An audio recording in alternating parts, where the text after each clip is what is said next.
Welcome. I'm slightly late, but that's fine. Fuck it. I made the fancy Indiana Jones music, which will also be used in the intermissions, which we will be having between all three films. By the way, we're not just gonna go. We'll have breaks in between each film. So that'll be the main thing. Let's press this button now. I do have a partial drinking game, and as per usual, we will be, I've left two of them blank for chat to come up with. That's what we're doing. Oh, also, yeah, as Voos just demonstrated, I've added I've added some channel point things. Sip. So these are going to apply to all three films. These aren't going to be changed between the films. The drinking game is just for all the films. So I'm going to list them. The ones at the top. So Indy losing his hat is frequent, but not too frequent. Dr. Jones is also frequent, but not terribly frequent. Nazis dying gets more frequent every film. In the first film, it's not that frequent. In the last film, it's quite frequent, which I think tracks. Raiders March playing, that's fine. And the whip getting used. They're not uncommon things, but they're not that common. Nazis die in the first one. Not that many Nazis die in the first one. I checked. Many people die in the first one, but the actual amount of Nazis you see die isn't that frequent. The ending, that is true. It's fine. So, everyone's redeeming hydrate. I regret putting that on. I'm not just going to... Maybe I should change that. Oh, gosh. I feel like everyone's just got a lot of channel points that I should be using. Fuck it. Whip gets used. And I've got a blank one, which you can give me suggestions for. 2 sips for the classic Indiana Jones map traveling sequence. Another 2 sips for Indy swearing, which is occasional. And another 2 sips for a skeleton on screen. Usually it's like him bumping into something and going, a skeleton. Classic. You can put a limit. I didn't know I could put a limit. Faye. Ow, have a look now. And then the whole drink for a face melting or dissolving, which happens twice in the 3 film. I don't think anything like that happens in Temple of Doom, but I'm willing to be proved wrong. I don't think it does. I'm thinking about the ending of Raiders and the ending of Last Crusade. Both have, or near the ending, something like that. So that's the whole drink. No face melting. Excellent. That's fine. It's 3 films. So snakes. Well, that's the thing. Is snakes that frequent? Does snakes happen in more than like twice? Because if it's going to be a once a film thing, like I was going to put that belongs in a museum as one, but I think that's said in the entire 3 films like twice. And I've put the theme music as one because it plays more often than you think. So if you give me all your suggestions for both 1 and 2 sips, the extra ones. I did actually have ones there, but I like leaving 1 blank. I mean, the advantage of Indiana Jones is actually... Oh. Thank you for the sub, Evil Burp. So the advantage of Indiana Jones is that, funnily enough, there's lots of drinking games already in existence for Indiana Jones films, funnily enough. So I did use some of them as reference. I sort of picked through a bunch of them to have a look at what people were doing. Oh, thank you for the subs for him. Indy gets betrayed for 2. Again, it's not that frequent. Like, they need to be more than, like, once a film is the thing. Oh, thank you for the sub, Jambo Bob. Ooh, subs. I've got new emotes now, by the way. I've added 2 new emotes. I've got grass green. I'm going to put them in the chat. I've got grass green emote, and I've got the Ultima Man. Narrowly avoids a trap. Now, I did have, for one of them, Indy almost dies. And that's for, where he's like, he's got that, oh shit, look at his face where he almost dies and he like just avoids it. We could have that. Oh yeah, thank you for the 25 twiddles, Pickles, man. I didn't see that.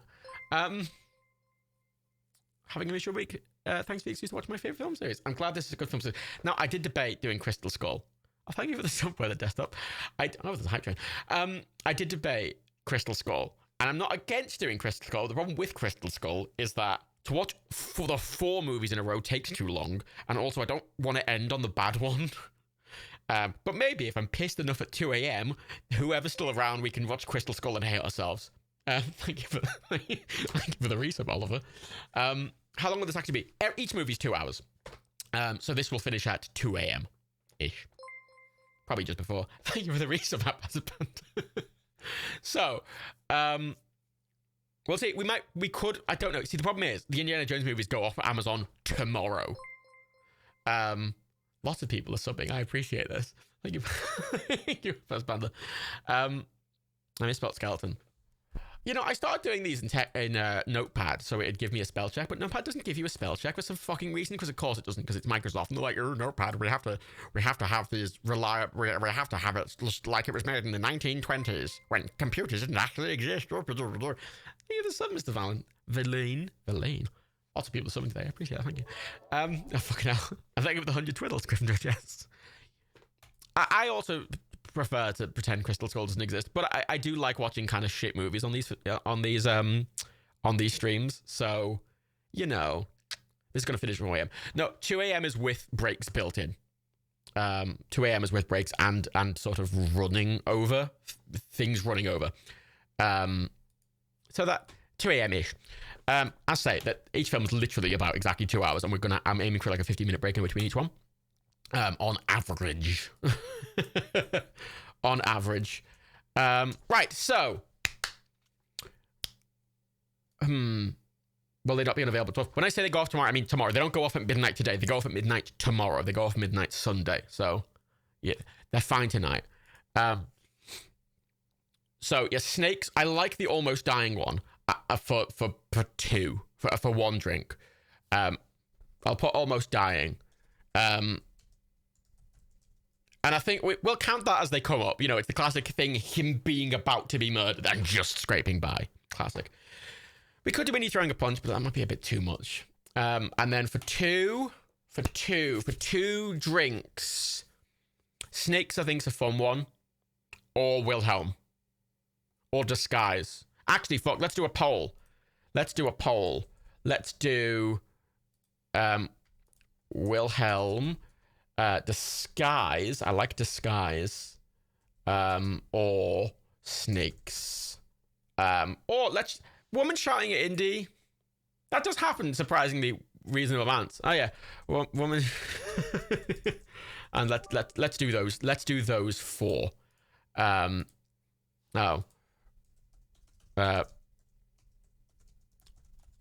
fuck it. Okay, there. I'm gonna put that'll be above the chat if you want to vote on it. It's above the chat now-ish. I think for the 10 tools, Jess. Lucy's back in actions. About see, people have told me to watch that, and I haven't. And I'm a bit about watching like I haven't tried comedies. I haven't done comedies on this, especially, and I haven't really done good films I haven't seen. And I want to test that at some point, but I'm a bit about it because I'm not sure if that would work as a watch party. I don't know. Although I am sort of planning for next week a good cartoon watch party with a guest. Ooh. Although there is a problem. There is a problem because we were going to do it next Friday, but I've realized I wanted to watch Pixels, right? Pixels goes off Prime in a week. So if we got to do Pixels, we have to do it in the next week. Wilhelm won for 2 sips. Okay, let's go for the Wilhelm screen. Also, yes, it's down on lower decks. And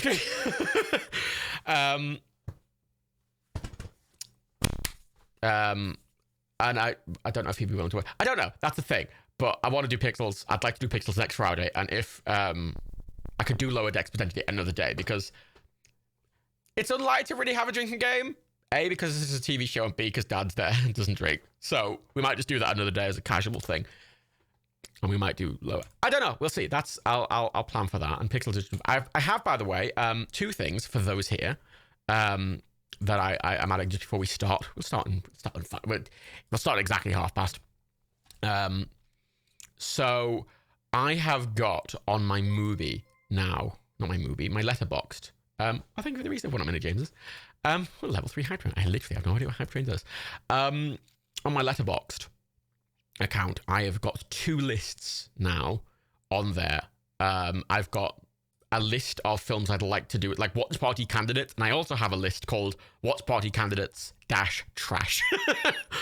I'll link them. They're public. So if there's any films you would like to see on there, I can add them to that if they're a good fit. And they're not necessarily all on Prime, but you can sort by if they're on Prime, or I can sort by if they're on Prime because I've got Letterboxd Pro. So I can just pick and choose them as they come up. And I can put stuff that isn't on Prime on there with the hope it might come on Prime. Unless it's a Netflix original, in which case it's never coming on Prime. And then I have the trash one, which I copied a lot from like a bunch of really bad movie playlists. And I've added some of my own in. It's a lot of trash. But if you're curious about reference and if you want to... so that's there. But second to that, which is a part of it, I now have a Discord server, which I very specifically made for the main purpose of having a suggestions channel where if you want to suggest a film or a game or something, there's a suggestion channel on there. If you want to suggest a film to be on there, feel free to go on there and put your things in there. So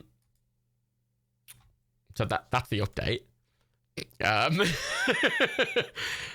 Fuck it. That's the update. Now today for this first film, I'm starting very light, even for me. I haven't brought up any spirits. Well, I have. I've brought up a bottle of Kraken rum, which I think is literally almost empty. There might be like 1 or 2 drinks left in there, and I've got a small glass of Bailey's.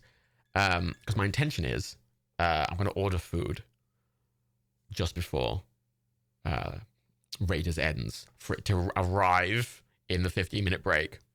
So I'll have food. Also, I'm on a bunch of drugs at the moment, so my tongue's a bit sickly. So I'm just taking it light for the time being. And we'll see how I am after food is the plan. Anyway, the trash list is so much longer, Depressed Rating, because I've just copied. There's loads of lists on Movie that are just like 300 films long, and I copied a load of films off them. And I can just sort of pick and choose, depending on if they're available. Come on, become a Twitch Floozy in the Discord. A Twitch Floozy is if you're a sub on Twitch. Yes, if you're a Twitch sub and your Twitch account is linked with your Discord, you'll get the role on Discord. Because that's what Twitch subs are now. They're Floozies. I've renamed them. And I've got the levels. And previously, I had Pilot, Astronaut, and Cosmonaut. But now it's Floozy Astronaut. It's Floozy Pilot and Floozy Astronaut and then Floozy Cosmonaut. Classic.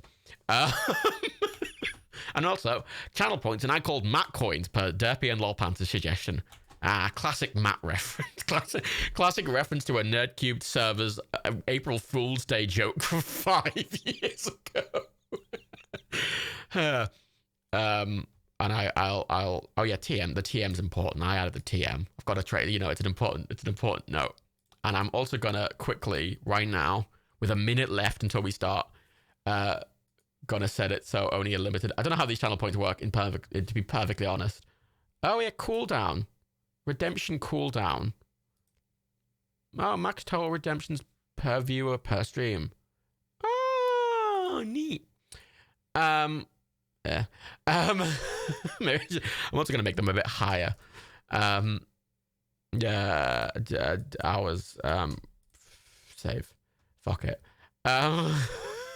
It's gonna make them higher because fuck you. I'm setting a cooldown on each of them to 1 hour. There you go. It's not much to do with them, but when I'm partnered, I'll have hopefully more to do with them. I can add custom logos for everything. Channel points, sub badges, everything, which I will be doing. I'll likely commission someone for that. But again, if you have suggestions for them, stick them in the suggestion channel in the Discord, because that's the only place I will link them. Right. It is now past. Is everyone ready to watch fucking Indiana Jones Raiders of the Lost Ark? I want if you can give me a spicy in the chat. If you got the spicy amount, spicy, but if not, just a big old spicy would work. It's oh wait, shit! That reminds me. Wait, it's the first stream I've done since Donald Trump is not the president. I bought these very specifically for that gag, and I forgot about it. Um, and the new press secretary came out and was like, I'm here to tell the truth. And I went, oh my God, it's so refreshing after Sean Spicer coming out in the first time and being like, the biggest crowd sizes. There we go. Spicy time. Right, let's start the watch party. I've closed the window, which had the fucking watch party button in. I'll reopen it. Good start. Right.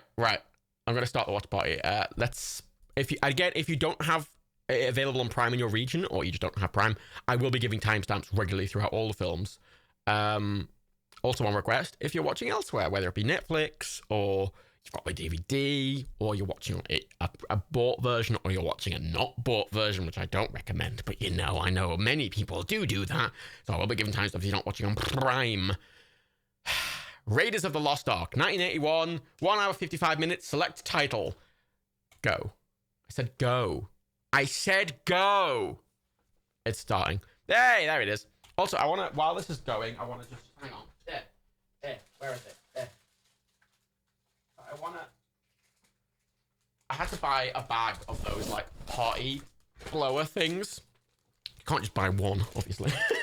But the bag I got, literally half of them are duds. Like, that's what one of them does. Sounds like it's dying a bit. Here's another one. That's great. And then we got... Oh, that one went... Ooh. It sounds sad, that one. And then we got...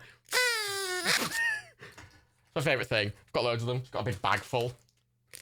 Oh, that's a nice one. You cannot do watch parties in mod view. You can't do watch parties in anything aside from on desktop with the normal Twitch view. But it's on, and it's speaking. We're like 45 seconds in for those. You need a timestamp. Surprising amount of people are in this. Gimli, yes.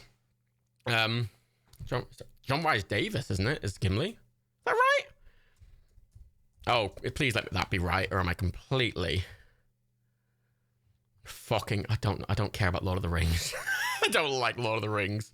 It is John Rhys Davis. He plays guy in a suit that he meets, isn't it? He's the guy he goes in with. I swear. Well, I can't remember his name. I can't remember his name. He's like the other main character, isn't he? The guy with the fez. Right? That's right. The cultural appropriation a bit. Excellent. God, I love Indiana Jones. Looking up, yeah, he was in one of his first big films, this. Do we need a drink for racism? We'd be dead.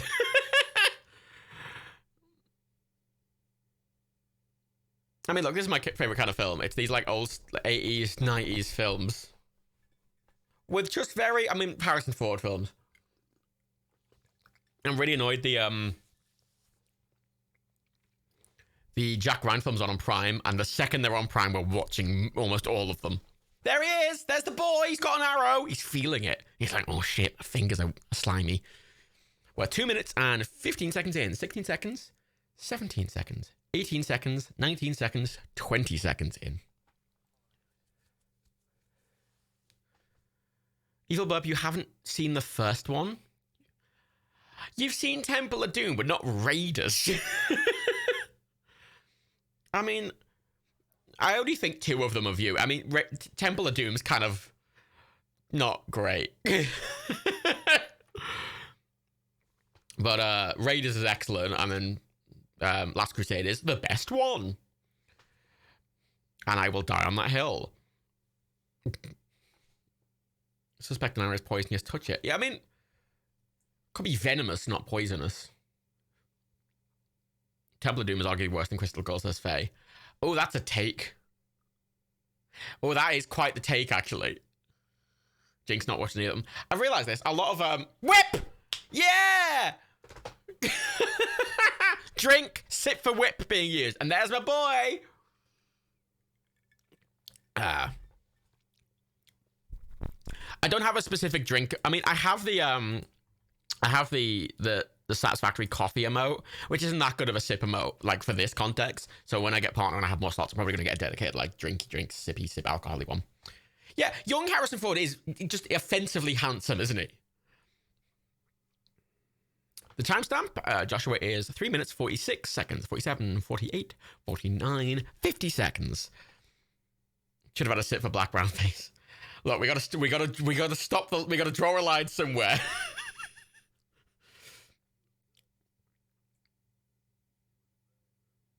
God, he's so casual.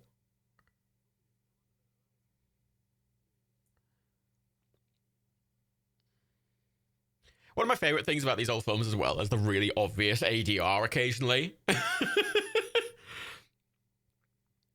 Oh, actually, fuck. One of my fondest memories about Indiana Jones is I was at Disney World. They have the Indiana Jones show at Disney World, which is this big stage thing with like a fucking boulder chase and shit like that. And I always remember that really fondly. Yeah, Evil Burp, the really famous cinema scene where he tries to take the idol and replace it with sand. I can't remember if I went on the Indiana Jones ride, actually, to be honest. I can't remember. It's a long time ago. You know. Ugh.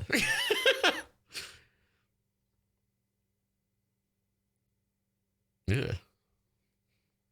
Does that count? I'm not going to count that as the whip being used.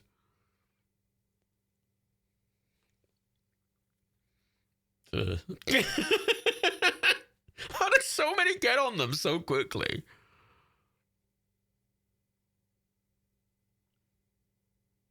Now, Lana, right. I'm very straight, but he is an objectively handsome man.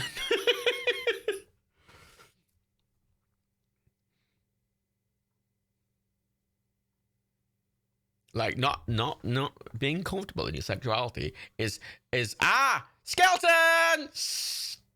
2 sips for Skeleton! Oh, God, I love Indiana Jones.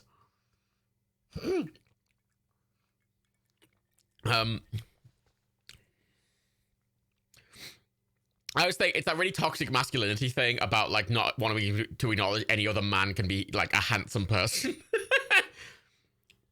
I'm comfortable in my masculinity, surprisingly. And I've realized as I've grown up that, oh, yeah, I don't need to mute myself. Oh yeah, whip gets used. Yeah, fucking sip. Just straight as a whistle, but Harrison Ford can fuck you anytime. I mean,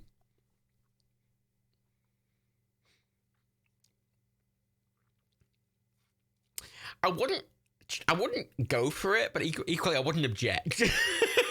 You know? How does the ancient society set up infrared sensors? Usually it's like like all of the things like pressure plates or like ropes or something. Dude, it's only his balls touch your chin.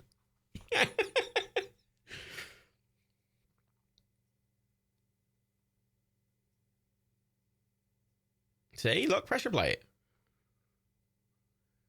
I'm so excited by the idea of this Bethesda indie game. Because those Indiana Jones games, those LucasArts ones, seem really good. But I would love a modern indie game with this sort of, like, you know, feel and tension to it and, like, slowness.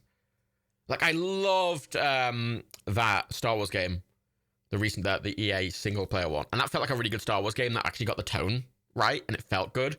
And I kind of I don't obviously want the same game as that, but I want something that gets the tone right, like Fallen Order. Yes, thank you, Colonel Tuckerman. No, it's published by Bethesda, but it's being done by Machine Head, isn't it? Is it Machine Head? It's a classic scene. Yeah, Machine Head Games. Who did Wolfenstein. Which makes me worried it's gonna be a shooter. Which, you know, I don't really associate Indiana Jones and shooting. Honestly. These are adventure films. I don't want to associate them with shooty bang bang, really. It's only got a bit.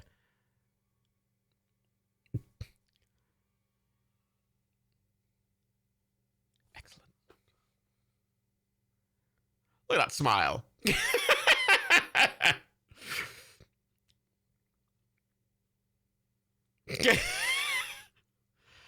God, I love classic effects. And the fact is, they all very clearly look like foam rocks, and I still like it. I mean, that's very clearly a matte painting they were swinging over then.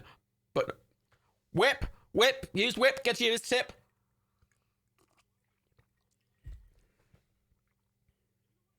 Nah, mate, betrayed you.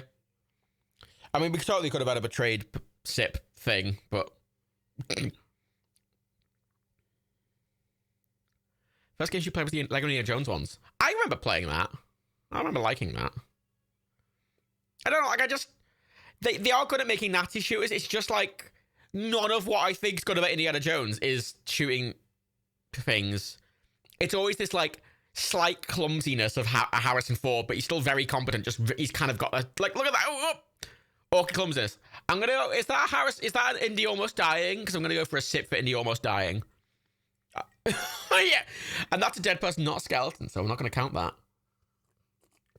Hat loss as well for a sip. That's a good point. Thank you for reminding me. I don't really keep up with these very well.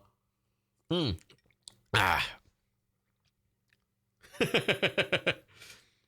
he lost the hat when he went under the thing, didn't he? I mean, excellent.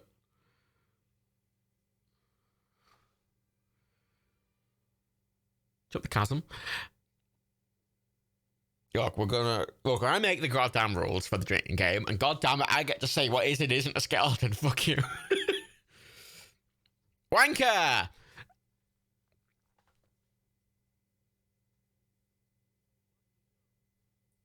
Sip! Sip for the words Dr. Jones. The timestamp is 10 minutes and 12 seconds, 13 seconds, 14 seconds, 15 seconds.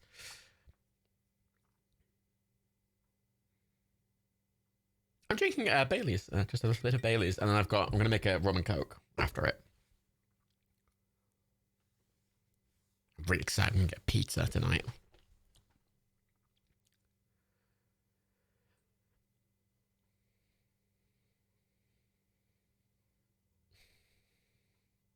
Mr. Brightside, sorry, Indiana Jones, not a quadrilogy. You're objectively wrong. It's the end of the sentence, really. It's objectively wrong. It's a trilogy. Only 3 films were made. Only 3 actual Indiana Jones films were made. There was like a bad fan film made. It was called Crystal Skull, but aside from that, thank you for the sub me account. Or for the resub. Oh, Koski with the technicalities. Fuck off.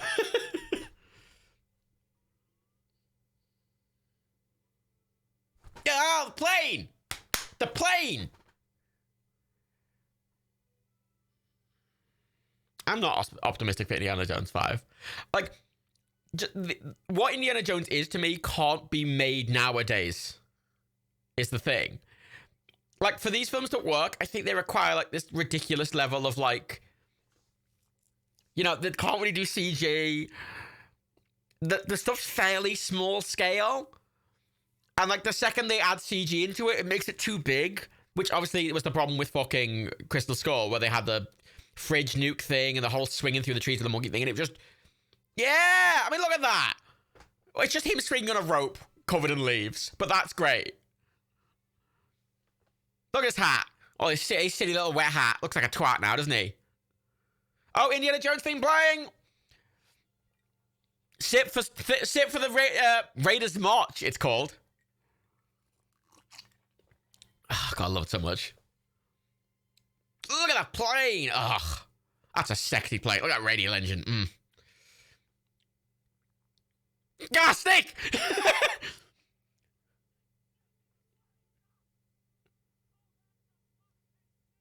I forgot about the snake in the plane.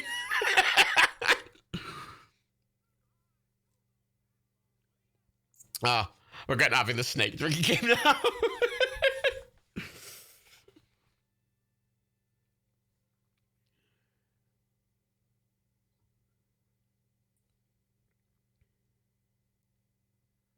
We should watch Snake. Oh, Snake's on a plane on Prime. Oh wait, okay. This is like my favorite thing from any of the Indiana Jones movies because I empathize with the student so much. Just wait for it.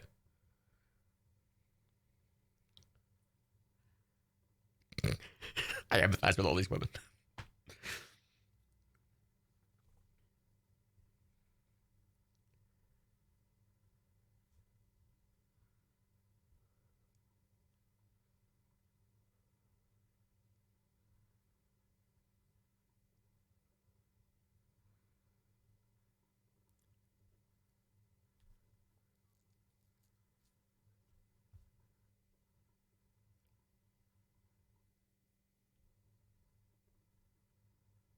I did drink for the Raiders March. I called that we should drink for the Raiders March. Thank you very much. There she is. Yeah, 10 out of 10. fully empathize with you, love.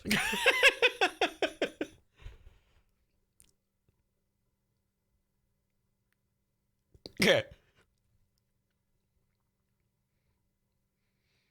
I like that he acknowledges that he's bizarrely attractive. And him being a teacher is just bizarrely attractive. Oh, 3 is the like fucking Last Crusade is the best indie film. This is great. That this is such a good. Considering this came out of nowhere, this is so good.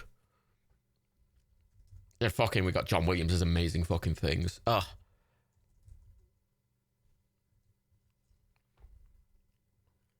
What's he in? What else is he in? What I mean, I recognize him from a lot of stuff, but I just can't think.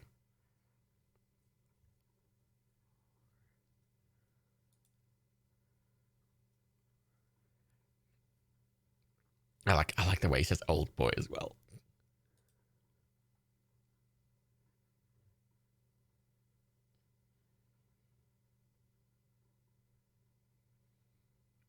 Could you get a timestamp? It is 50 minutes, 11 seconds, 12 seconds, 13 seconds, 14 seconds, 15 seconds. Oh, Colonel, that's full of Tank and Zeppelin facts. God, I'm really excited for that.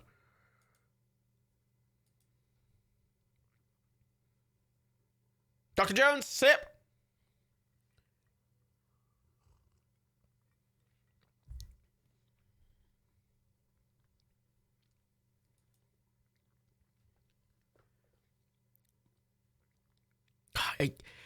I mean, I don't think this could have flopped at the box office, really. I mean, this was before Star Wars, wasn't it?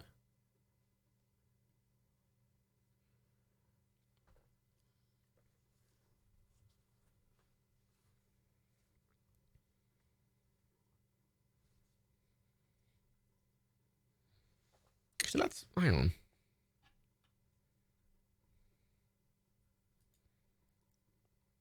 Star Wars 77. Ah, okay. Not a big Star Wars guy.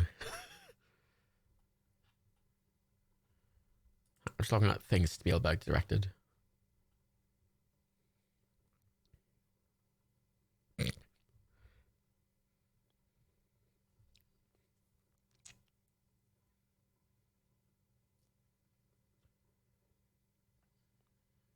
Oh, Dr. Jones again, yes, sip.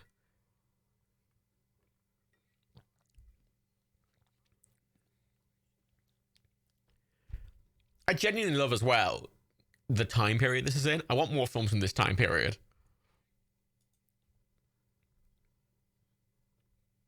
And it's from this, like, it's weird because it's like during World War II. And you could only really set a film like this during World War II in America because it was one of the few untouched places, right? So it's from a position of safety. You can kind of laugh at everything, whereas everywhere else in the world is just fucked.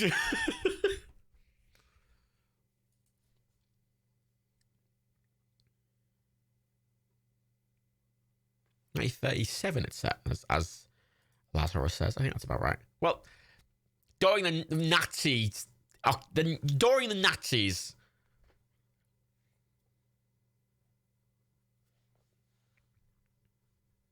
Three is during World War II. That's yeah. Just during the Nazis being around and being evil fucks.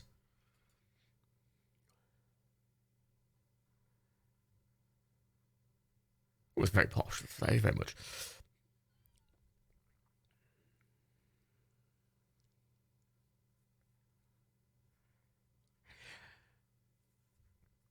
So what? Spielberg's first big film was Jaws. I'd say it would be Jaws. And then this was his next big one. And then right after this, he did E.T. Then he did Temple of Doom. Then he did a few other ones. Then he did Last Crusade. Then Hook. Then Jurassic Park. Fucking talented fucker. Who's the other professor? Which one? One on the right or the left? Yeah, no one needs to, like, You know what? He's a fucking good director. He made some incredibly iconic things. Give him that.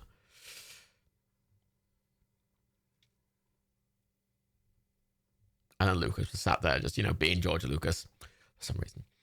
The one next to Andy. Oh, him, Marcus. Yeah, they're not really on the IMDb. They're not listed with first name because his name is Marcus Brody, but he's just listed as Brody on the IMDb. Denholm Elliott. He was in Trading Places. He played Coleman in Trading Places.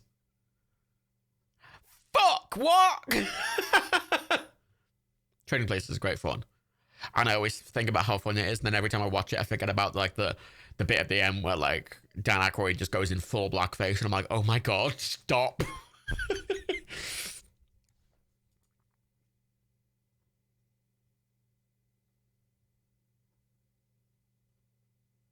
Oh, look, it's the book that Joe Biden swore allegiance on.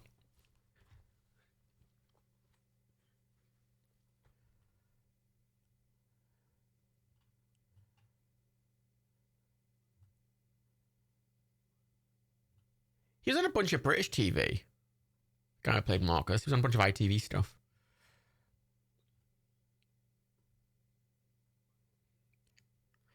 Also, weird thing, right? I'm looking at Spielberg's directing credits. And before he did Jaws and any, like, big film, he directed an episode of Columbo. Well, it's a very specific thing.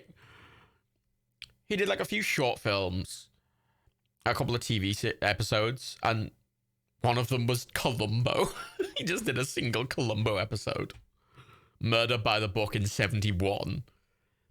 And then, 4 years later, we did Jaws.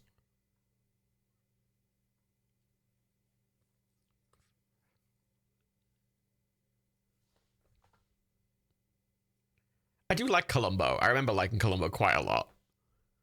Because Peter Falk just going around being like, see, I can't do an accent. I can't do a Peter Falk accent. I'm sorry.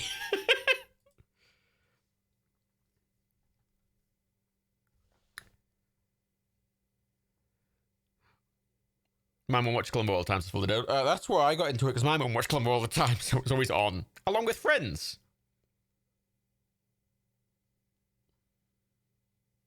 And The X-Files.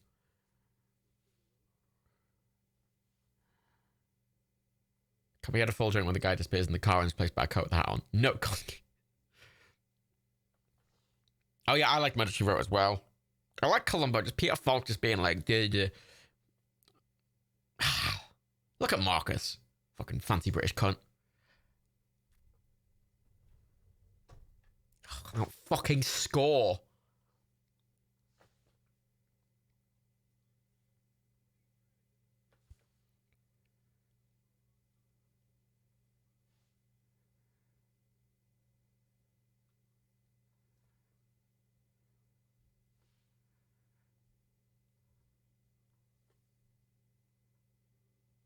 I do like that his bag was just his coat, his whip, his hat, and his gun.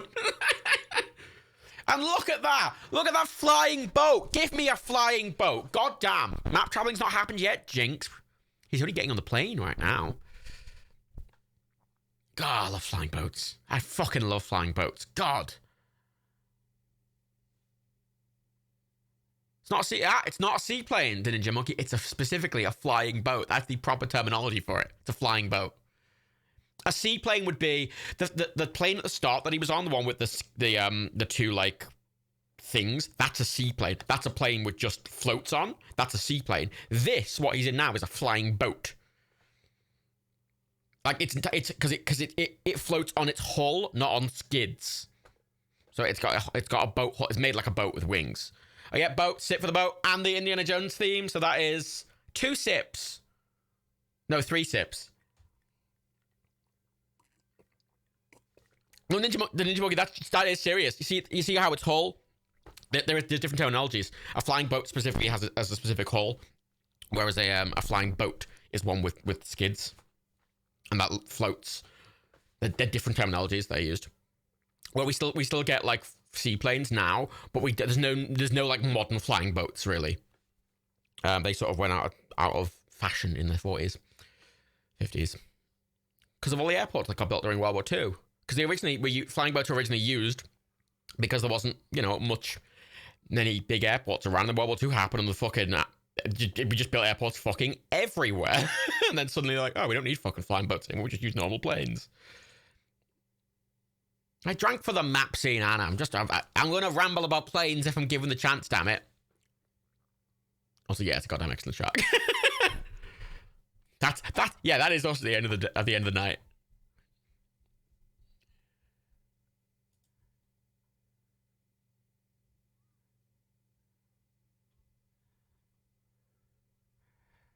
God, Karen Allen. She's been in a load of stuff that I like her in. Well, there was an A320 that landed on the Hudson River, so it was a flying boat.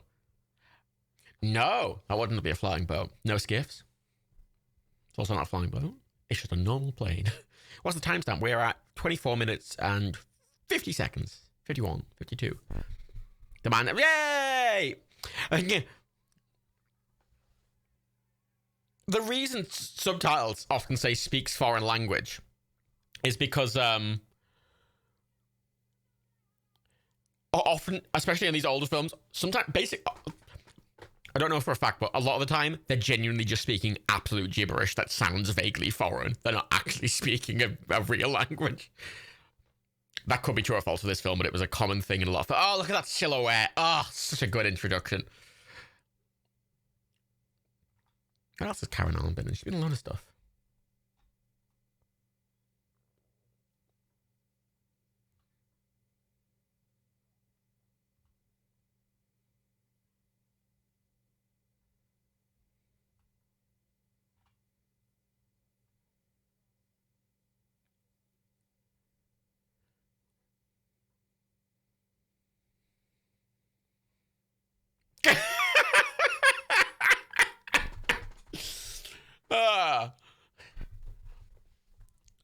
I mean, that for a female character in fucking, like, 1981, it's pretty...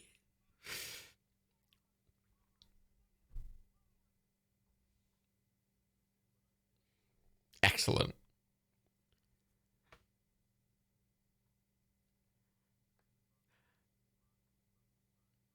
One of the drinking game things that was an option was when a person on screen actually drinks alcohol. There was a lot of good suggestions on like websites and shit like that, but I like the number we have. I'm not going above it. Good evening, Theos Knight.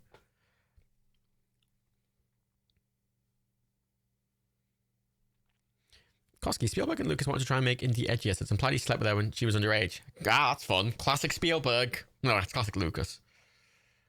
She isn't glad to be sober having done 10 shots. I mean, I could do 10 shots and feel sober. But then it'd hit me later, usually.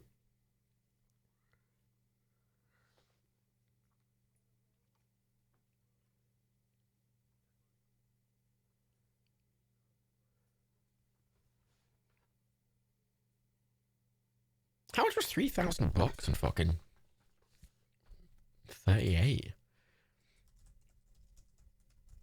We're going to do an inflation calculator. Yeah, it could be watered down shots potentially as well. That's a good point. It's a good point, stuff and more.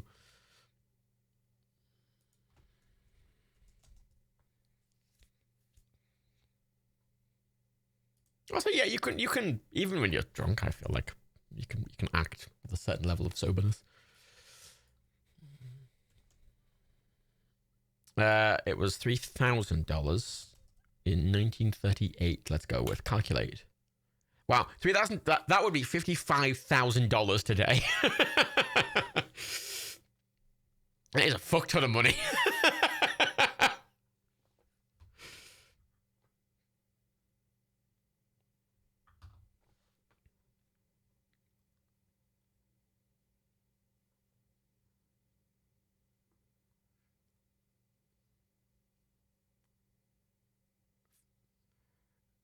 Well, I like that all of us are looking at different inflation calculators and getting slightly different results. Because they all use slightly different calculations. My one says $55,066.17. Look at that. I wanted to get some, like, indie... I don't have any, like, indie Anna Jones, like, collectively things. Like, at all. Nothing. Which is really annoying. Oh, that's my boy! That's my melty face boy! Here he is, big old Nazi! Oh, with his round, terrifying glasses. Ah, yeah, you fucking Nazi bitch.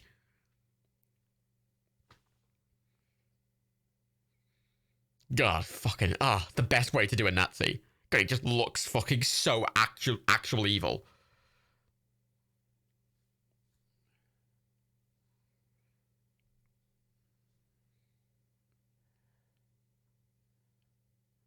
Yeah, he just is a Nazi. He doesn't even need to say he's a Nazi. You don't need to telegraph, but he doesn't have a fucking, like, he doesn't have the fucking swastika on his arm. He doesn't, like, he just is very obviously a fucking Nazi.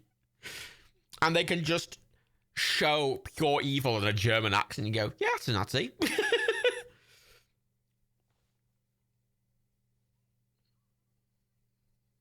And some totally not product placement Jack Daniels on the counter.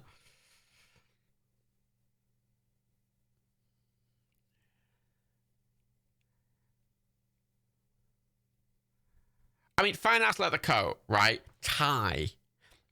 Hat. The big thing about that, though, if he wasn't wearing round glasses, he probably wouldn't look like a Nazi. Like, if you took away the round glasses and you gave an American accent, he'd just seem like a shady Secret Service or FBI agent. But the round glasses immediately make him a Nazi. And that's really interesting iconography. There is no whip happening yet, Jinx. I feel like you might be ahead.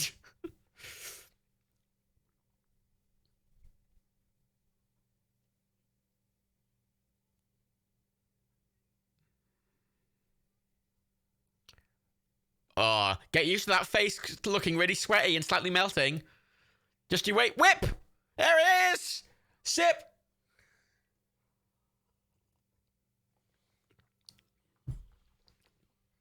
Yeah, take his hat and fuck you.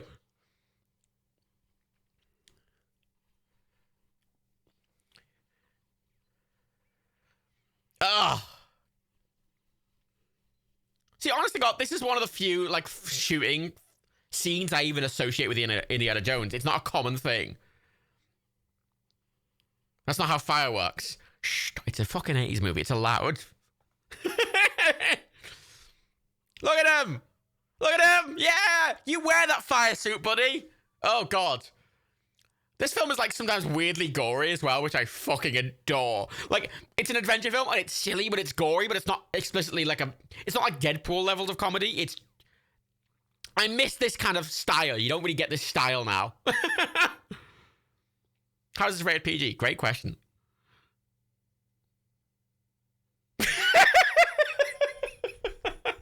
Fucking gonk.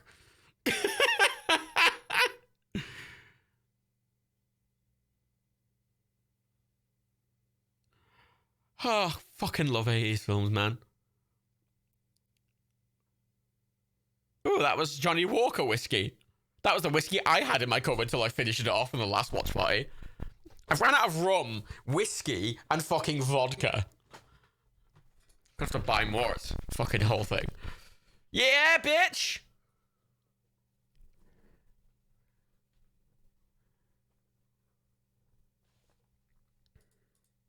I'm pretty sure this is a PG. Silly, as weird as it feels. Ah, the burn! Yeah, the fucking etching into the hands. Look at that! God, he's such a good actor. Like, I hate him so much. He's so good at it.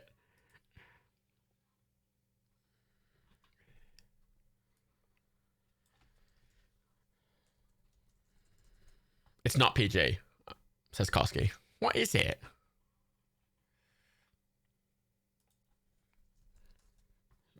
It's 12. It's PG. It's 12. Ah, it's PG-13.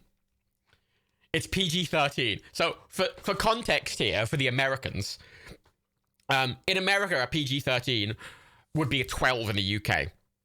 A PG in the UK is like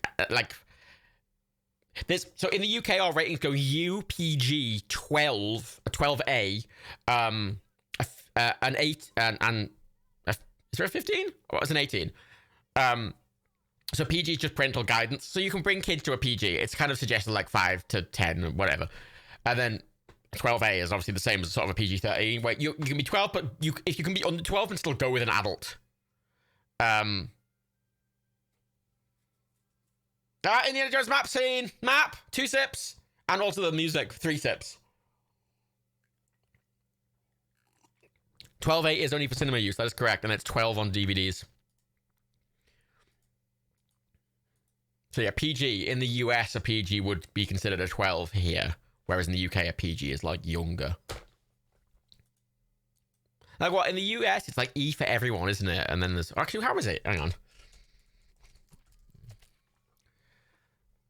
God, look at Harrison Ford. God, just let him have me. A monkey! Totally... There's totally some totally fine animal rights going on in this film. Classic. Oh, there's Gimli! There's Gimli! There he is. G for general and PG, PG-13. Oh, that's interesting. Okay. Oh, yeah. G. So a G would be a U. A PG would just be a PG. A PG-13 would be a 12 here. And R would be a... Hang on.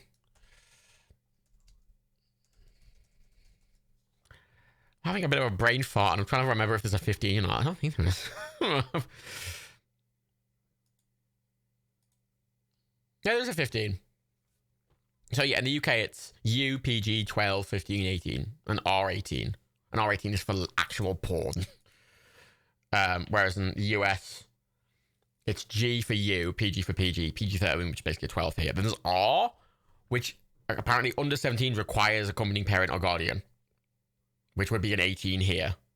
I don't know, it's weird, because American has PG-13 and then R. There's nothing in between, which is weird.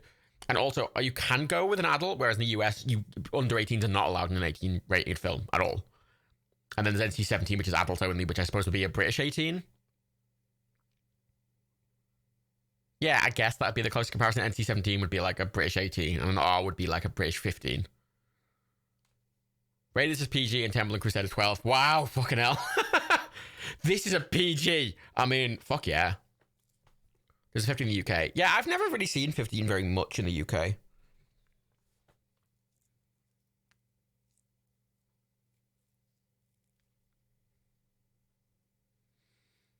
It's a 14 in Brazil, re-rated last year. There were 14 in Brazil. In Canada, it's a G. In Canada, it's a fucking G. It's a fucking U in Canada. What? Fucking Canadians. Actually, I'm going to assume, hey, I'm going to double check that that's actually how it works in Canada. I'm assuming a G is going to be like a G for... Yeah, it's a G in Canada. It's a U in Canada. Yeah, all right. And then Czech Republic, it's also a U. Fucking hell.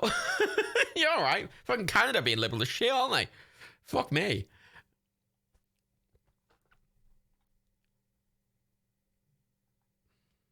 Canadians bathe in the blood of their enemies. I mean, oof. It's quite... Okay. Yeah, right. My copy issue says 12, but the BBFC says PG. They've... Apparently, there were a lot of re-ratings. In the UK, it was rated an A in 81, which is like an old rating. And then apparently, it was re-rated for video as a PG in 87. But you've got a DVD that says 12, assuming. Oh.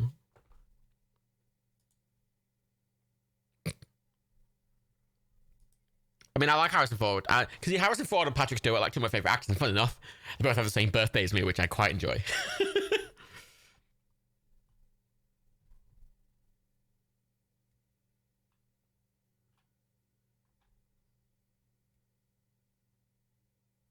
God, I love the music in this.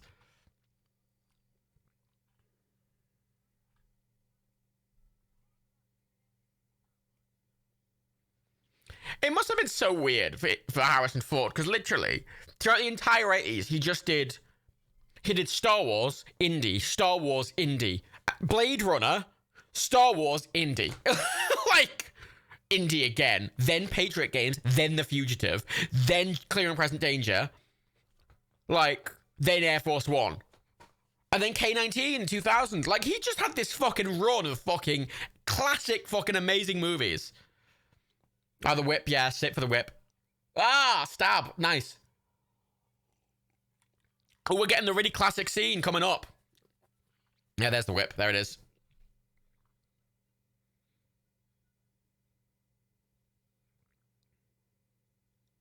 Yeah, we got the classic scene coming up, which, for those of you who haven't seen Indiana Jones, it's a really common fact if you have, but like, it's a lot of you clearly haven't seen it, so I'll give you the fact after it. Is that 2 whip uses? I'm going to say that's just, actually, let's say 2. Fuck it, sip. I'm going to make it a 2.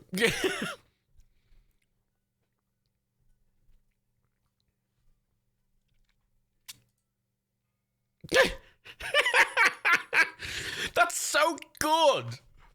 Oh, so fun. Just the off-screen dunk. it's really cartoony. God, I love these films. They have this just charm, this incredible charm. Her riding the fucking basket, like, ah.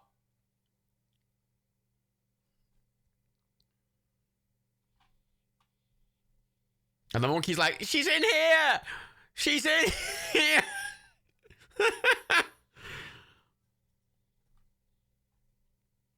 Any other film would be cheesy? It would be a bit, yeah. Oh, here we go. Here we go. We're getting there now. To the bit. The important bit. Okay, here it is. The classic Indiana Jones scene, right? Where he's like, shit, I've got a sword. He's like, I've got a whip. He's like, look, I'm a swords boy. Right? And then he just gets his gun out and shoots him. We're at 40 minutes, 30 seconds, 31 seconds, 32 seconds. Now, that is an amazingly classic scene. However, it was originally written to be an actual fight scene, but Harrison Ford had really bad diarrhea that day, so they just shot that instead. And I love that one of the most iconic movie scenes in history came out of Harrison Ford having diarrhea. I mean, it's so much better that way. It's so much better that way. Like, that's such a perfect thing. I was just like, he doesn't give a shit. He's Indiana Jones.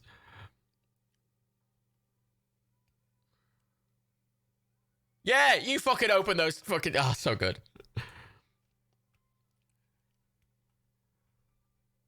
And the excellent John Williams score as well.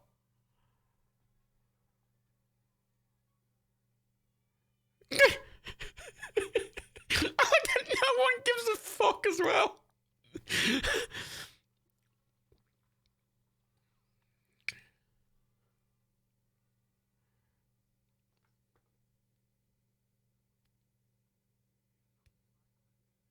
Oh, it doesn't matter what the foreigners are saying. Let's just say he speaks Arabic in the subtitles. It's fine. Am I ready for the guy wearing jeans and t-shirt coming up? Oh, Koski, I think I remember that. Ooh, shot in the head. Oh, look at that. God, look, it's just, that is, you don't get that in modern films. Because like, oh, we'll just do it in CG. Just blow up a truck. It's cheap. It's fun. It looks great. Look at it. Big fireball. Excellent. There's a truck falling over and then it blew up. Like a 10 out of 10. Why did it explode? Because it's the 80s. And, you know, if something is slightly jostled, it explodes. There he is. Oh, shit, where? I missed him. Oh, there he is. On the left side, a guy in a t-shirt and jeans. See, blue t-shirt. Left of frame, and he's gone. My immersion is ruined, I tell you. Ruined. Serial exploding. I mean, you know that fucking episode of The Simpsons where the home of the Smithers, where he keeps trying to make Burns dinner. He keeps trying to make Burns food, and he just keeps setting on fire. And he like pours. He puts like cornflakes and fucking milk in a cereal bottom that just sets on fire. That's the 80s.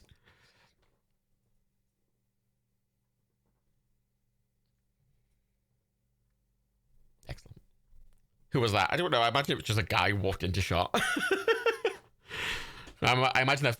I don't know if they're filming in location, but I imagine they might be. They probably are.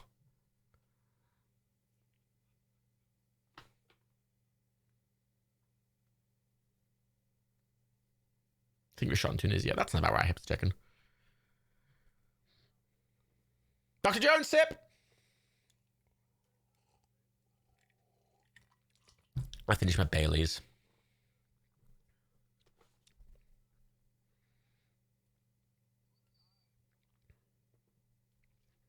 You know, I'm looking at the ratings, right? The Metacritic ratings. So Raiders got 85 on Metacritic. Yeah, fair. Temple of Doom only got 57. And then Last Crusade, which I think is the best film, only got 65.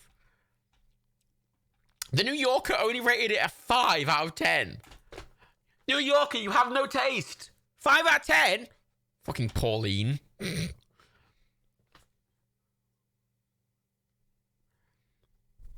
I want to read this blurb from the New York Times, the New Yorker review of this from 1989 of Last Crusade. The action simply doesn't have the exhilarating leap and precision that Spielberg gave us in the past. The joyous sureness is missing. Fuck off, Pauline.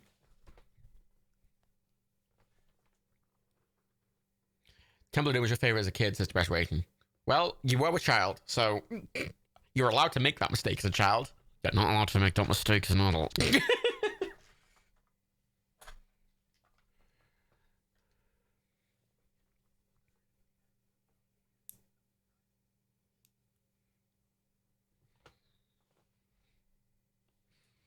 What are Pauline's other ratings were? Let's drag this fucking critic through the mud who worked at New Yorker in 1918. She's dead. She died 20 years ago.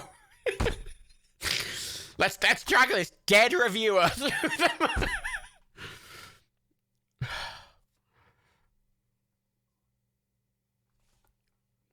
They're explaining what the Lost Ark is. Ark of the Covenant. There's a lot of religious overtones in this film. Hey, wankers!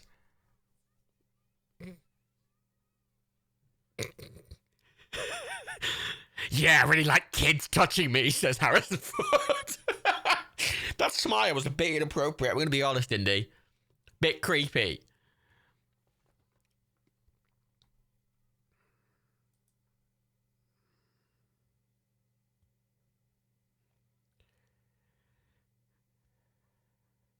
Oh, okay. I'm going to read this bit from her Wikipedia page. However, she responded negatively to some action films that she felt pushed what she described as right-wing or fascist agendas.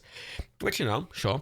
But she labelled Dirty Harry as a right-wing fantasy and a remarkably single-minded attack on liberal values.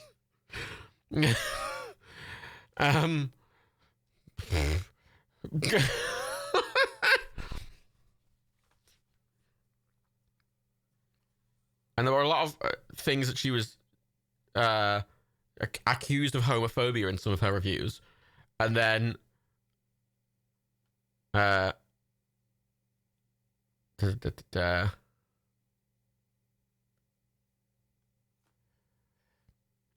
conservatives, because she said something about how she didn't know anyone who voted for Nixon. And conservatives used her quote out of context as Nixon. What? Oh, yeah. The conservatives used to use it as a quote to talk about the liberal elite. The trends we're seeing in 2020, I want to point out, have been happening for many years. She said that Dirty Harry was a right-wing power fantasy, which it's a cowboy film.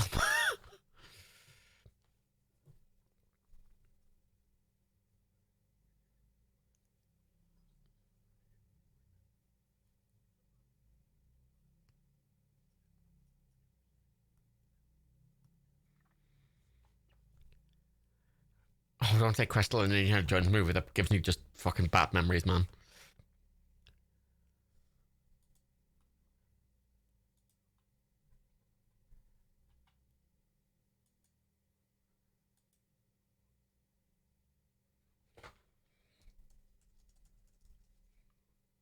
Caught with the powers. Yeah, it's just. I mean, she wrote the review in 1970.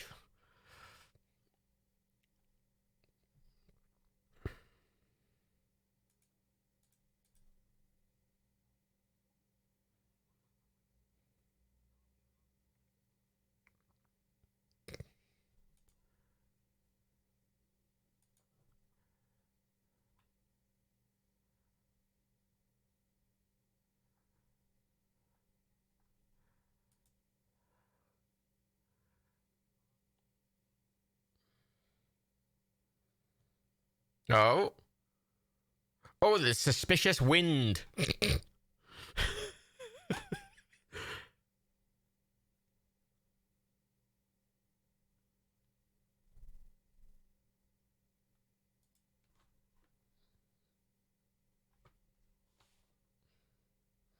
It's got about God, do you know? Don't you know?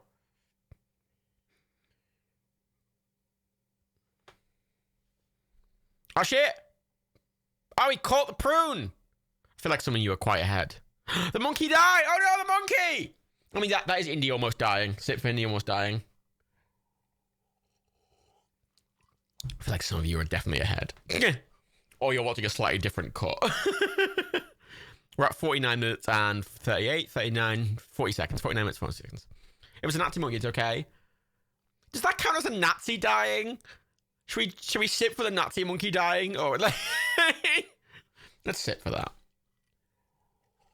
Is it just me or the characters sort of racist? A Candle Night. This is set in fucking 1937. The Nazis are there, and this is the fucking British Empire. Everyone's racist.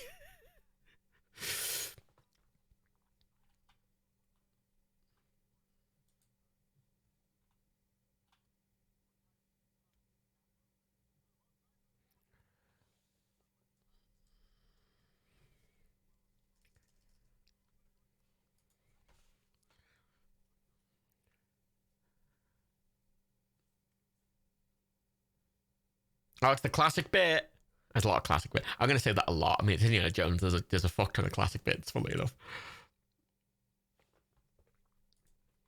Oh, it's the Arabics, I tell you. Fuck me.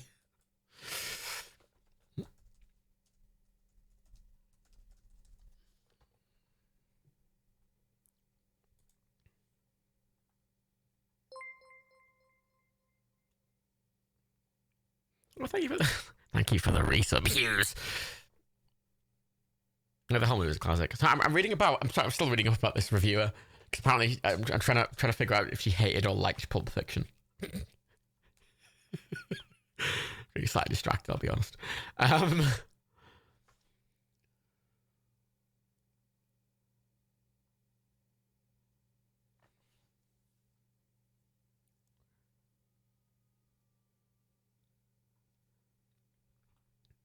Apparently, Tarantino spoke about her in a documentary about Pulp Fiction, about what she would have thought.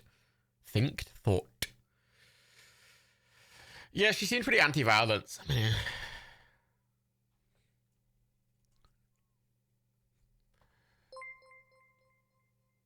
she'd retired previously due to poor health, but she was asked what her thought was. Oh, she said she hated Forrest Gump and she enjoyed Pulp Fiction tremendously. Yeah, that's interesting. Oh, thank you for the sub, Skexes. I want to point out that the thing I'm reading, which was written in 2017 about this, right below as a massive picture of Harvey Weinstein. About Miramax. Hindsight 2020. What's wrong with Forrest Gump? Nothing. I don't know anything that's wrong with Forrest Gump. Tarantino is an ass. He makes good films, but he's an ass. And he does like finding excuses to say the N-word in his films. He really likes he really likes to do that.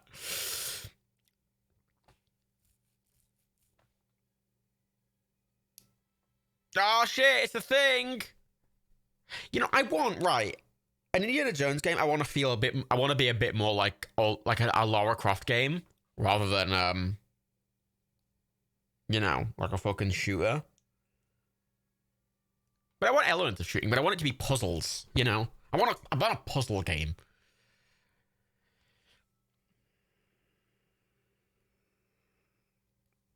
I want a puzzle sort of stealthy game where like the violence is definitely like in a backseat, really. You don't personally enjoy watching Forrest Gump because of the second-hand embarrassment myself with nearly everything, says Jess. I mean, sure.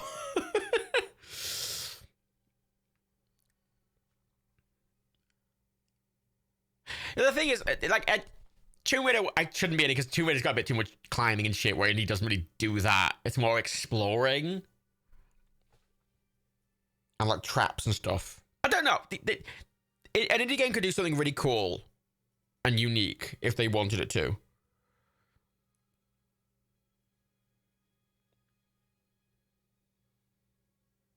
Oh, it's a laser beam! Look at those really early computer-generated effects.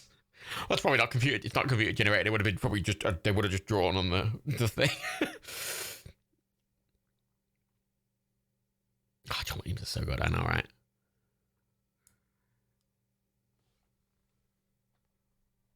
I'm not talking shit about ILM, Koski. It's a product of its time.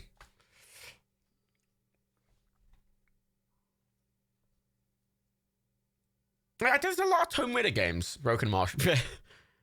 Oh shit! Look at what it's a Nazi. I've only played some of the Tomb Raider games. There's a lot of Tomb Raider games, but I mean, obviously, I'll be playing them on the Pepsi. I'll be playing them on my my thingy series.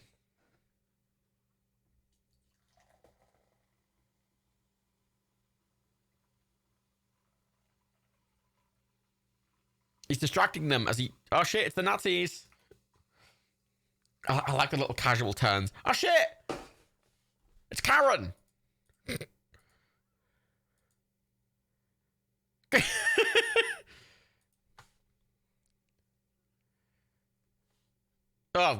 It's weird.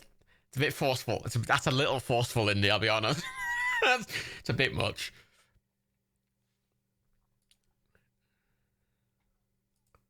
Little weird, but alright. I mean, Indy's pretty corny, let's be honest.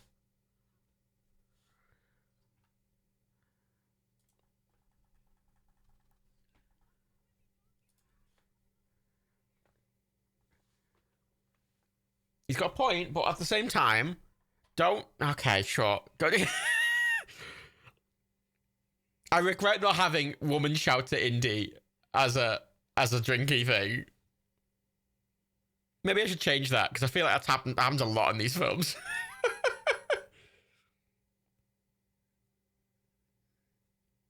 he did a fucking Burnham and Stamets. That's a reference to the end of fucking Star Trek Discovery Season 3, which would be shit.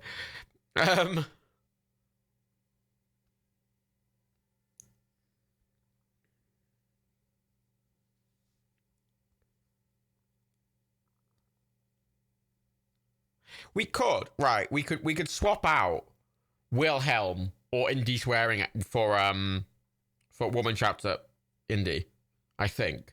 Because I haven't noticed a Wilhelm yet, nor have I noticed Indy swearing. Admittedly, we're only 1 hour into 6 hours, but still. But I can't. Anti-Chamber, that's a good game. But I can change. We would have to catch up. We would have to take we would have to drink 4 drinks to catch up. There's only one Wilhelm the Great film. Yeah, I'm gonna swap out Wilhelm.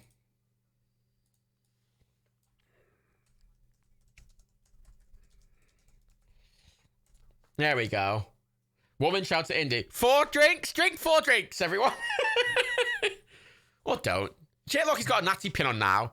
Ah, he did the fucking... Oh, fuck off. God. Fucking Nazi, piece of shit. Alright, I don't know. Oh, God, I've got very little rum. Fuck, I'm just running out of all my drinks. Very annoying.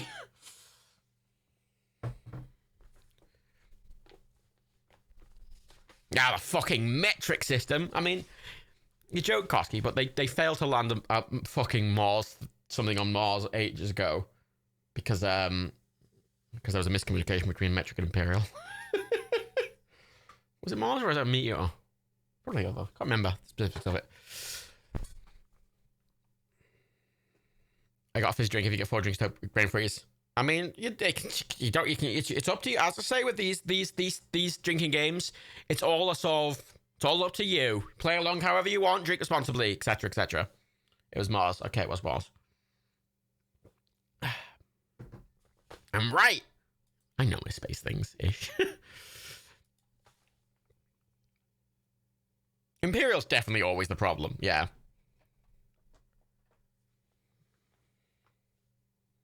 Oh, look at that. Look at that comping.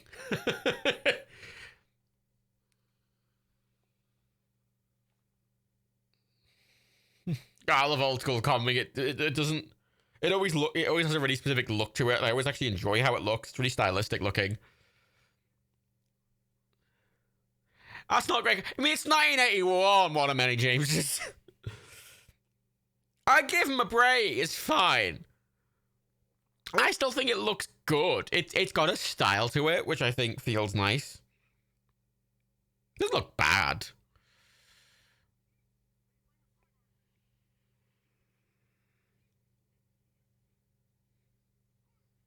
Yeah, give birth quickly.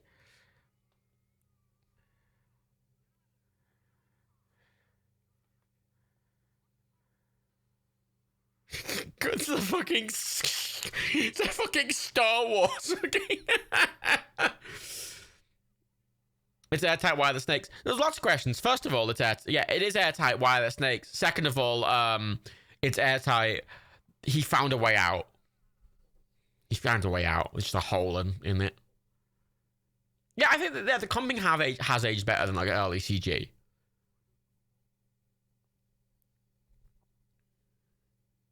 Snakes.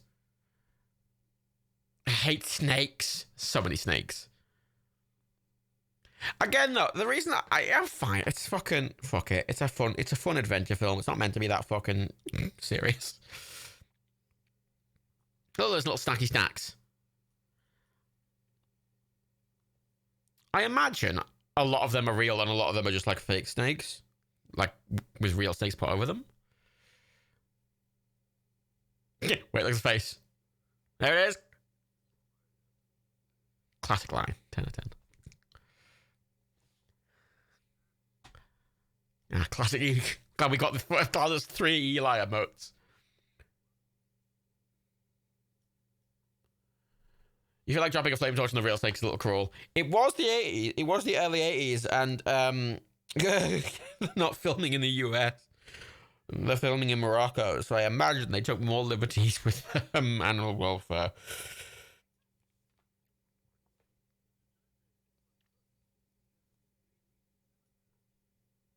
Maybe the snakes have been eating each other. What have they been drinking? Oh.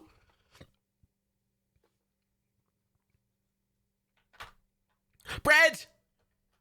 Bread. Nazis. Nazis love. The Nazis. Is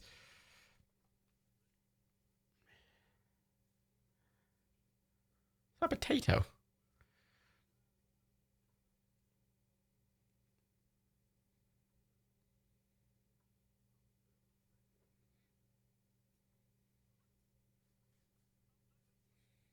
Oh, look at that silhouette of the fucking Nazi soldier on the outside.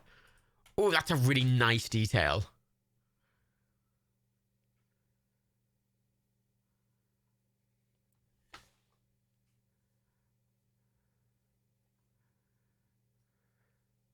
The scene is weird.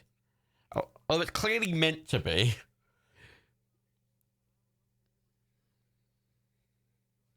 Look, it's the first JJ Star Trek film. Because they do this in that for some reason.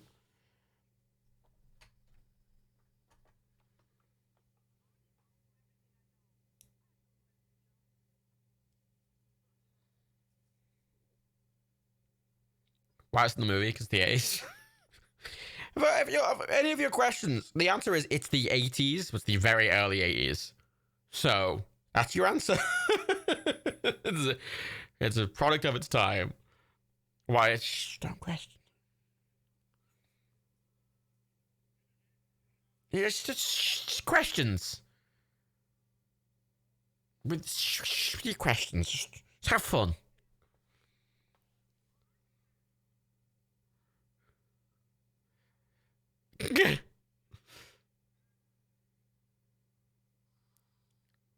God, I love Harrison Ford. How many snakes we... How many snakes?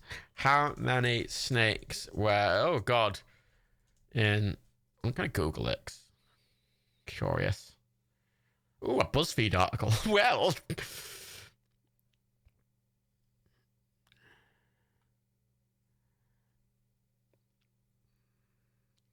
So the type of snakes, there are anacondas, asps, boa constrictors, cobras, coral snakes, and rat snakes. They're all the different snakes used in Indiana Jones.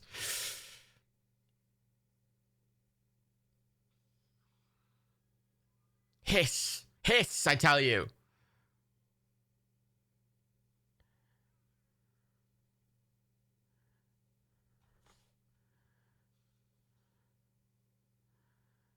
Apparently, Indy was originally supposed to be played by Tom Selleck. That's interesting. Yeah, burn him alive, I guess. Yeah, a lot of them are clearly rubber, but I think there's more real than I'd think. Must be a number-ish. No, I'm just trying to find an article that's like, how many snakes? It is a callback. Classic callback. Because she's a hard drinker. Get it?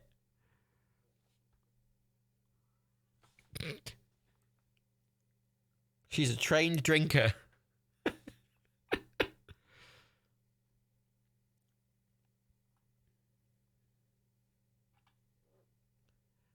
Wow. I found a website. It's on answers.com, and the question is about the snakes, and all it says below is, want this question answered? It's not been answered. I mean, it's not answers.com, is it? It must be it's questions.com. If there's no answer, then you can't be, what? Fuck off.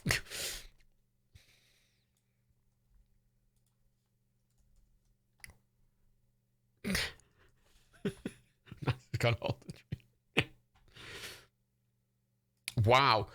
Well, so I was looking on DuckDuckGo and I was spending ages, then I Googled it.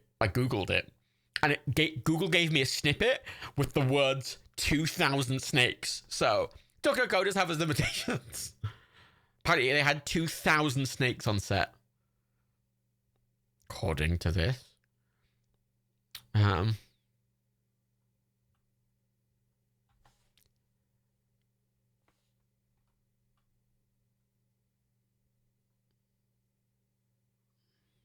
Oh, loads of miniatures were made on pre-production. That's interesting.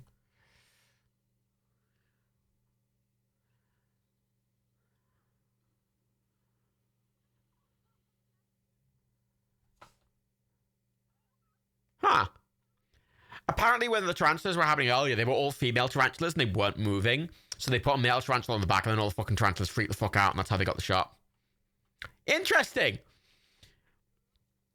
Blah, blah, blah. Snakes. The production originally had about 2,000 snakes on set, but that didn't satisfy Spielberg because the 2,000 snakes didn't cover the entire set.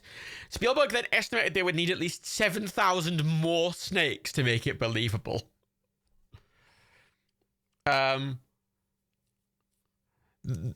then raided all the pet shops in London and elsewhere around Europe to get enough snakes. They then did the same scene a few days later with 10,000 snakes. Calm down, fuck me.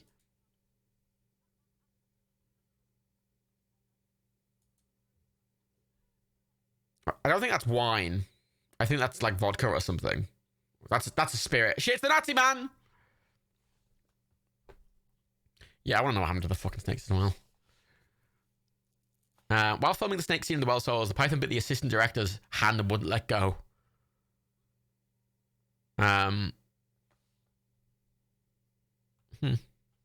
Python just bit the director. 7,000 snakes were used. Another crew member was bitten by a python. To achieve the sound of the snake slithering, the Foleyed person stuck his fingers into a cheese casserole. Karen Allen's stunt double refused to stand in amongst the snakes.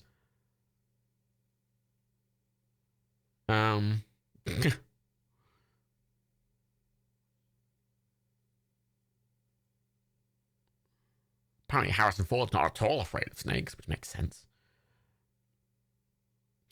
Oh, and apparently many of the snakes in the Well of Souls are not actually snakes, but specifically legless lizards. Which apparently have ear holes, which snakes don't. That's a fun fact. There it is. There's the Ark of the Covenant. It's all gold and shit. Oh, look at that.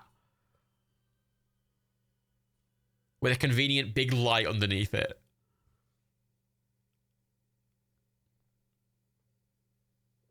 Yeah, so they were filming this in a soundstage in London, these bits. Yeah, so they scoured every pet shop in the south of England for all the snakes they get their hands on.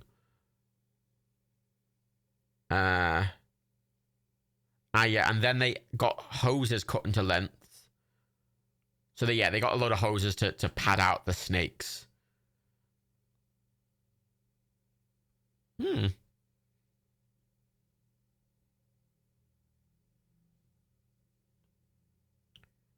Oh, and when he was in, the cobra was up looking at him. That was a real cobra. That was a real shot. That wasn't comped. There was a sheet of glass between Harrison Ford and the snake, and it did spray venom onto the glass very angrily. God, fucking 80s movies are fucking metal as shit. Oh, and here's another fun fact. A visit to the set by Stanley Kubrick's daughter led to an investigation by the RSPCA. She had complained that the snakes in the tomb scenes were being unfairly treated, and this led to filming being delayed by 1 day.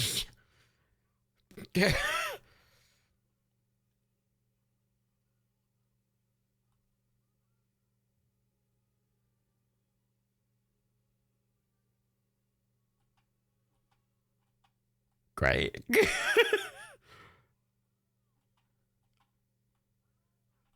Betrayal! Well, sort of not betrayal.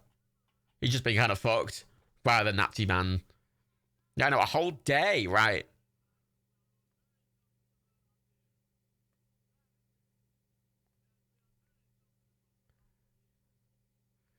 So that scene you're seeing there with the snakes clearly was one of the earlier shots. You can see a lot of the snakes aren't real. A lot of them are hoses. I wish I could pause these.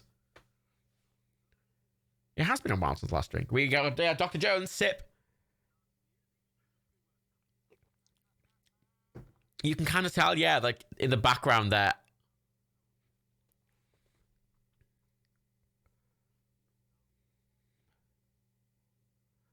Swear. Oh, shit.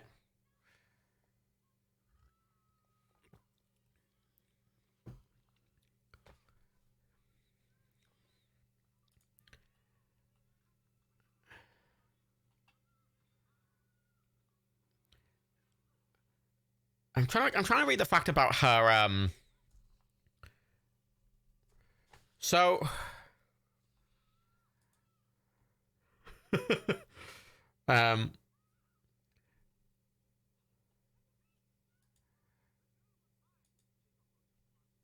apparently Karen Allen's stunt actors didn't want to go near the snakes.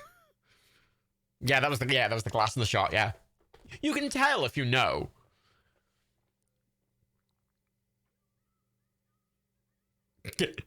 God, Karen Allen.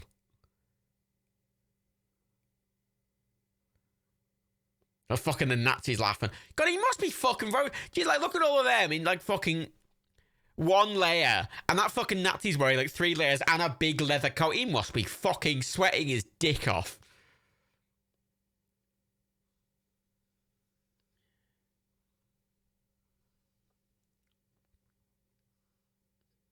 Oh, you can. Yeah, you can see the reflection of the cobra at the bottom, just to the right of it. Yeah, at the bottom left, you could see a lot of them weren't actually real snakes. Thing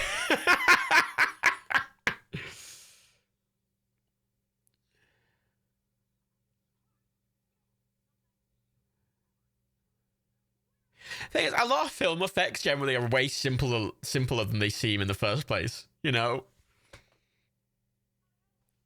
Because I'd look at that in a modern film going, oh, that's a CG snake, or they've comped it in with a green screen or whatever. No, it's just a pane of glass. Like, and it's just a pane of glass. That's it. The timestamp, we are at 1 hour, 13 minutes, and 26 seconds, 27 seconds, 28 seconds, 29 seconds, 30 seconds. Snakes! Whip! Swip! Whip use! Sip!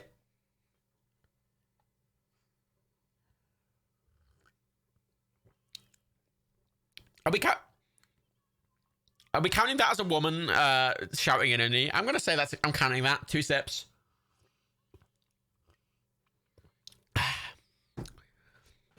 I've not put very much rum in my Coke. That's how I'm doing it lighter for this one.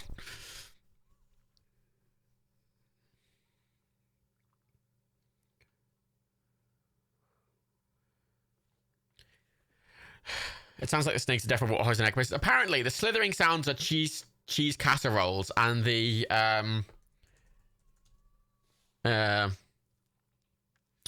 wet sponges being grabbed across grip tape on a skateboard.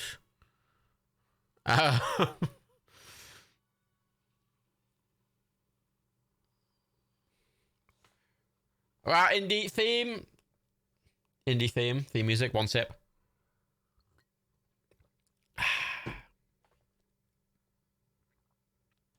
I think a lot of them are actually just snake sounds that they captured on set. Because if they had 7,000 snakes, I imagine they could get some pretty good sounds of snakes just making noises.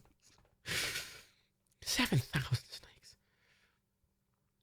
And here we go. That's right.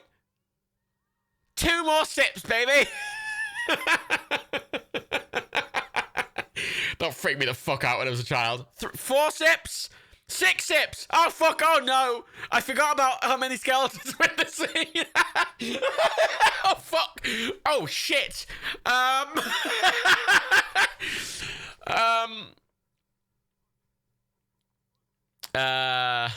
was gonna go with 10 sips. I'm just gonna say 10 sips. I'm just gonna say 10. Drink as much as you want for that one. I'm just gonna go with 10.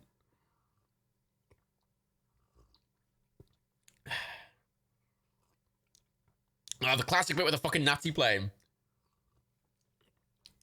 The rock did bounce, yeah. I remember that freaked me the fuck out as a child. Like, that's a fucking proper jump scare, but it's kind of silly.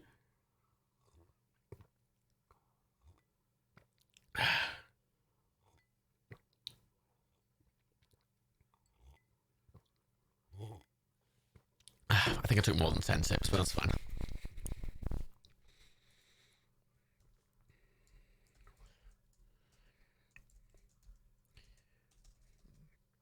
I'm glad I didn't have one for every time someone drinks on screen. And that's not a real Nazi plane. Oh, the Nazis were experimenting with flying wings. But I remember the boulder from the Indiana Jones Disney World show, and I remember this bit from the Indiana Jones Disney World show.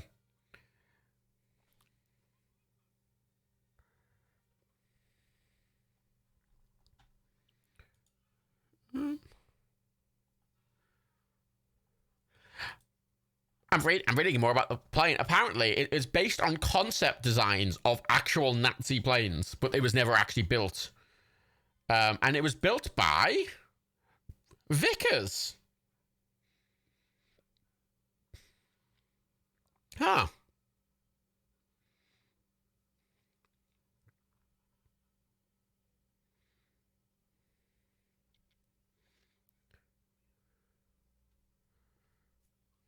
That's interesting. So it's not an actual working plane. It's just like a prop, but it was actually built by Vickers, the plane manufacturer. That's interesting. He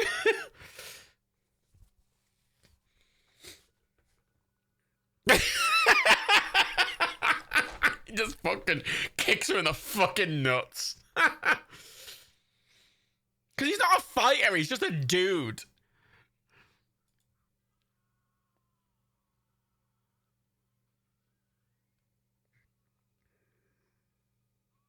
Oh, fuck yeah.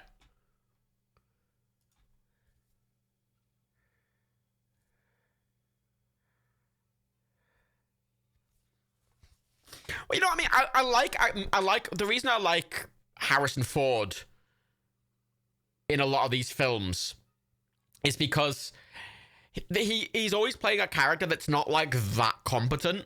Like, you know, in Patriot Games and and Jack Ryan films and The Fugitive, and in these, he's always kind of just playing this sort of like slightly clumsy dude who's like, he's physically fit, but he's not a fighter. He's not like trained. He's sort of vaguely trying. And he's kind of clumsy. Yeah, he bumbled into things, and I like that. It makes him feel kind of human and charming, and I like it, you know? Now, fun fact about this scene, which I've just read, Apparently, when they were filming this, Harrison Ford accidentally got ran over by the landing gear. Maybe in that fucking shot there. He got run over by the landing gear, and he tore his ACL, just like Vince McMahon.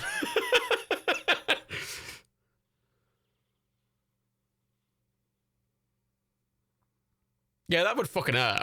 I mean, it's not a real plane, it's just a prop, so it's probably very light, but still.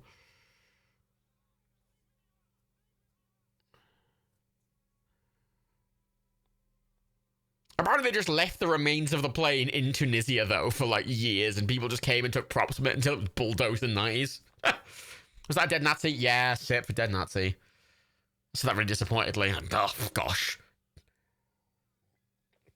Oh, he's not dead yet, but he will be in a moment.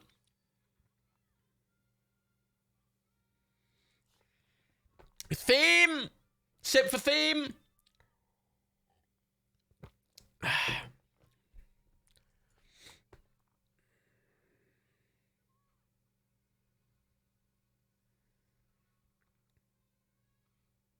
Parts of Luke's home and Tatooine is still there, of course it is.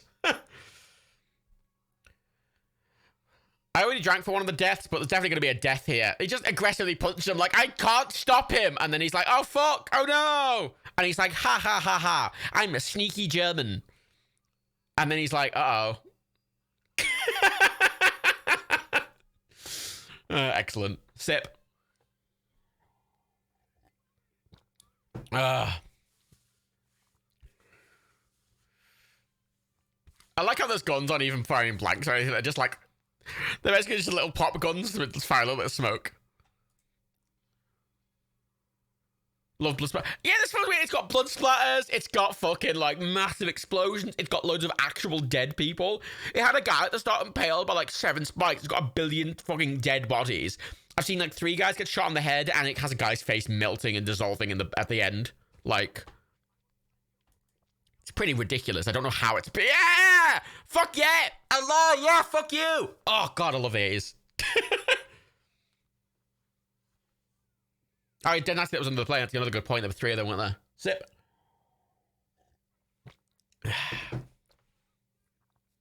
Yeah, and I can't believe... It's a G in Canada somehow.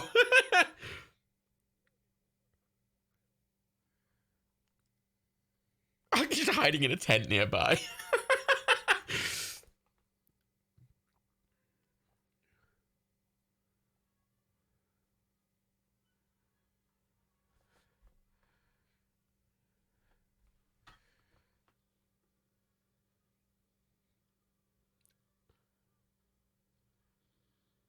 Oh, God, I love this fucking film. Can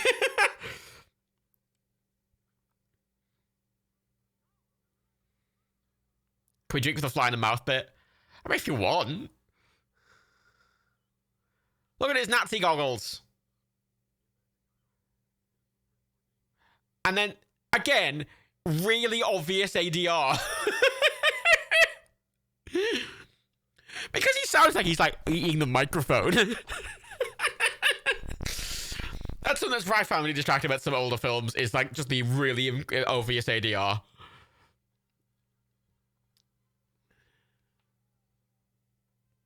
And I did mention that before, yes. But I think that's a really obvious example of it. Bye, Xerox. Is that how you say it for? What does ADR stand for? Faye, I genuinely don't know, but there's people in the chat who should know the answer to that. Koski and Oliver. Additional dialogue recording, says Koski. There you go! Hey! Yeah, fucking music! Sip!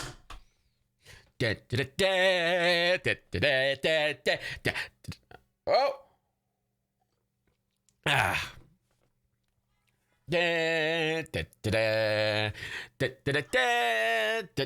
Oh? No.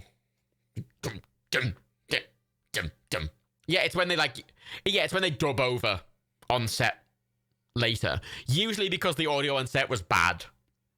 And it would have been bad there because you could see how fucking windy it was. And it's the 80s, so the sound would have been terrible on set. So they would have just dubbed over it. Fucking yeah! Yeah! He's not dead. Kind of wish he was, though. I mean, horse riding movies is weird and wrong, but I don't think Harrison Ford... The thing is, he's not competent, so I kind of give him the... he looked kind of not right doing anything he does, and I think that's kind of right. Yeah! Wilhelm! You know, I know we got rid of the Wilhelm, but I'm going to take 2 sips of the Wilhelm anyway, just out of, you know, respect. Oh, God, those fucking stuntmen! Fucking hell, it's the sketchiest fucking thing!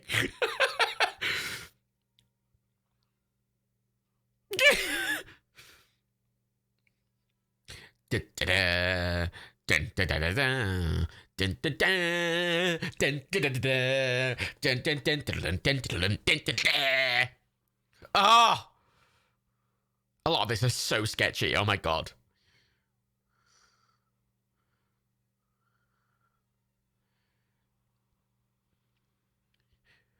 God, you know what film game I missed? The fucking stunt game. What was it called? Stunt Driver? I remember playing Stunt Driver Reloaded, a fucking Stuntman. Yeah, Stuntman. I played Stuntman. Was it Reloaded? Played it a bunch. Ignition. Thank you, Rocket Champ. I got the name wrong, but I remember. Stuntman Ignition. Yeah. Well, you're just being an on-set movie driver doing like shit like this. I mean, this is a continuation of the theme. I mean, you can drink if you want to, but I consider this the theme. Like, it's a single thing. So, I want a modern Stuntman game. Be fucking great.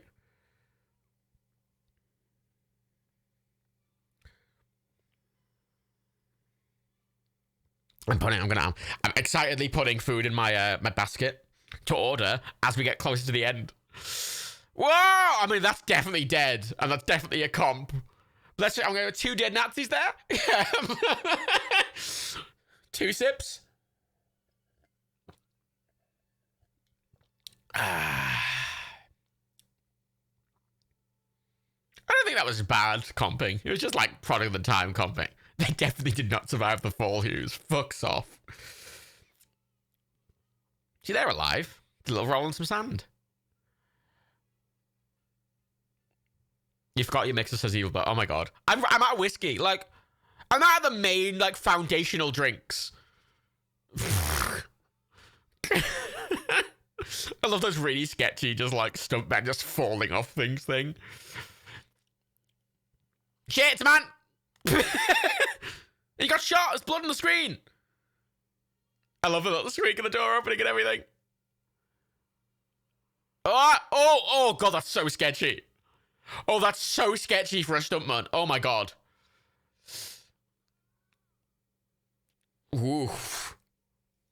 Almost dies. Yeah, I'm going to go. Yeah, that's an almost died. I'll take a sip for him almost dying there.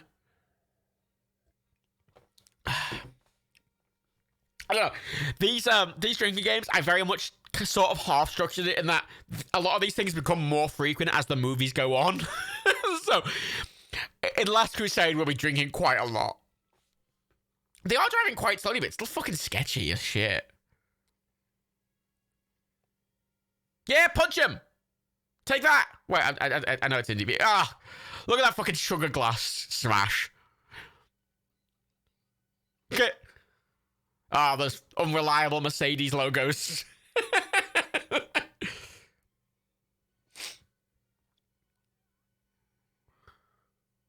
mean, a lot of stunts in this era were pretty fucking sketchy. Vroom! Oh, I mean, that is quite sketchy. They're not going that slowly there. That is... Oh, that's sketchy. That's slow.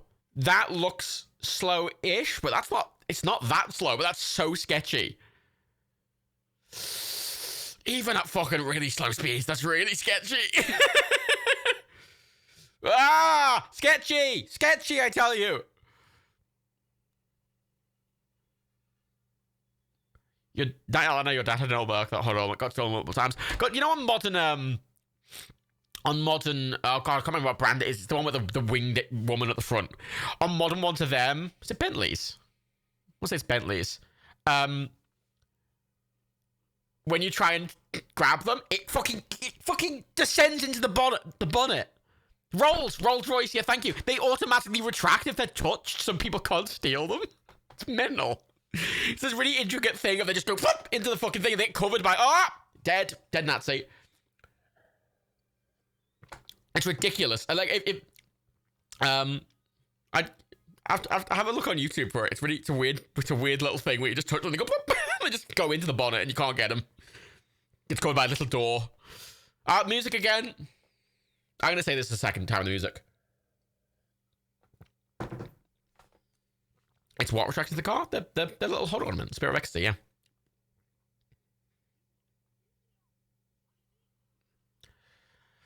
I'm a big fan of those, like, really classic, those really classic German fucking Imperial cars.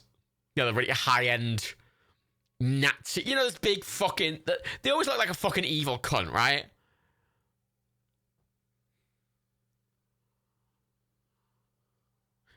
I like that there's a button on the inside for you parking it in a dodgy area. I mean, like, if you're parking it in a dodgy area, just don't park your fucking car in a dodgy area then, maybe.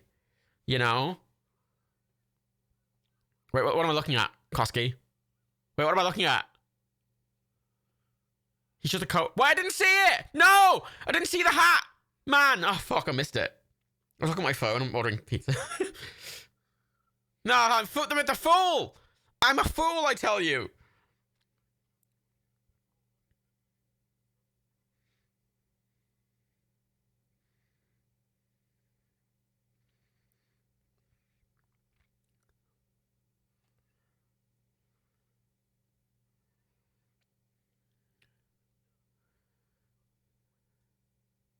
Yeah, like, don't take the wrong...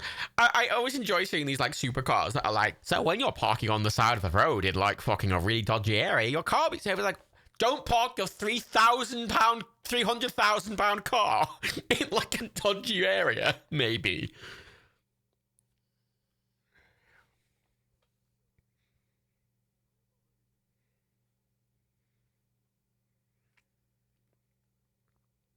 You're my good friend, Indy. He's not, but, I have a parasocial relationship with young Harrison Ford. I feel like I know him. I can have a drink with him.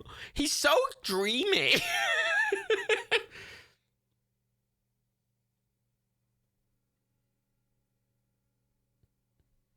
Oh, fuck that. Look, just shh.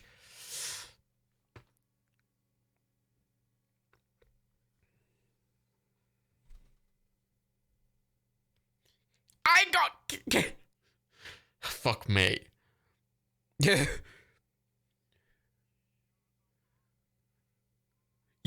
the Empire. It's the 30s. We're still all right with it.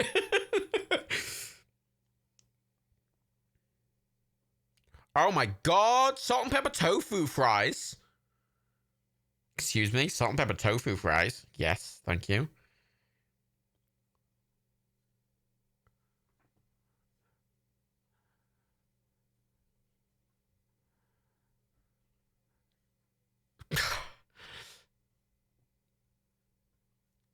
You feel like it was in his contract that he'd be allowed to sing? I wouldn't be surprised if that was a request he made to sing.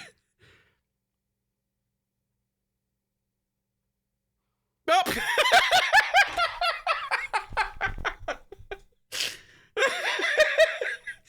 Subjectively funny. Such an exaggerated sound as well. Oh, fucking hell. Oh. I'm not telling any of you where I'm ordering from. I can later, but not now. Because that's a security concern.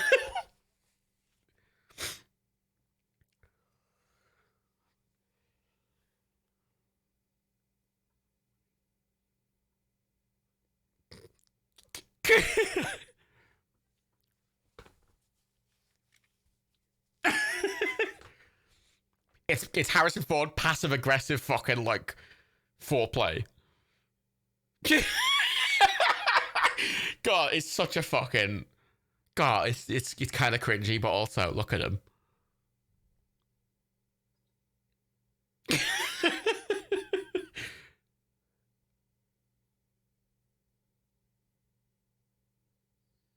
Does that count as any losing his hat? No, I mean even taking it off isn't him losing it. There's times when it like falls off his head, not, which is kind of what it's referring to.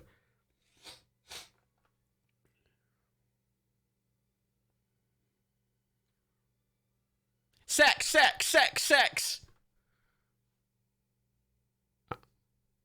Yeah. Yeah. He's too tired for me. He's too tired for. He's got a headache.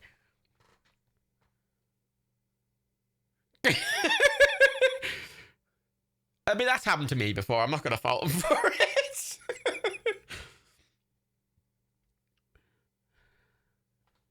Deep. I like that the subtitle says deep warbling. And then that says squeaking weakly. It's weak squeaking. It's not just squeaking, it's weak squeaking. Ah! Oh, old effects.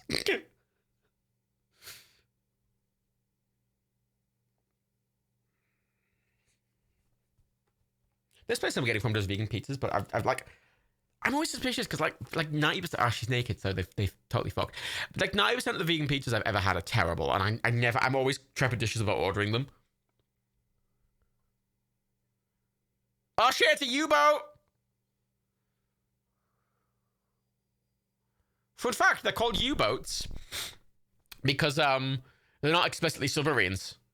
Because they can't stay under the water very long. They're mainly above the water, and then they can descend for short periods of time. That's why they're called U-boats.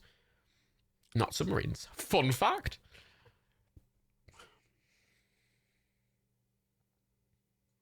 Yeah, I imagine, Tristan, yeah, UK and US subtitles have difference, because US and UK English is different. Fuck off, Hughes. You're here, you asked. If you're here, you asked for the fun fact. Vegan cheese can be good stuff and more cold. Vegan cheese melted, I've never had nice melted vegan cheese. It always comes out really badly. Always really horribly. And it's always, like, it makes me feel sick and shit, which is really frustrating. But some places you can get it good. It's just so rare, and I never want to take the chance. Because if I'm ordering a pizza, I don't want to...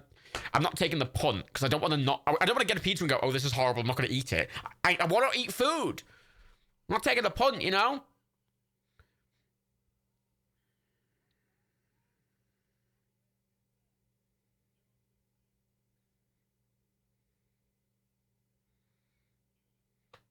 The rat was just squeaking, no mention of weak. Yeah, it said weak squeaking on my subtitles.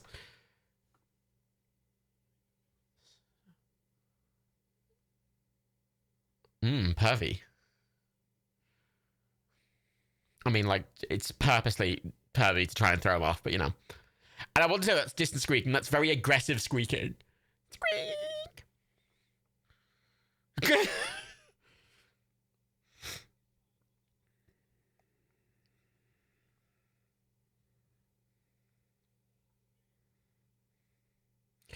The place I'm getting food from is like my cheese place. They do a lot of cheese items, you know? One of those places. If I just want a load of vaguely cheesy things, I just go to this place. The salt and pepper tofu fries sounds very nice, but also they sound like a little much. Oh, we got a little bit of Star Wars in there, huh?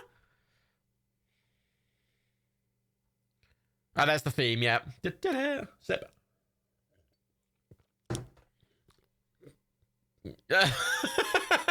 Yeah, Indy, you get that U-boat. Dun dun dun dun dun dun dun dun dun dun dun. I know it's his theme, Koski. It just, you know, you got it's. Dun dun dun dun dun dun dun dun dun dun. Fucking Germans. Speaking German.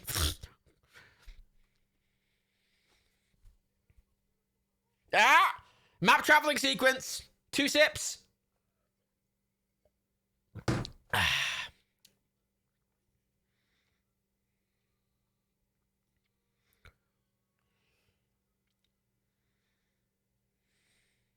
That's the cleanest U-boat crew ever. I mean, this is as evidenced, it's pre-World War II. So, you know, they're not at war yet. They're just sort of, you know, being naughty boys.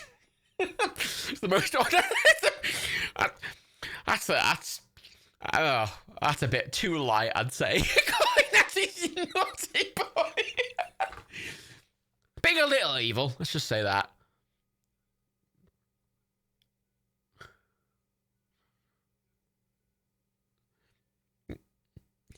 bit naughty, naughty Nazis. Just massacring and causing genocide and, horrible fascism and, all that. He's not the Fury, he's a very not.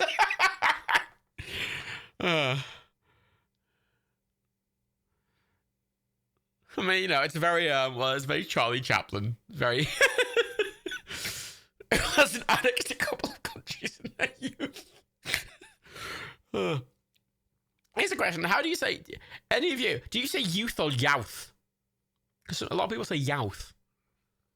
The suits, their fucking uniforms too small. I love the smile.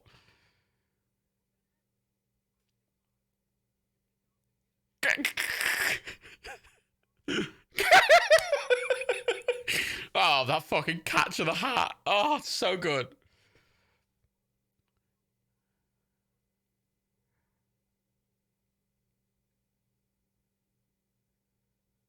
Who says youth? I've heard a lot of people say youth. I'm not saying that's the right way to say it, but I've heard a lot of people say youth. He asked where his shirt was. Well, fascinating.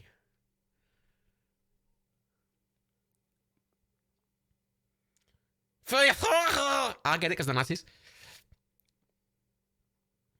Youth is a Liverpool thing. That sounds about right. I don't know if that's a Liverpoolian thing. I've just heard many people say, yeah, not specifically Liverpool people. I've heard people say that. I'm getting the tofu fries. Fuck it. Take a punt.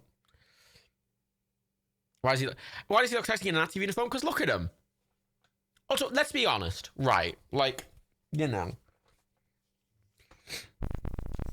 style wasn't one of the problems with the Nazis. It was all the other things. No one was like, oh, the uniforms are so ugly. It's very much like, oh, they're horrible human pigs. Why just have normal fries? Because the fries they come with extra tofu. The salt and pepper fries with tofu. Like a lot of places, I'll get like salt and pepper tofu and salt and pepper fries, but it's like together. I'm like, ooh, fuck yeah.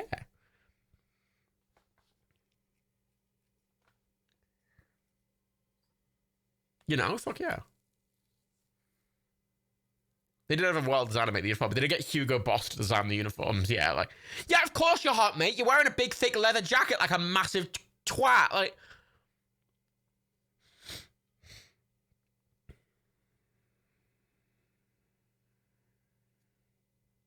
see, I'm really glad, right? Because, how, Trumpism and MAGA shit is, so incredibly I'm so glad they're not fashionable.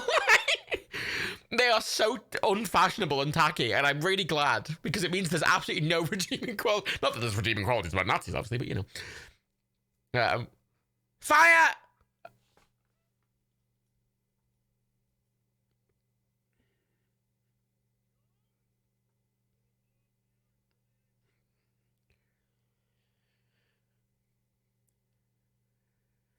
Shh, don't worry about the RPG. Fly! Fly! Into the mouth! Yeah, into the mouth!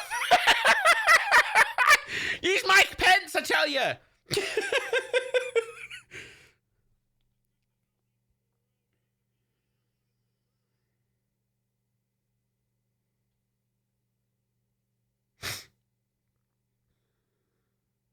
He'll blow you up, mate.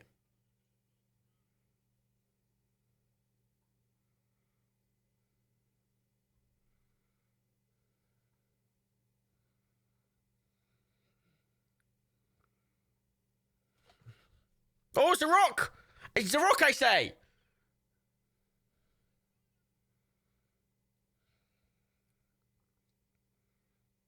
Back to God.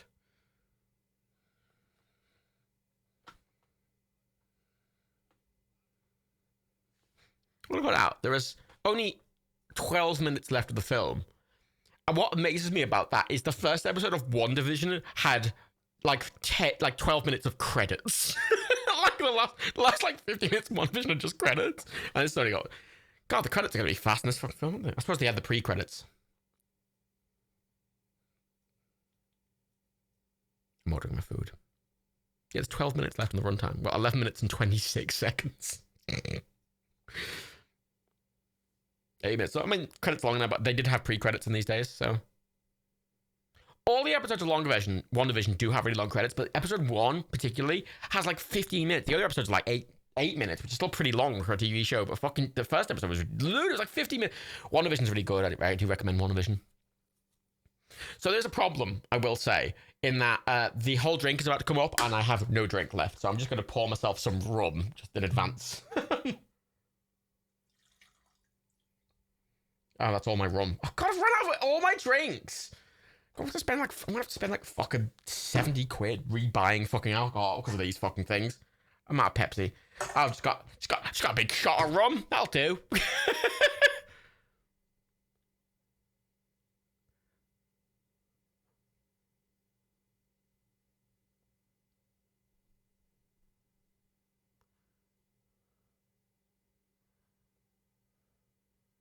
Kraken, I hope Kraken holds up in his own. It's not something I've drank.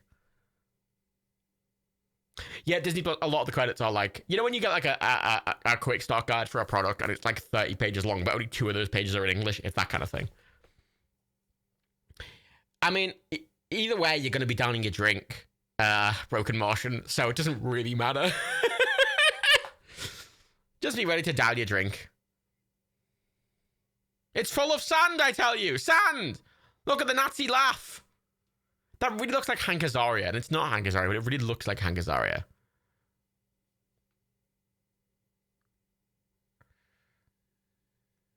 Power surging, that's what the subtitle says.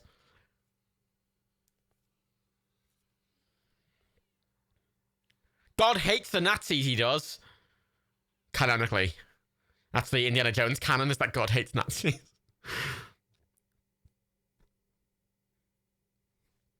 Deep warbling. Oh, back to the deep warbling. Oh, here it is. Here it is. Here's the scene. Are we ready to down your drinks, everyone?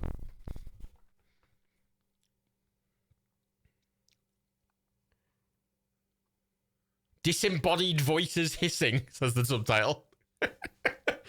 You're right.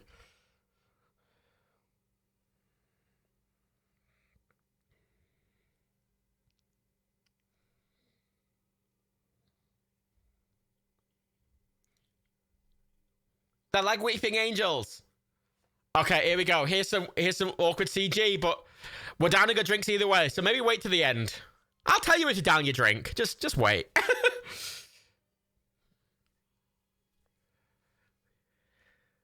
If you've not seen this film before, this might be a bit,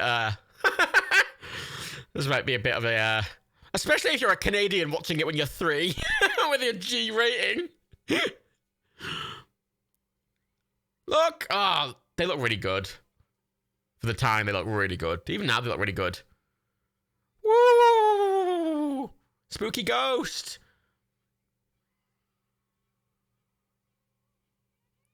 What's supposed to be happening here? It's the souls. Just watch. You'll see.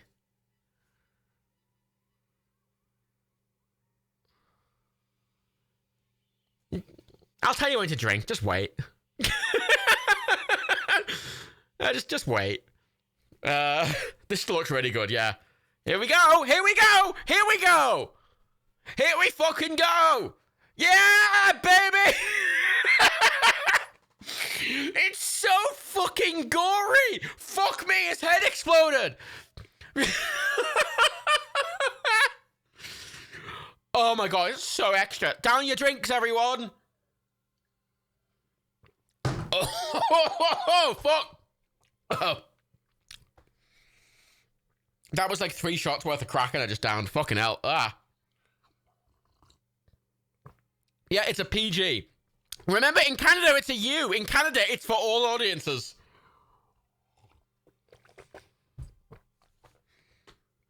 This film is pretty fucking gory.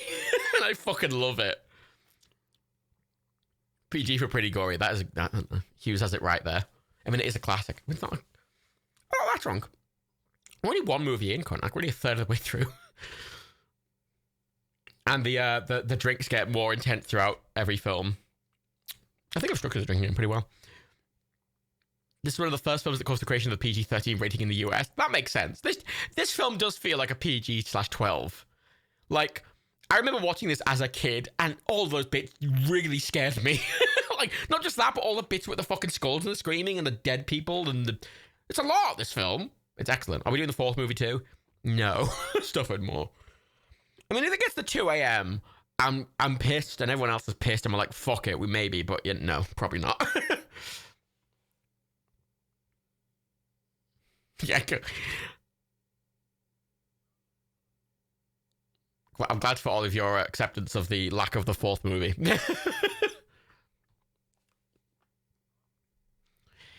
I actually would like to watch the fourth one, in all honesty. I couldn't... fitting it in was difficult, realistically speaking. And I don't want to end with it, really. Because it's like... Last Crusade is such an excellent film. Top men! Top men! Say it. Say, wait. Say it. Excellent. Classic. Yeah, they're going to be in two different lines, like he's just done. I think Last Crusade is such an amazing film, and then to go from that to like Crystal Skull would just be so jarring and unpleasant. I kind of just don't want to do it on principle. We could watch the fourth movie before the third. No, it doesn't feel right. Needs to be in chronological order. You want Ford to be a top man? I mean, I'd let Ford top me, right? A lot of the bits of this film have weird fringing at the top and bottom of frame, I've noticed. Here we go. Classic fucking referencing a billion fucking things. And also Crystal Skull. You're willing to watch the train wreck of Temple of Doom, but not Crystal Skull. I mean, Temple of Doom is a lot better than Crystal Skull. I mean, Faye, I think you're being a bit unfair. No, I would save the fourth for the but as I've shown depressed rating, all four movies go off Amazon tomorrow at midnight. So that's the end of the film with 4 minutes of credits. 4 minutes of credits from fucking Raiders. Excellent film. Great film. Excellent start to the series, right? Like, no, it's not much that Temple of Doom, I'm not saying it's a good film, but it's better than Crystal Skull. It's a lot better than Crystal Skull. It's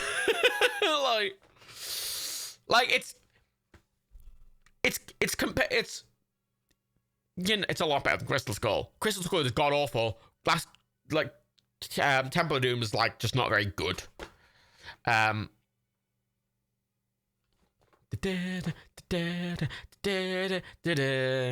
time's the next one? We'll be starting the next one. What time is it now? I said about 1:30. We have about a 15-minute break. 15-ish minute break. I said we'd be starting about 9:30 for Temple of Doom, which is in like 10 minutes. But we'll say 15 minutes. Let's say we'll start 22. Should we say that? 22. Yeah, 22. That works. I think Last Crusade will be about 11:45. I'm saying half 11, 11:45, which is late, but you know. So yeah, that was a good first film. So that's a good lead-in. Basically, I'm only really doing this because I want to watch Last Crusade. I'm going to be honest. It's all leading towards Last Crusade, the best film.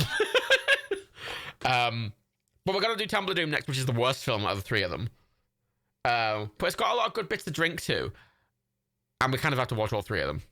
So...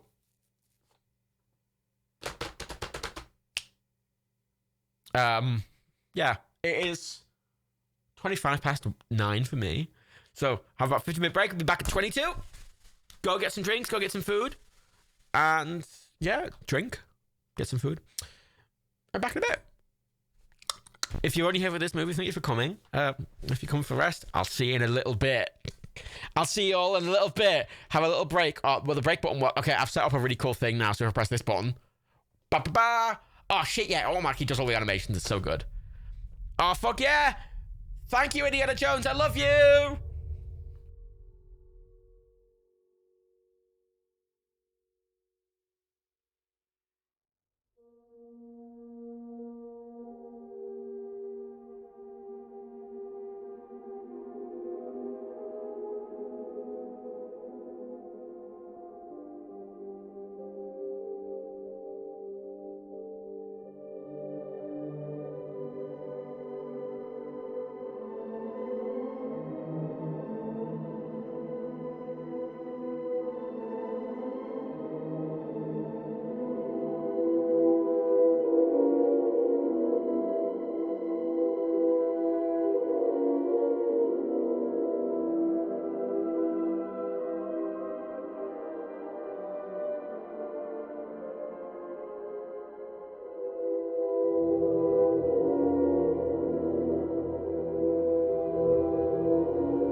I couldn't have timed that more perfectly. I got back literally seconds before the before the intermission music ended. Oh, it's perfect. Although I in classic me fashion got because where I live, bit annoying, right? Delivery drivers literally half the time go, I can't find your house, you don't know where to live. So I have to like walk down the fucking street and be like, hello, fucking blind cunt. So walk down the street, grab my pizza, like, okay, cool. And then I spend about 5 minutes going, oh shit, I've lost my keys. So I'm looking on the fucking road for them, checking my own pockets. I'm like, where the fuck am I? It's on the pizza box. It's on the pizza box behind the bag out of my view, like a fucking dumb cunt. So I spent like 5 minutes looking for keys when I had them on me, like a fucking dumb cunt. Oh, and I need to bring the that back. Wait, no, that. Oh, please don't break. Oh, fuck. It broke slightly, but it's fine. I mean, I did make the intermission 20 minutes for a reason. I've scheduled to finish at 2 with breaks built in, basically. And I also built it in that I would probably be slightly late for this one. I've got my, oh shit, oh my god, this fucking tofu fries. Oh my god. It's got chilies and fucking onions and sriracha. Oh my god. It's like Rebecca's dream fucking box.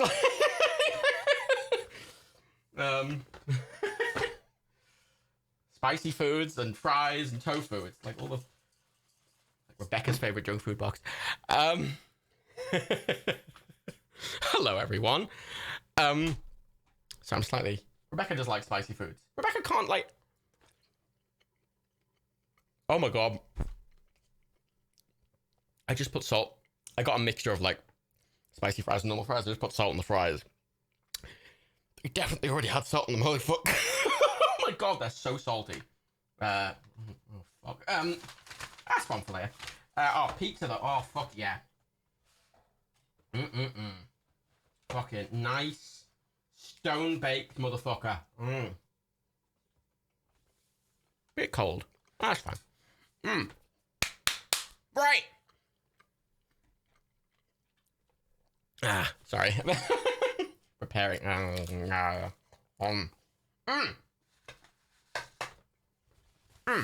quite hungry.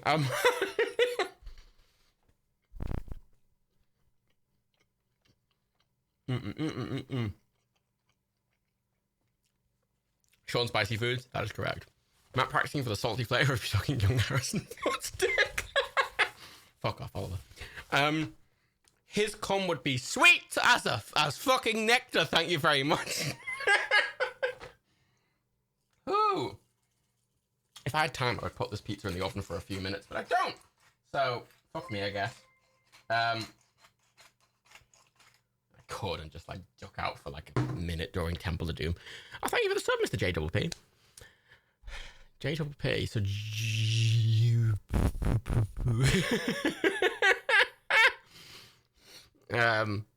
Look, if you don't expect me to say things like that, why are you in my streams? Let's be perfectly honest. Like... hey, I am straight. I'm comfortable with masculine because I can joke about it. Thank you very much. One of my favorite things to do, right, is talk about me and Steve having sex in front of Daniel because it makes him very uncomfortable. And Steve always plays along as well, which is the funniest thing. So funny.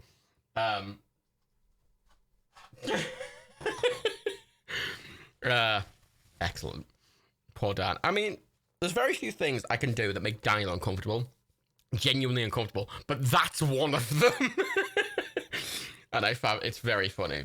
I love Steve. Wait, okay, I'm just going to quickly... before my food arrived, I also brought up some gin. Because I'm out of rum. So I'm going to have gin and Pepsis. Which is also a drink that Rebecca introduced me to. So, it's a Rebecca-themed food party, I guess. As I just have to move a bunch of stuff around. Apologies, this is... I would have been an intermission for another couple of minutes, but I felt I should start before the intermission music finished. Or as it finished, it felt like appropriate timing, you know? As I just quickly... Okay. The best rating, I've got Haribo and full sugar Pepsi. Oh, full sugar. I mean, I'm full sugar. Full sugar? Full sugar Pepsi. I don't know. I don't drink fizzy drinks very often, so when I do, I want proper ones, you know? So sugar. I may have like a couple of fizzy drinks a week. Straight except for Harrison Ford and Henry Cavill. I mean, Henry Cavill, nah. I mean, who else?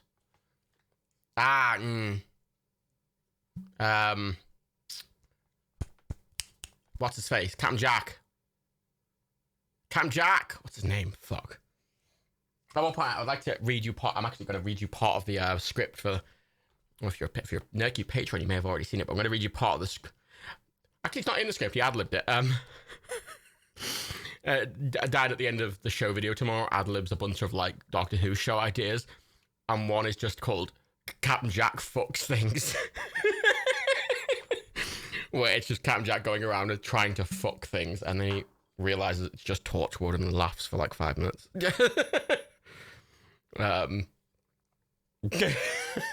Like, oh, I feel attacked. I do. Right. Drinks there. Right, I'm just gonna move a bunch of stuff. Apologies for the slightly unorganized nature of this. John Barrowman. Thank you, Faye. Appreciate that. John Barrowman. Good old boy, John Barrowman. Broken Martian, I'm gay, but not seeing any interest in John Barrowman. Hey, look, I'm not going to tell you that your taste is wrong. Anyway, I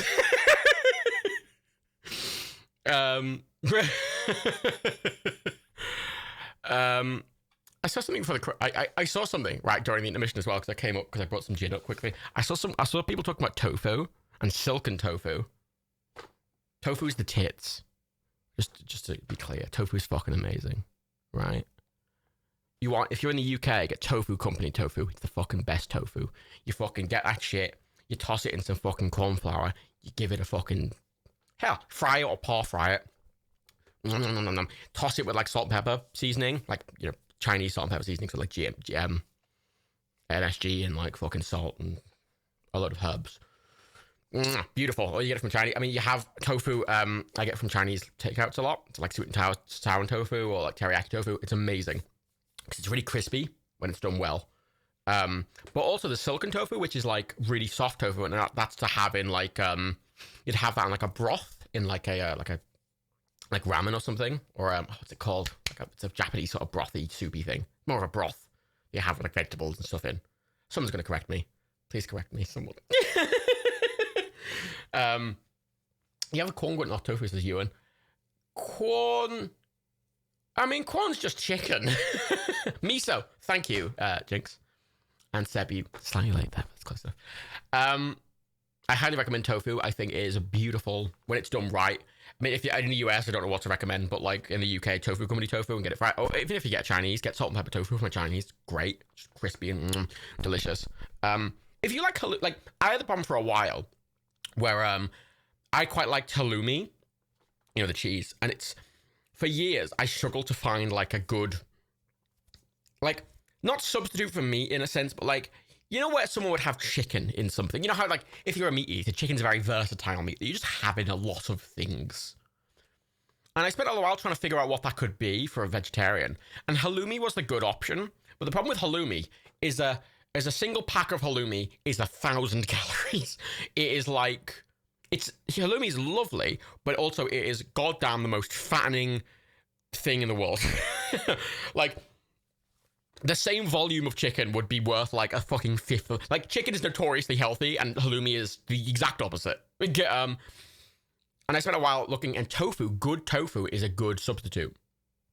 Halloumi fries are good. Halloumi fries are good, but oh my god, there's so much. Like, they're like 1,000 calories. Just even a small bit of halloumi fries is like 1,000 calories. I've mentioned this in the stream before, but Costa Coffee used to do a halloumi focaccia sandwich. It was like pesto and halloumi. It was lovely, but it had so little halloumi in it. It just gave you the taste of halloumi. But it was still like only 250 calories for the whole sandwich, and it was great. And that was the best. Oh, it was the best halloumi thing because it was the take. You got all the things you wanted from halloumi, but without like, you know, a billion fucking 1,000 calories. And the frustrating, I always have a problem with that. It's a very rare treat food for me because I live alone, and you can't like open it and like use half of it. You have to kind of use all of it, and I just sort of have it as a singular thing, you know. If I'm like, I want junk food, but I only eat like 1,300 calories a day or something on average, so I'm good for it, but still, I don't like drinking it for that reason. I'm gonna try this fucking like tofu fucking chippy thing. Let's try it.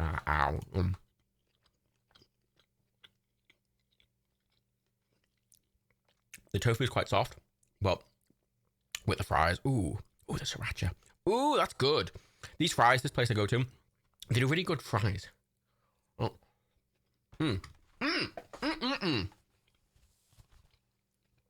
Delish. Why do I need to train some bits of the drinking game? I think drinking game's fine. Right. Oh yeah, as Griffin Digest says, halloumi is just so salty as well. It's so incredibly unhealthy. It is like ludicrously unhealthy. There are no Nazis in Temple. That is correct. I'm not changing the drinking game. The drinking game is meant for all three films. If it doesn't happen in the second film, then it doesn't happen. I'm trying to balance it for the fact is lots of stuff happens in the third film, so it kind of balances out. The drinking game was made for all three films like a singular thing, not just one. So it's staying the way it is. We won't be doing a whole drink in Temple of Doom. Tofu is amazing. I just realized I've run out of water.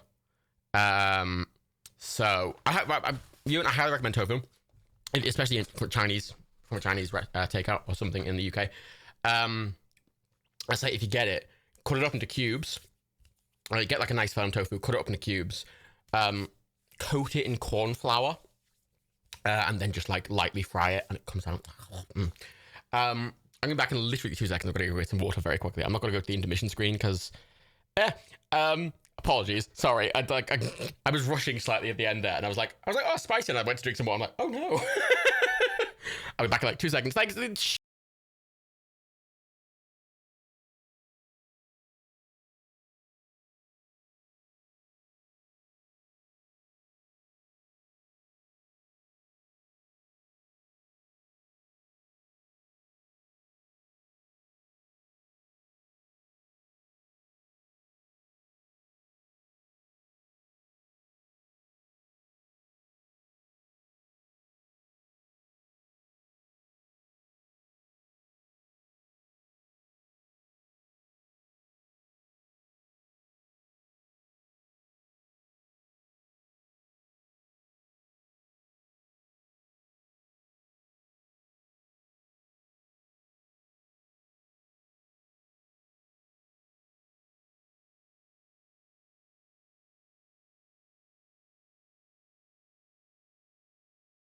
It's me. I've returned. I like spice, but I'm bad with it. Like, people either like spice and they're good with it, or they hate spice because they're bad with it. I like spice. I'm bad with it. Yum. Jackfruit. Jackfruit's a whole thing. I'm not a fan of jackfruit. It's not very flexible. Tofu's very flexible. Halloumi's incredibly flexible, but yeah. Well, I've got into like soya chunks, not like sort of chicken chunks, but they don't taste like chicken. M&S do them quite nice. Anyway, we're at 10 o'clock. I'm going to very quickly tweet that we're about to do Temple of Doom, and we'll start in like 30 seconds. Are you all ready for Temple of Doom? The worst out of the original trilogy, but the second worst if we count Crystal Skull. It's fine. It's fine. It's got some very fun bits. But out of all the films, it's kind of the worst, but it's still still an Indiana Jones film, so it's still fun. Give me a spicy meatball. Hope everyone's back by now.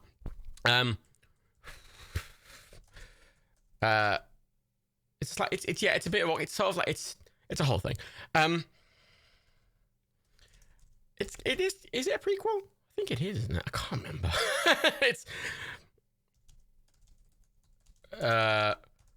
Okay, everyone has read it. Cool. So I can't type and talk at the same time. It fucks me up. Right. It's set before Raiders. Oh, there we go. I mean, really, we should have watched it Temple, then Raiders, then Last Crusade, then Crystal Skull, but I'd rather not hate myself that much. It's the awkward middle child, which is like, we could have skipped straight to Last Crusade, but I kind of want to watch all of them. I feel like they're good to watch. It's worth watching. It's not bad. It's just not very good either. Oh my god. Sorry, I've just noticed. I opened the Prime Video thing. Fucking all of Futurama's on fucking Prime now in the UK. Fuck me, Futurama. Ooh. And Lower Decks is obviously available everywhere outside the US. Moly mo. Oh my god. It is in the UK. Like, I say all the Futurama. 10 seasons. I think that's all of Futurama. It's most Futurama. Even if it's not all, it's most. Ooh. Oh, all the X-Files. All the X-Files is on Prime as well. Ooh. I'd like to point out as well, Indiana Jones The Last Crusade says it's broadly available, which usually means it's available in most countries, but oftentimes it doesn't mean the US, so... because broadly available just means, like, most countries, not all. Actually, all of the indie films are broadly available. I think the indie films are on Netflix in the UK as well, I think, as well. Temple of Doom. Right, Temple of Doom, it's the longest film out of all of them, and also, it's a 13 plus according to... Actually, hang on, let me just quickly check this. So, Lost Ark, according to Amazon's ratings, Raiders of the Lost Ark, one we just watched, is a 7 plus rating, which is insane. Temple of Doom, the one we're about to watch, is a 13 plus rating, and then Last Crusade is a 7 plus again. How the fuck was that film we just watched a 7 plus? I saw 5 people's faces get melted. Alright. This is 1984. I imagine it's just not as good because everyone was kind of distracted by, Star Wars. Right, I've pressed play. I'm going to try and move away from the mic to eat, so I might not be talking as much at the start of this. Just FYI. Apologies. I mean, Nazis do deserve getting their face melted, but still, it's pretty horrifying as a visual thing. It started. Okay. I'm at 5 seconds. Cool. Right. So these are all a bit awkward. Oh, it's transitioning into... Why is it muted for me? It's muted for me. There we go. Oh, it transitions into a big gong. That's a bit before its time, transitioning the fucking thing to the film. That's quite new. And then it's just some weird, like, Chinese cultural appropriation. It's fine.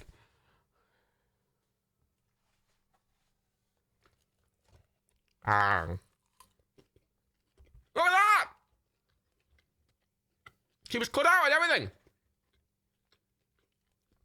And she's singing "Anything Goes" in Chinese for some reason. Where's the Fallout set in China? Damn it! Oh yeah, rules. Drink game. Forgot.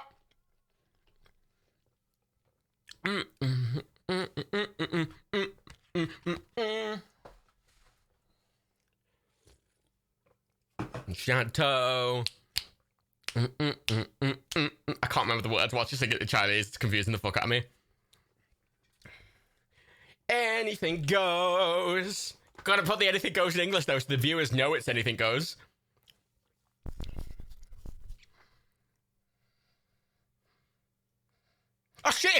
Mason, quick! He's got to repair the water pump! She's singing it like it's French. She is. It's a very extravagant opening for the middle child, I will say. Like, I think the other two films, they open with such much, like, they open so much more thematically, and this just starts out with, I mean, I'm enjoying it, but, you know, it's a lot. It doesn't feel very Indiana Jones, does it? That is supposed to be Chinese, she's singing No More Unicorns. Evidenced by the subtitle that just said, singing Chinese.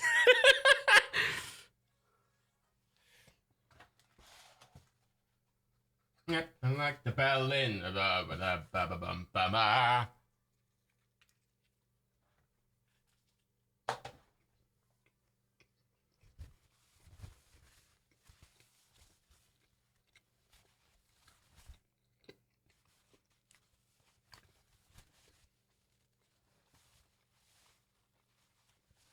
It does kind of feel like an opening to an Austin Powers movie, doesn't it? Their outfits are amazing. Like, this is a good sequence. It's just doesn't really fit the film.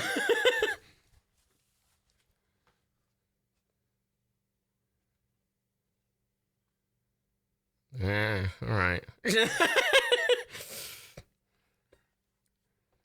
Yeah, it feels like they're trying to make this the James Bond version of it. Oh, it's Shanghai in 1935. So what, this is 3 years before the Raiders we just watched. This is a prequel. I feel like I knew that, but it wasn't in my brain. I knew it was a... I didn't remember it was a prequel. It's a prequel. Okay, we should have watched this first. We were doing it chronologically, but whatever. There he is, looking way older than he did in the last film, even though it's only a couple of years later.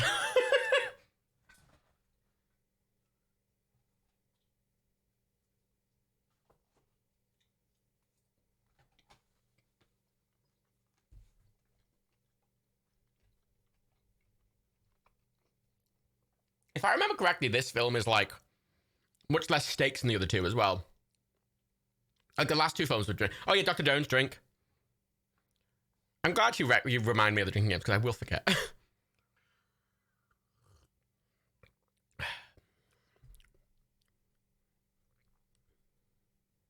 Famous archaeologist. It just sounds like a really underwhelming sentence, doesn't it? I know a lot of archaeologists. They're quite boring people. No offense. I like them. But, like, archaeology is inherently boring. It's interesting, but it's very... Oh, my God. He does look hot spoken the white tuxedo, but, you know, him grabbing a woman, like, holding a knife to her gut is a bit, you know...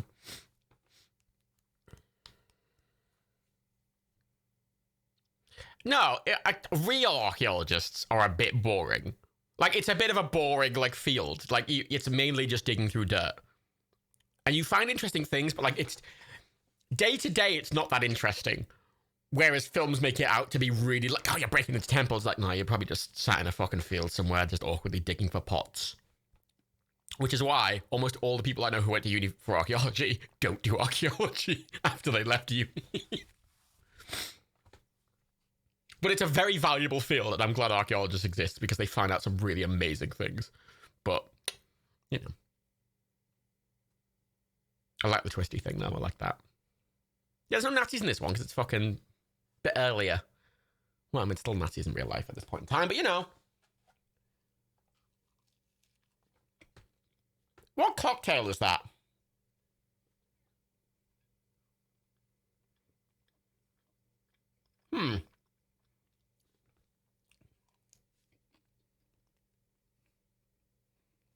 Where's the diamond herder? It's sharp. Oh, I think archaeologists are cool. It's just day to day. It's like very mundane. That's the word I'm looking for.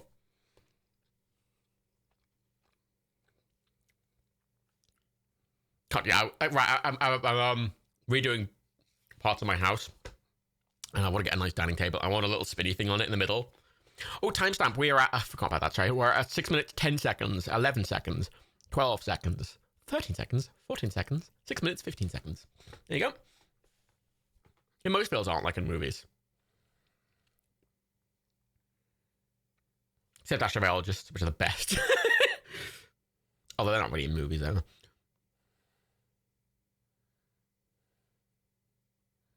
It's the poison, Dr. Jones.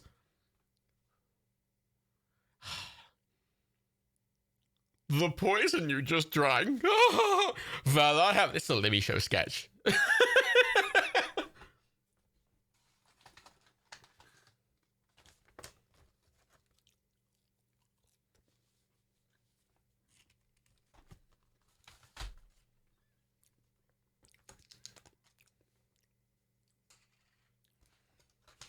Ah, bitch. What is that drink meant to be? Oh, yeah, 2 Dr. Joneses, yeah.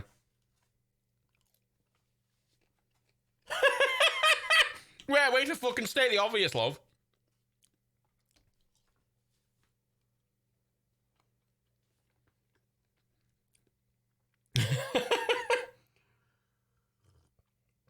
Jesus.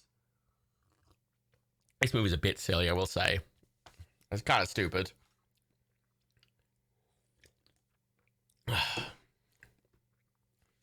Yeah, the bullet magic movie still close. I think it came from behind.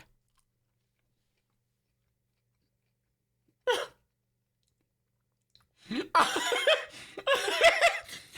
love that they're expositioning him being like long-term friends. And the first line he said, as he dies. Character development. Yeah.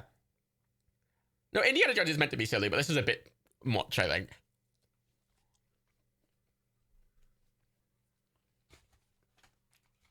I mean, it starts a bit, it's a bit too weirdly James Bond at the start. I still think it's fun, but the opening is a bit, I mean, the whole film's a bit, you know, yeah.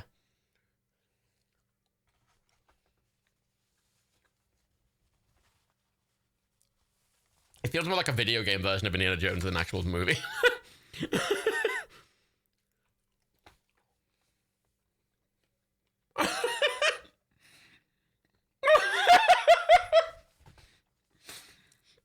He gets punched by the camera, and then he just punches some random woman.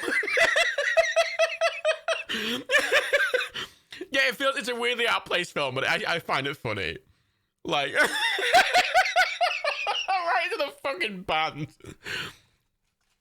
And they're playing it if it goes again.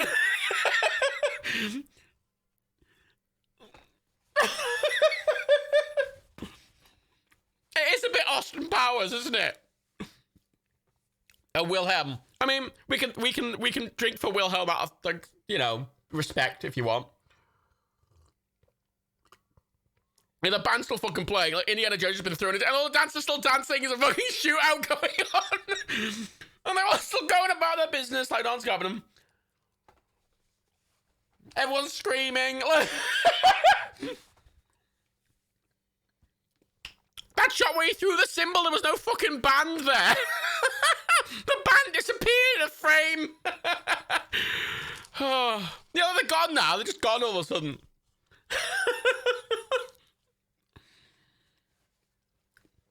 Fucking balloons. Oh, that's a fucking stupid film.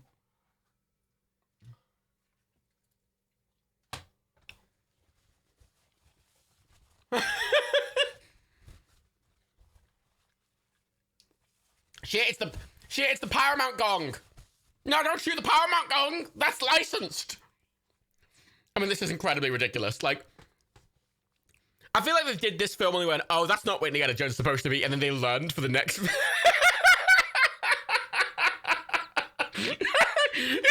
fucking rolling gong is a... Fuck me.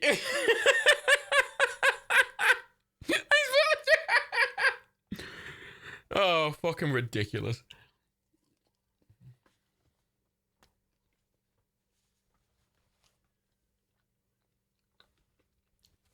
It's short round. It's short round.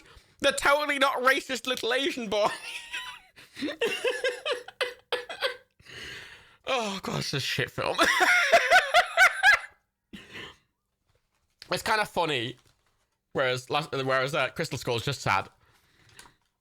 Oh, fucking short round.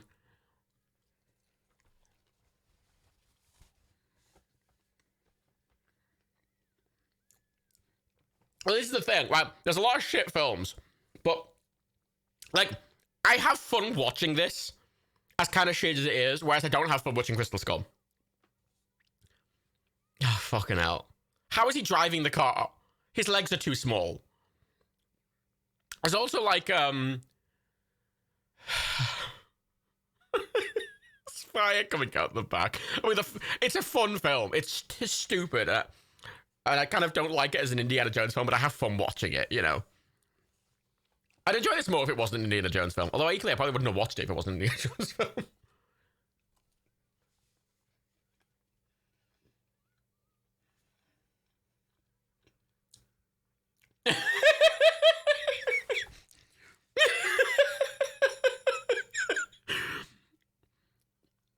There's another Wilhelm. It was called Club Obi-Wan. I didn't notice that. No, fucking hell.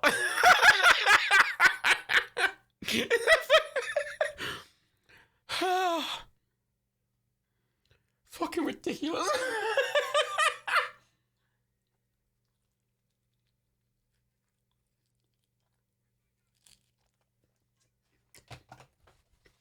Oh, women. Oh. You hot potato the gun because it was hot. They get hot guns.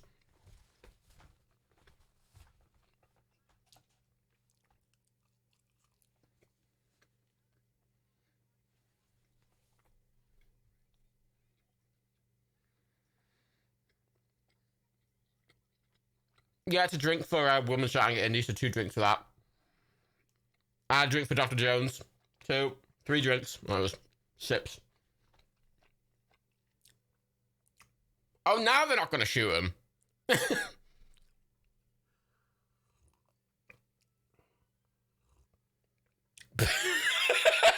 That's a good fucking gag. That's a good fucking gag. Yeah, Raiders March. Yeah, another sip for the And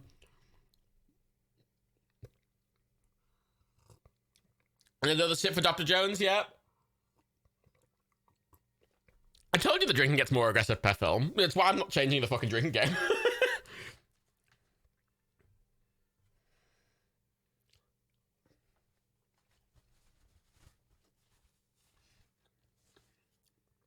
Ugh.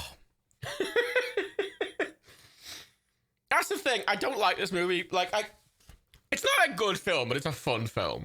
Like, I was looking through my that box recommendations, and I noticed I rated Catwoman like 1.5 stars, whereas I rated something like that fucking Aliens film we watched like 0.5 star. And I gave Catwoman more thing because as shit as it is, I had fun to watching it. It's not mapping yet. He just put his hat. There he goes, and now he's about to sleep. Are you? You're ahead in all the films, Jinx. Why is this one come with him? I don't know. They're going over the Great Wall. They're in China, everyone. Now the map's appeared. They were in China, everyone. Do you notice? That's 3 sips as well for the map traveling and the thing. Ah, they landed in Chongqing. Now they're going over some snowy bits. We're at 15 minutes exactly. 1 second, 2 seconds, 3 seconds, 4 seconds, 50 minutes, 5 seconds. Flying over some fucking mountains. And now it's back in the plane. Oh, now she's sleeping. Man 1 speaks Chinese. And now he's sleeping with short round on his dick for some reason. Isn't it great? Well, like falling off. Shh. They're in China. That's how China works. And they're dumping fuel out of their fucking tri-propeller plane.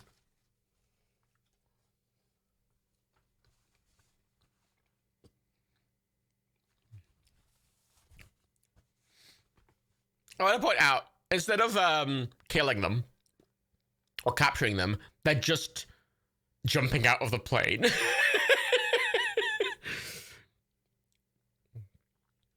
Off they go!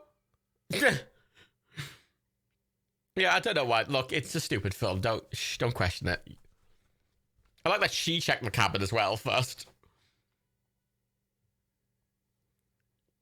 Make it look like an accident. I don't think they care. They were trying to shoot them in the middle of the fucking Shanghai.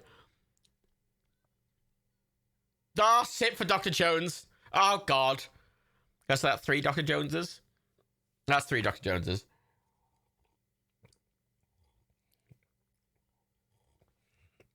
Oh my God! No one's flying the plane!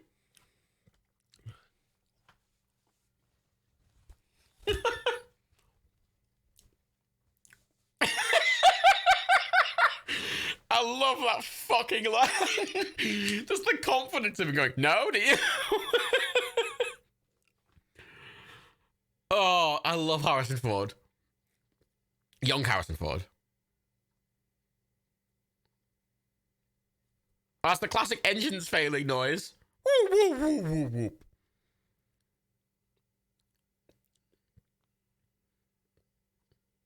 No shit. Oh, thanks, Short Round. God, I fucking hate Short Round. Yes, sit for Dr. Jones. There's the problem with this film. It's saying, Short Round always calls Indy short, like Dr. Jones. He always says Dr. Jones. So, on the way they escape this fucking thing.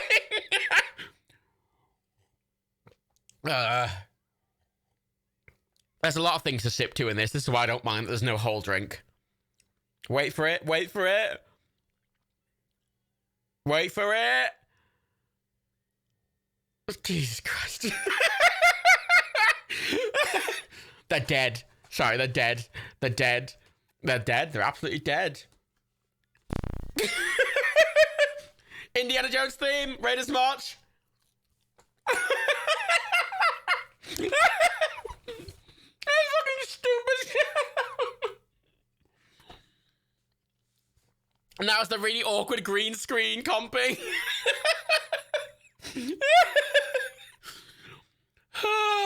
Indy almost dying.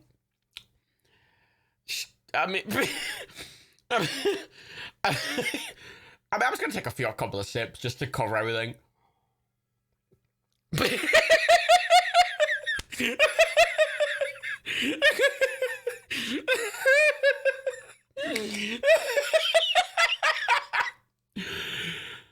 Oh, fucking hell. Ugh. I hate sand, it's coarse and it gets everywhere.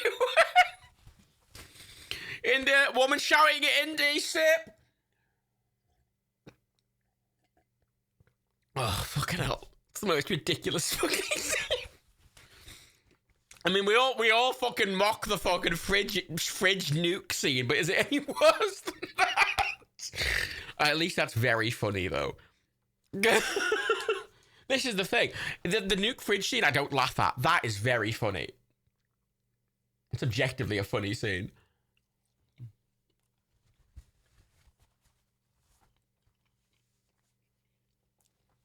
This is the first quiet bit of the film.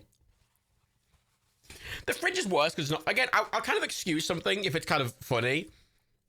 Because I can laugh at it and I have a fun time watching it. Like, I'll give something props even if it's shit, if it's fun.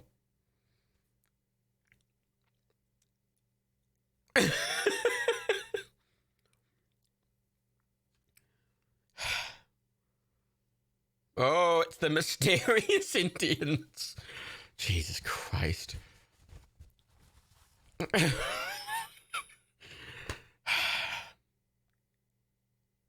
It's such a weird setup, isn't it? Everything we've just watched has legitimately nothing to do with the rest of the film. It's just a setup for him being here for some reason. I look, they've got the fucking, like, drawn-in map painting, like, town.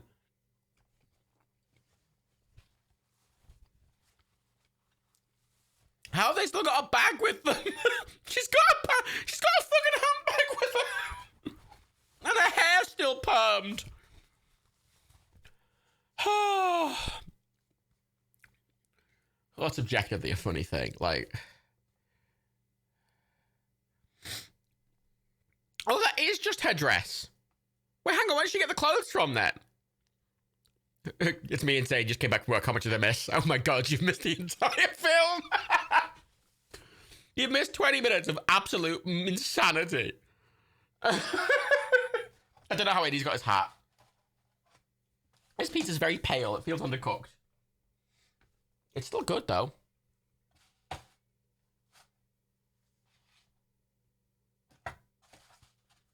It's a shame. It's a shame. It's a shame it's undercooked and a bit cold, but, you know, still good.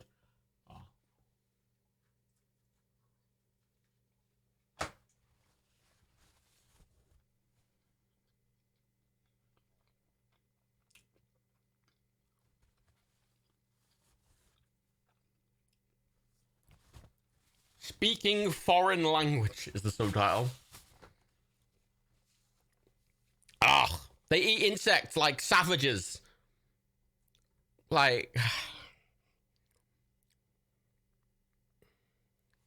Jesus Christ.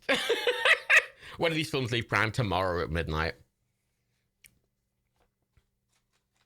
You're embarrassing me in front of the natives.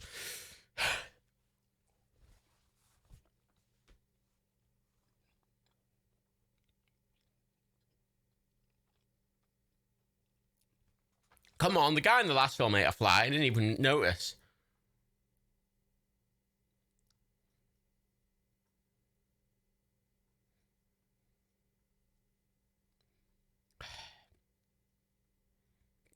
That's his concern. Someone sum up the first one quickly. It's really good. That's the end of the film.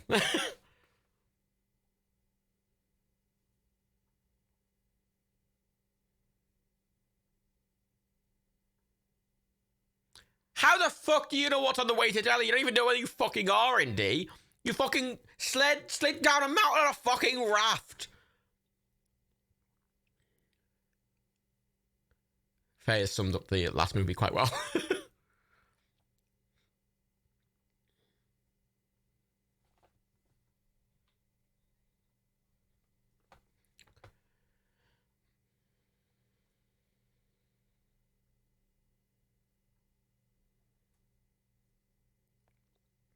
These people are surprisingly proficient in English, considering it's 1935 and they're in the middle of nowhere. They don't have any food, and their village is burnt.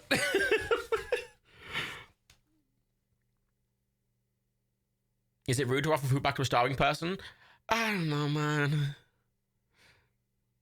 Oh yeah, Chloe, yeah, this is a good point. It is the British imperialism, but the British Raj weren't exactly very good at educating the local populace.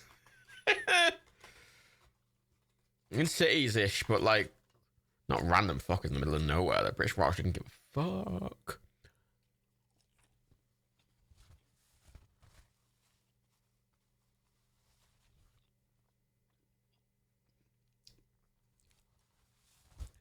It's fucking 1935. Do you think these people know what a plane is?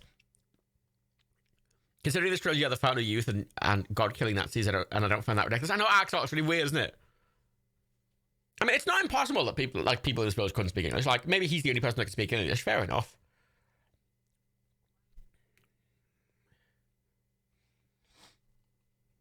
This film is quite literally just him. He stumbled across a weird adventure. Look at Shaw Rat trying to imitate him.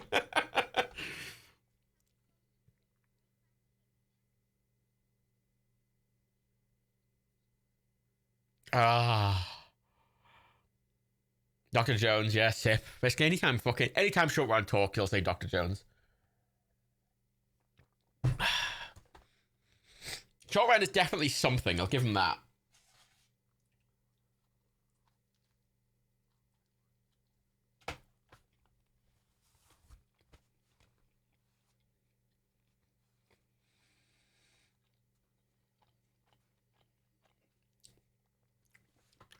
Some people just want to watch the world burn, Indy. Do you think Alfred was the one who did it? Right? You know when he was like... You know, fucking story tells in The Dark Knight. And he's like, woo! Some people...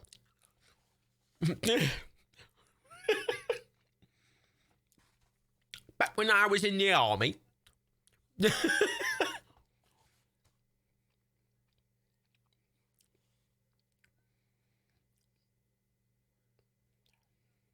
Why do people not like Shorty? He's just a bit much. He's kind of a bit Jar Jar Binksy.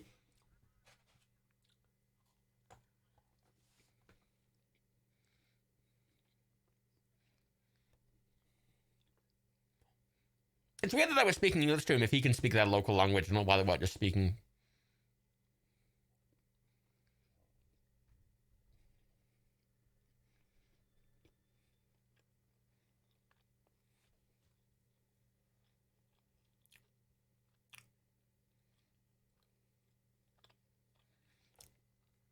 See, this is a bit weird because that is very clearly an actual starving child, which is kind of uncomfortable.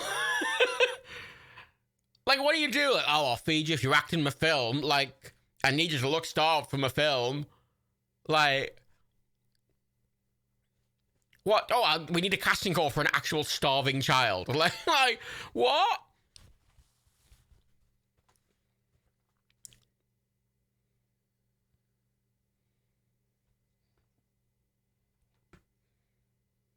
A little weird, isn't it? Yeah, pretty eek, innit? It's not like that's a special effects starving child.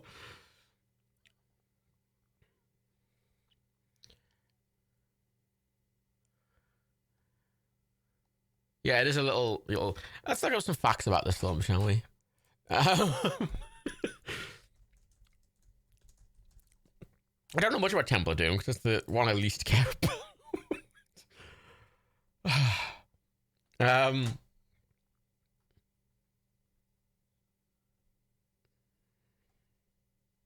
Huh. So it's an interesting thing. To avoid a 15 certificate in the UK with the sacrificial ceremony said to be bordering on an 18, according to a letter sent by the BBFC in the UK thing, the BBC cut 1 minute and 6 seconds from the film and later said that it was one of the strongest PG ratings it had ever issued. Among the cuts made were a heart rip from the sacrificial victim and his lowering onto the blazing pit. They're not cut anymore in the recent releases, but when it was originally released in 84, they cut bits out to make it a PG. Dr. Jones, yeah, sip.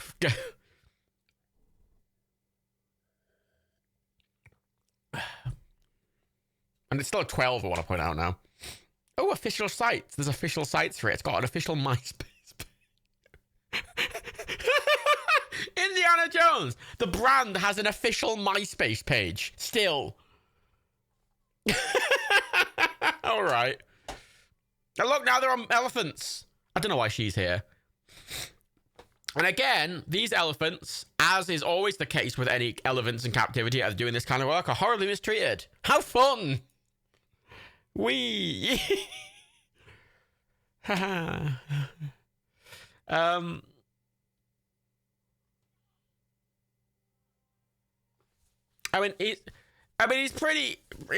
he's a bit too skinny, Faye, even so.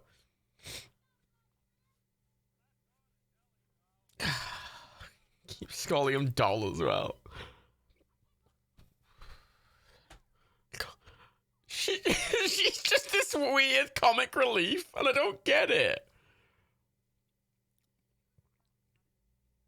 Apparently, George Lucas hired 2 people to write the script because of their knowledge of Indian culture. Interesting.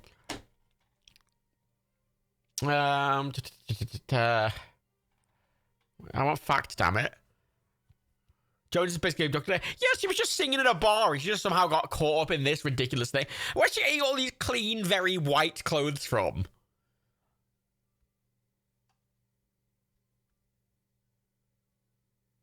I don't know why she's in the film. I don't know.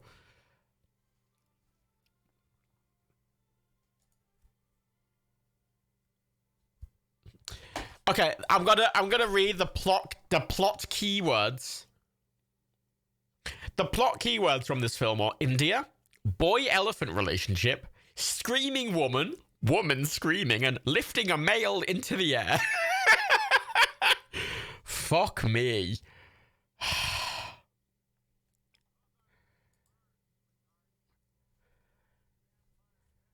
Oh shit, bats! I don't know why it's called boy-elephant relationship.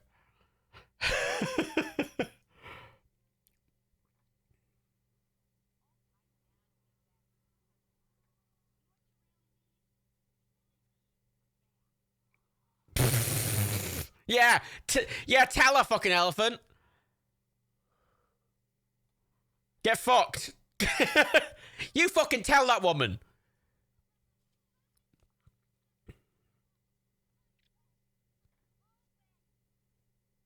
Thanks, Short Round, for your valuable insight.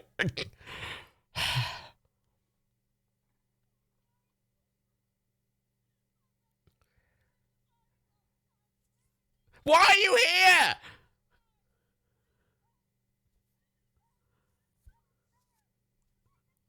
Yeah, I'm eating. I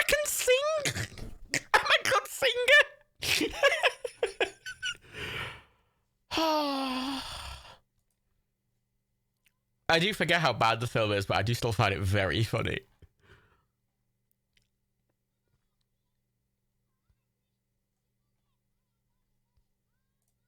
Thanks, Show Round. Where did they get cards from? You caught him?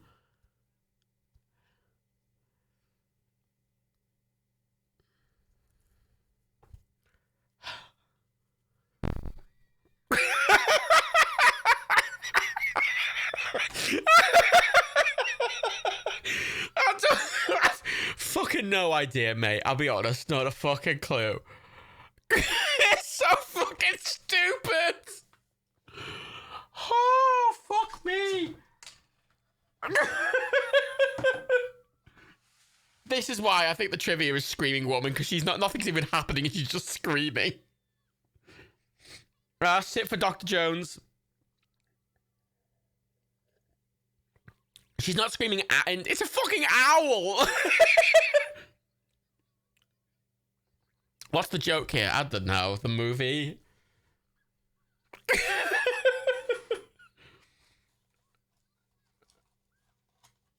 She's just screaming at all the wildlife in the background.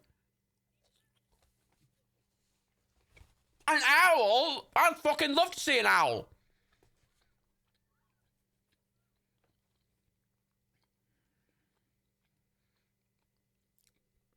Yeah, the completely ignoring is quite funny.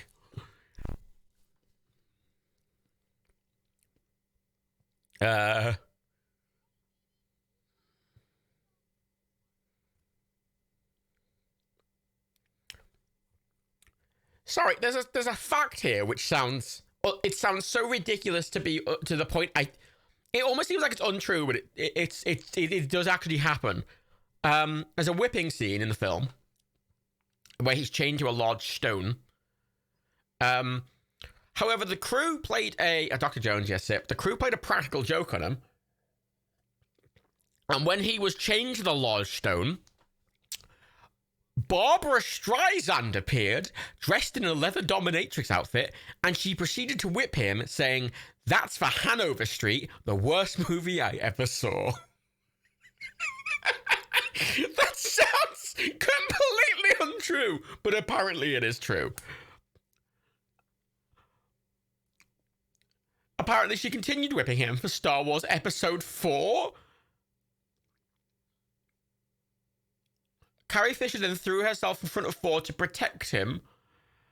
And Ivan Kershaw, shied the director Steven Spielberg, "Is this how you run your movies?" He said.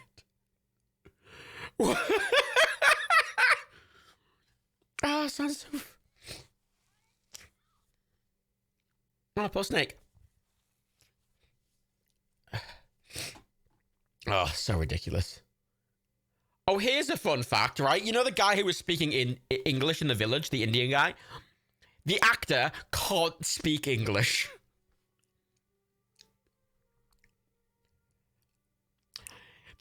What he was saying, Steven Spielberg was literally reading out lines to him and he was just repeating exactly what he said.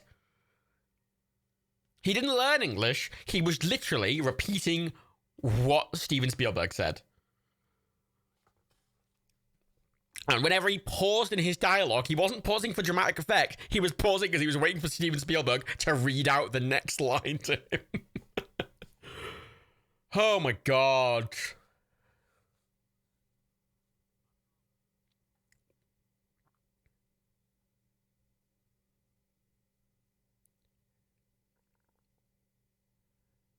So I'm reading a lot of other stuff.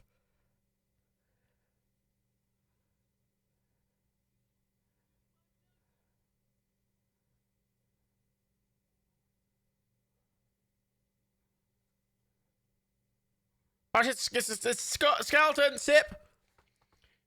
Wait, 2 sips.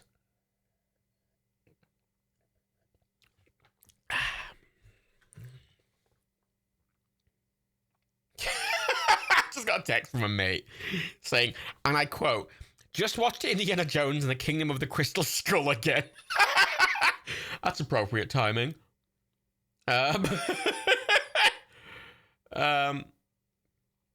He described it as he described lots of things in the movie and then said these things are all sadly unpalatable issues. All right. It's quite funny.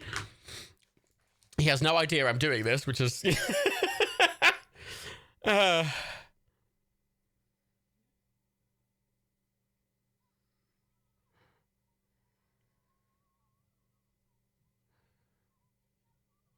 So I'm reading more stuff about the film.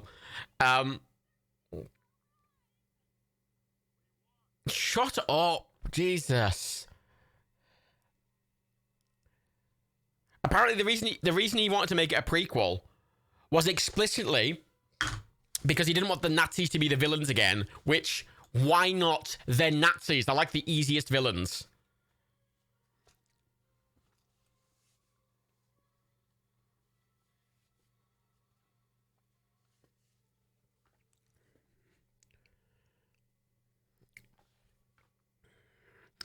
Here's another one. In the making of documentary for this movie, George Lucas said that although he originally intended for Temple of Doom to have a darker tone compared to Raiders, much like Star Wars Episode 5 was much darker than Star Wars Episode 4, he admitted that he made it much darker than he intended, part of the reason being that both he and Steven Spielberg were going through a breakup at the time, and he was not in a good mood. Spielberg also admitted, though, that he agreed with Lucas's idea for a darker tone film. He felt uncomfortable with certain scenes while filming them and would attempt to inject some humorous elements into those scenes, trying to lighten them up. The scene where Indy is fighting the Thuggee chief guard with a hammer, and the guard takes the hammer away and tosses it aside, only to have it land on the bystander's head, knocking him out with a comical thud, is a prime example of the lightening up. This is why the film's so fucking weird. Ugh. Apparently, the Kate Capshaw, who plays the woman there, she had to be taught how to scream, apparently.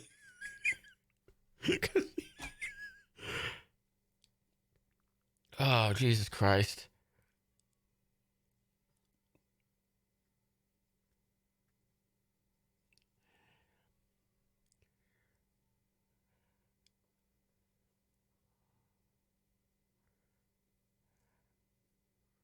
Some believe this film would have received an R rating instead of a PG-13 rating if Steven Spielberg's name wasn't attached. Where did he get a suit from? And his glasses. Where did he get his glasses from? Oh, the British Raj are here. Dr. Jones, sip.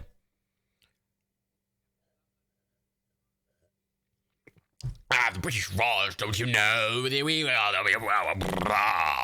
India. At the Oval. Thanks, Fawlty Towers.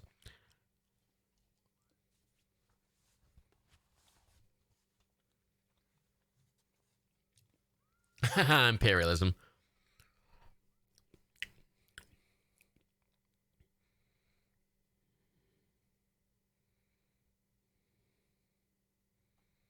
Bit weird. Bit weird. Don't know each other, don't I hear?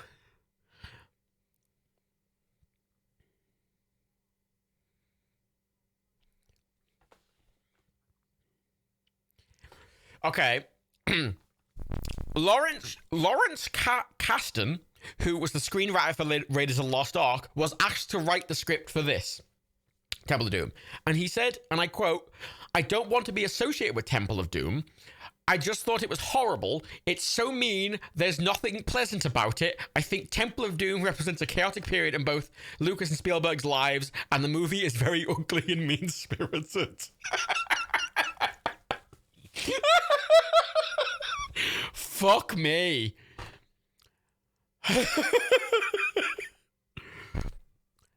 Whoo. Oh, it's such a weird film.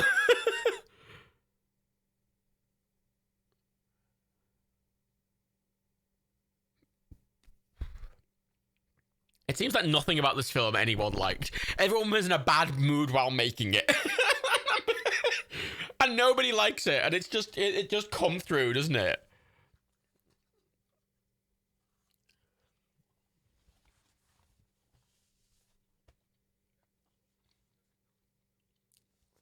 How is this mean-spirited? Yeah, it's just a bit. It is a bit, admittedly.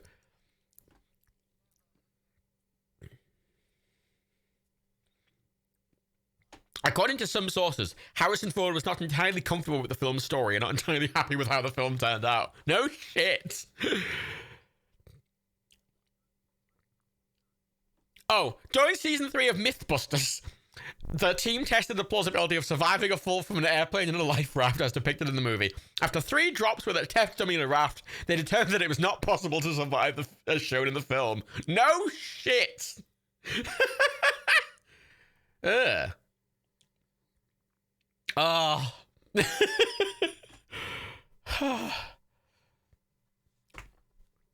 To save money, some of the interiors of the palace they're in right now were just redresses of the sets used for Kamal Khan's palace in the James Bond film Octopussy. Yeah.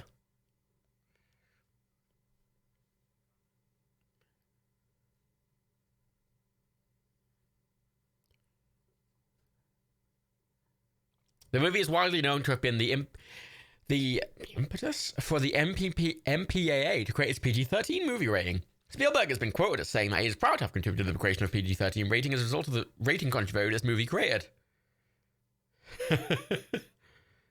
This film came under fire when it was released for being racist and far too violent for an Indiana Jones film. The film came under fire for being racist in 1984. To be called out as racist in 1984, you have to be pretty fucking egregious. Oh, fuck me.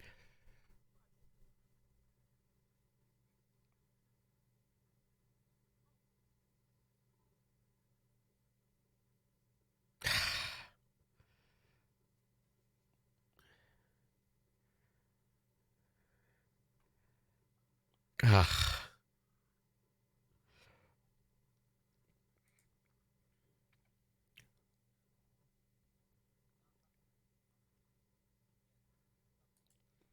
Norman Reynolds could not return as a production designer with this film because he was of his commitment to Star Wars Episode 6.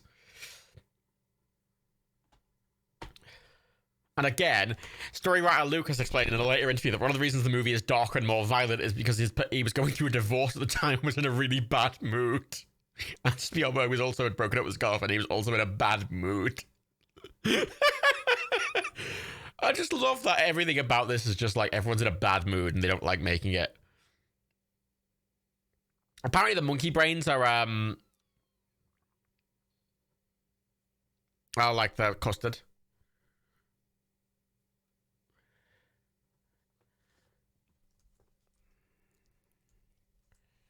Yeah, the monkey brains are custard and raspberry sauce. They actually sound quite pleasant. Dr. Jones sip, yep.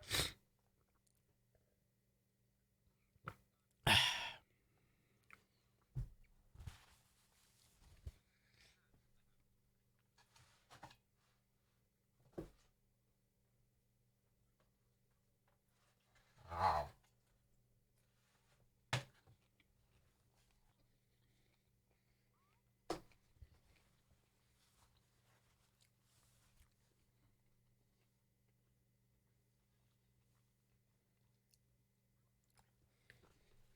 Oh.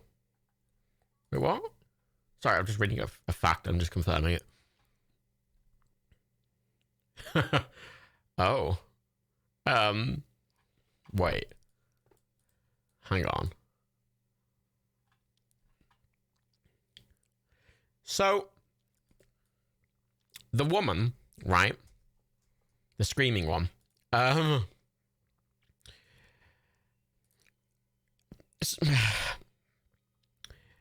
What? Hang on.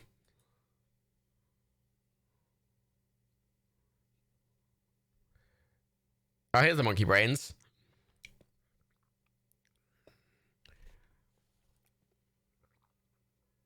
Apparently, Kate Capshaw, didn't like the film as she thought her character was no more than a dumb, screaming blonde.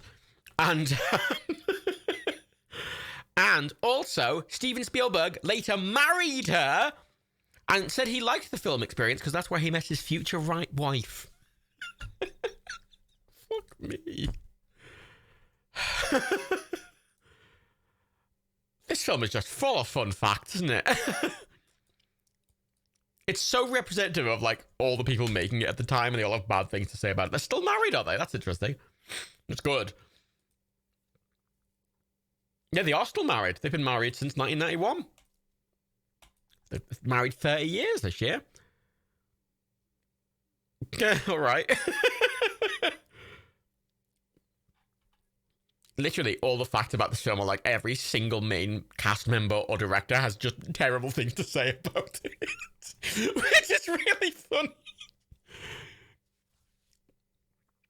I enjoy the.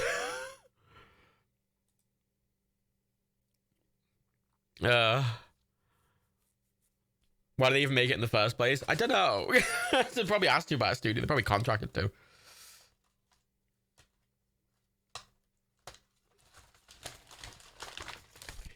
It's dumb, but I still find it fun to watch, even though it's a fucking god-awful mess.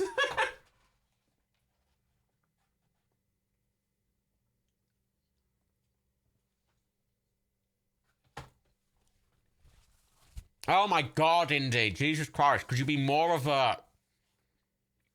Oh, fuck me.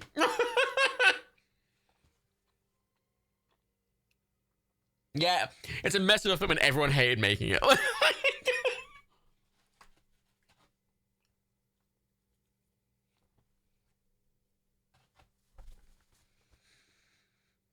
Ah, fuck me.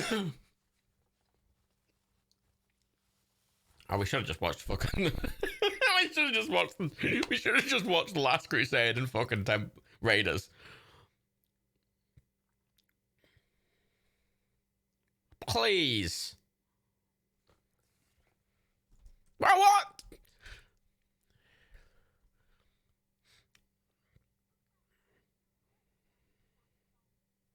That's it, Dr. Jones.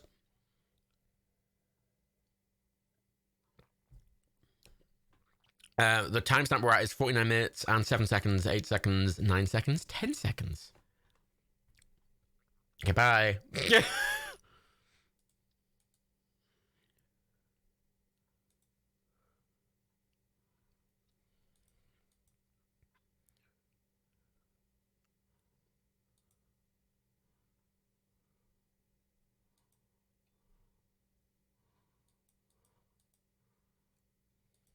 Jesus Christ.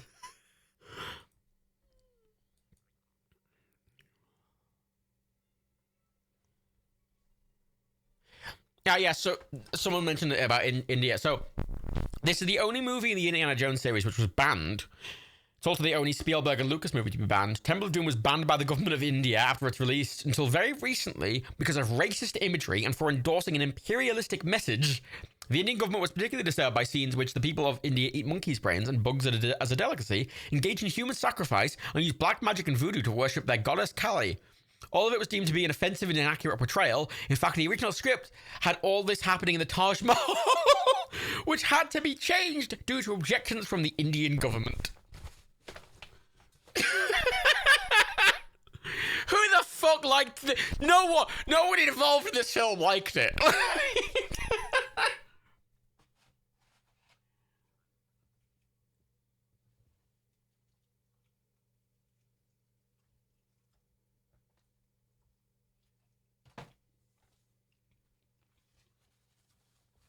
Oh yeah.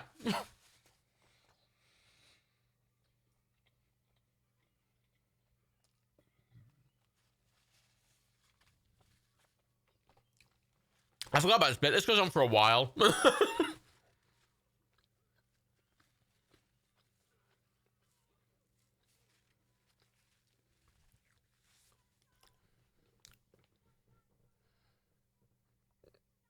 I like how she rolls up her sleeves.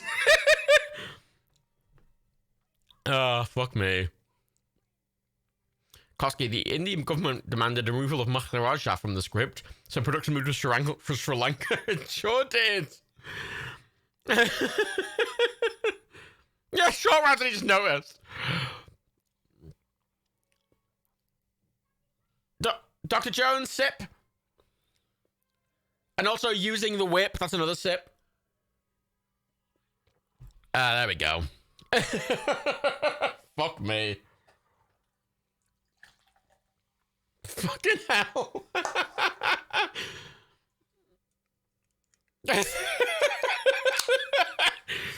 All right.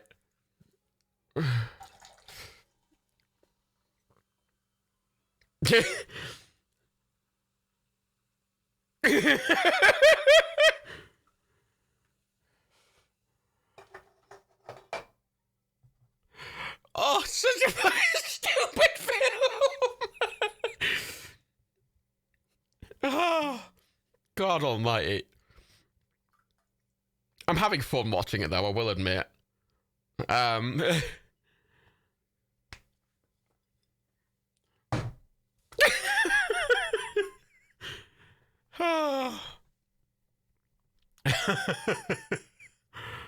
Fuck me.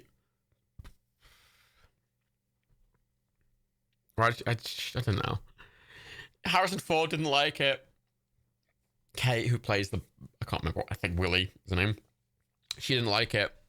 Spielberg and Lucas didn't like it. Everyone was in a bad mood making it. Several people refused to work on it because it was bad.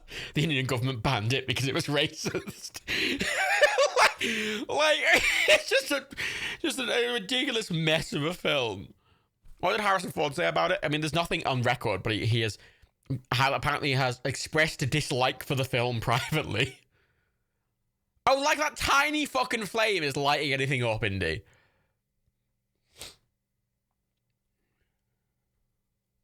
Where do you get the matches from?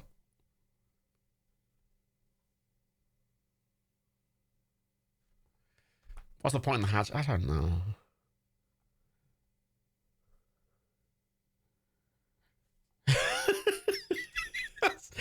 I'm honest to God, I didn't know a lot of these fucking facts, and it's just making it so much more funny.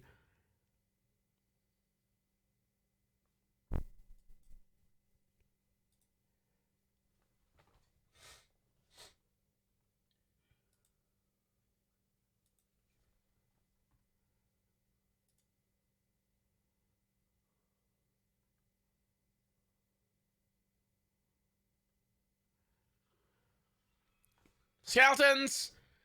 I'm gonna say they're skeletons. I'm gonna go 2 sips there. Or 3, 4 sips.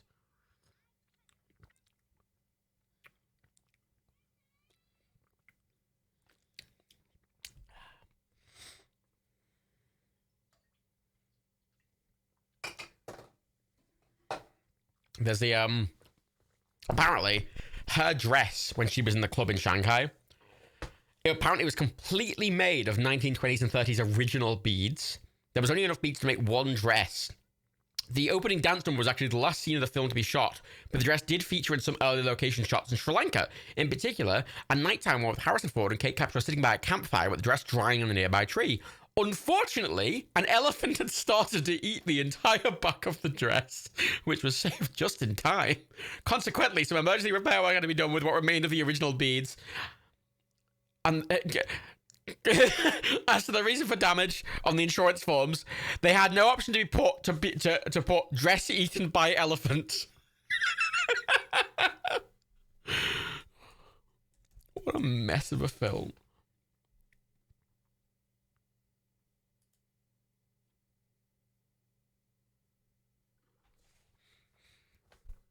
I also have a fun fact about a scene that's about to come up that I've just read, so...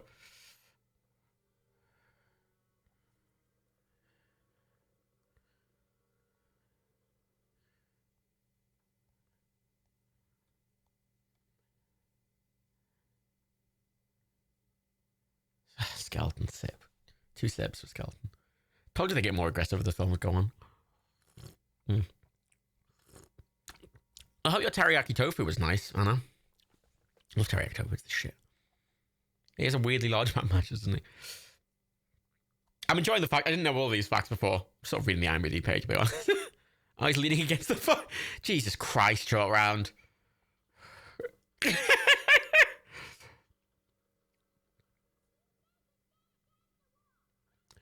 I'm not entirely sure whether there's a secret passage in her room. I don't know.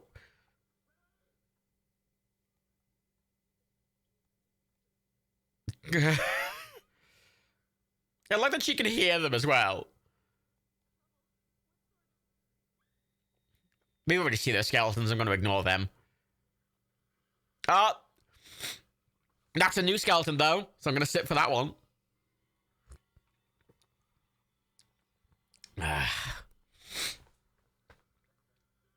Those rollers do look very new, don't they?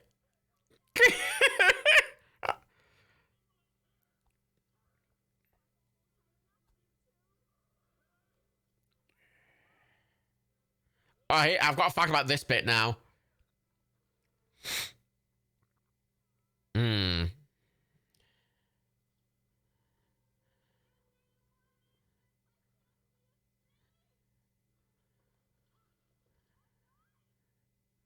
Oh, yeah, she is shouting at it, Indy. Yeah, let's sit for that. It's a leaf insect. So for this scene here, I'm gonna read the quote after we've Oh yeah, like a skull's gonna stop the roller.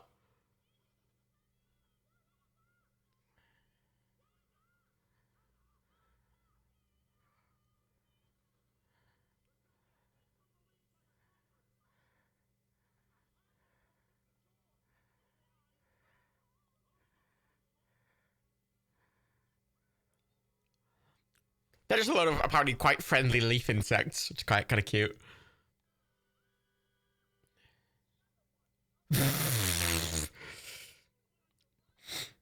So apparently for the scene, she was covered by over 2,000 insects.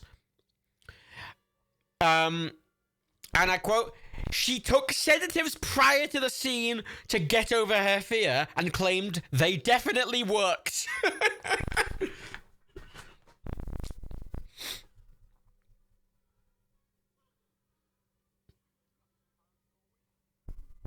Thanks, Indy.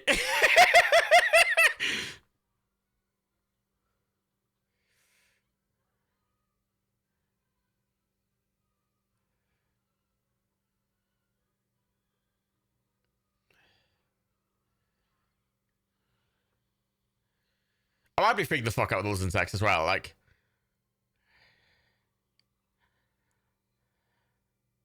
Shallow Ben, yeah. Or it has the John Cena energy as well. You know, the fucking.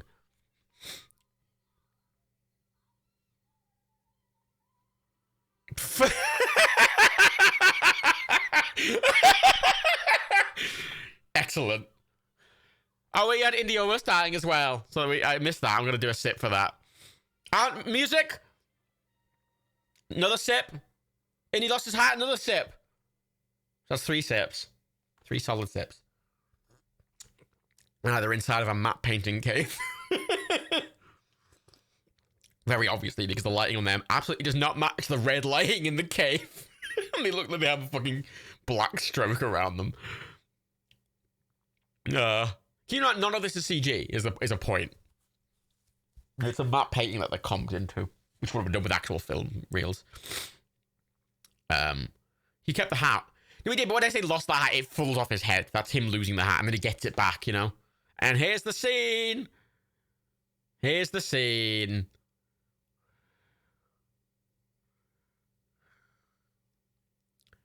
This film makes no fucking sense.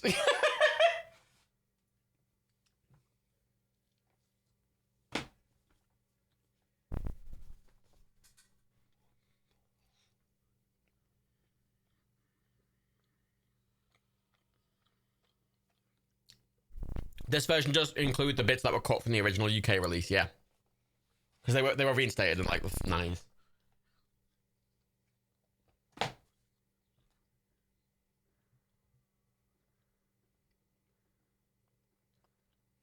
Bong.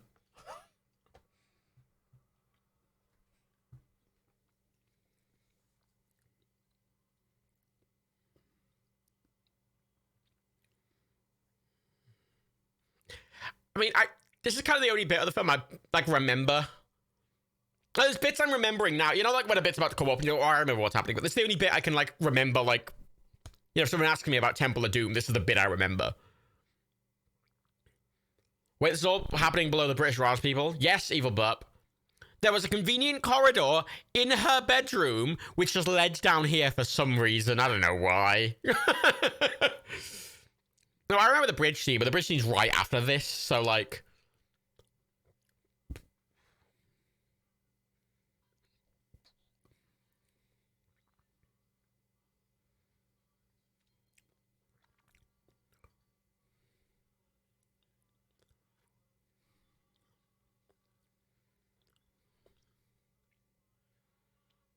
Oh, yeah, there's a minecart ride. I forgot about that bit, Evil Bub.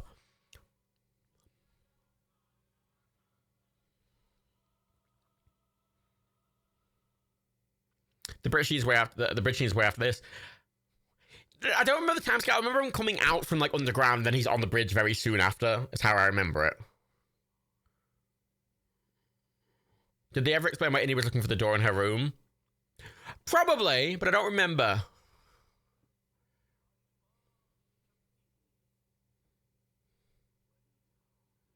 Oh, yeah, this bit is fucking...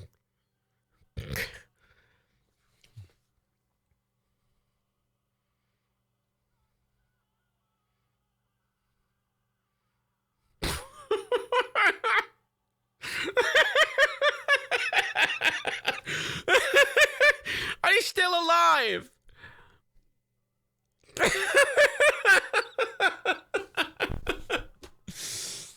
I don't know. It's all magic mumbo jumbo shit. I don't fucking...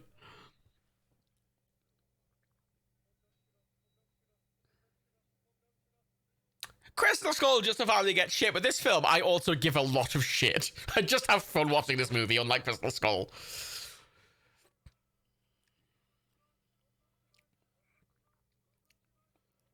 It's me and saying you didn't miss anything. The film's just all happening. Um, it is just a vague sequence of scenes loosely sort of put together. You know.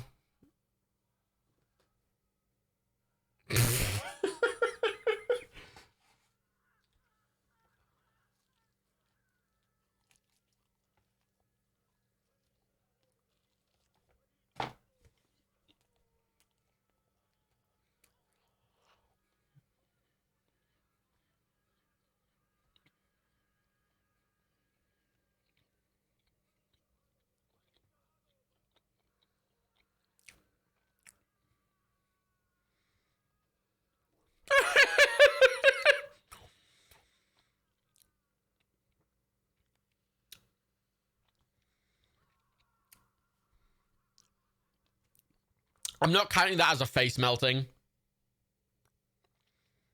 We didn't see his face melt. And you can down your drink if you want, but I'm not counting that. He got burned alive. We didn't see his face melt. I'm not counting that. You can. You're welcome to.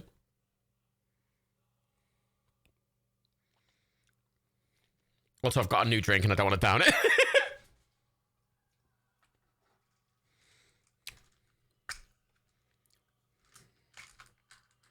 Shit, it's the stone. It's the stone from the village. You know the village that they were at? That's the stone, the good stone from the village. It's the plot of the film.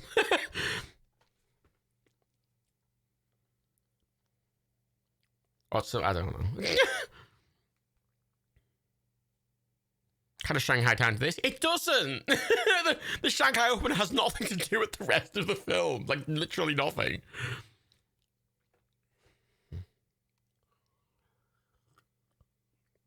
Well, that fucking pits health and safety. I just need to put them fucking banisters or railings or something off. Jesus, someone's gonna fucking slip off that and they're gonna have a right lawsuit on their hands.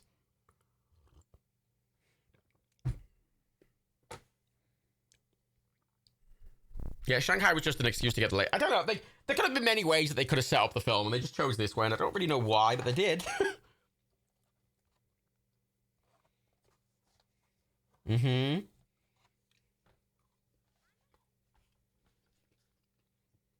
Now she cares. They wanted to have a chasing the Great One of China, but China said no, apparently it's go moral. Sounds about right for this film. Like, no culture that was involved actually wanted to be involved because it was really offensive to them.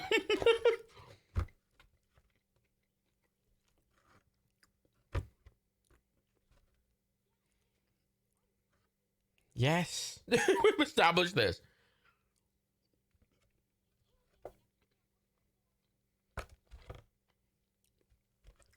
She's got to come. Uh-huh. All right. Oh, whatever.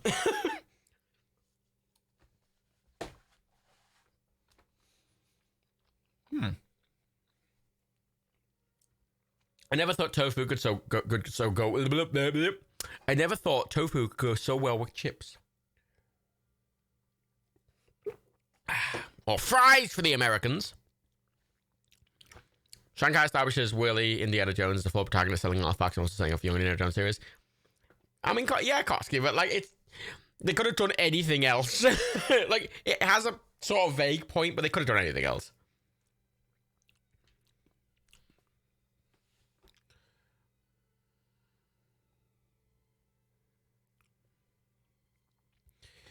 A depressed Raiden, I really disliked that they decided to have a stereotypical screaming lady when the first one had Marion, who was a while was a damsel in distress at times, I felt like she could hold her own and was cool.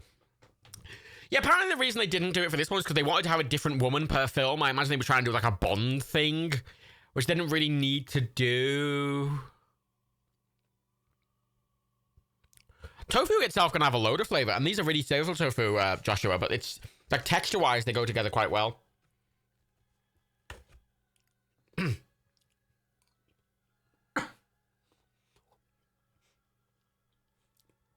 But the but the sriracha and the chilies and stuff is quite hot. It's a spicy boy, it is, I tell you. And Rebecca would try this. No, it's not spicy at all, Matt. I'd be like, what? Oh, I can't taste any spice, they'd say. I'd be like, what? No. And finally, something exists that Rebecca finds spicy, and then me and Daniel try it, and it burns our mouths off. Classic. Oh, he's not stealing the artifact. He's getting the artifact back for the village, because they stole it from the village or something. Isn't tofu one of those things where you can do almost anything flavor-wise with it? Yeah-ish. I mean, if you get good tofu, I think the tofu company tofu tastes nice, even unflavored. It's kind of blandish, but like... Jesus Christ. It's kind of bland in the way chips are bland. You know? Like a potato is inherently bland, but it's not. You can eat chips on their own with a bit of salt and nice. Same with nice tofu. You can eat it on its own. Oh, that's the mine. Oh, that's the mine.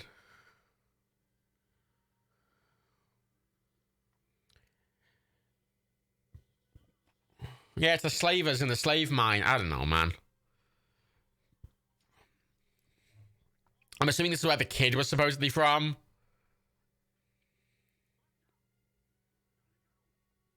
Is that guy using an angle grinder? Apparently.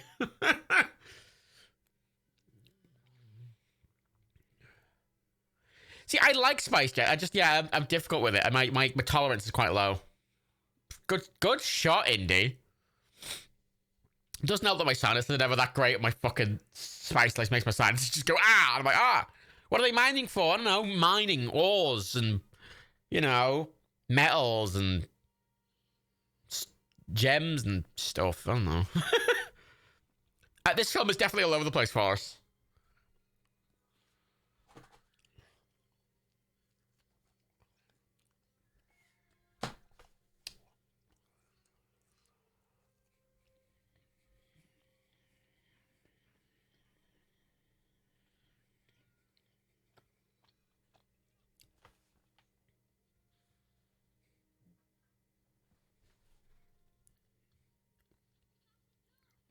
Sip, Dr. Jones. Thanks, short round.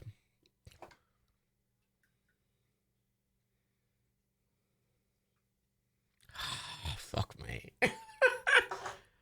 I prayed to Shiva and I have not died.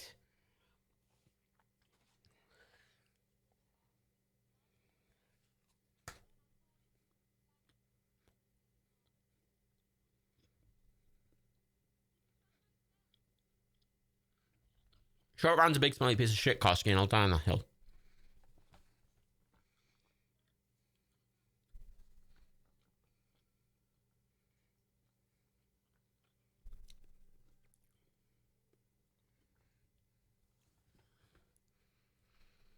It's such a mess of a film. Mate, you just left them in you left them in a fucking unoccupied room.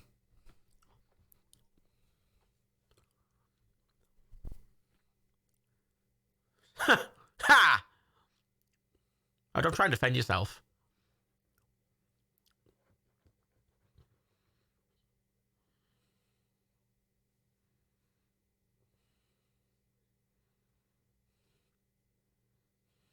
It's a bit of a weird line.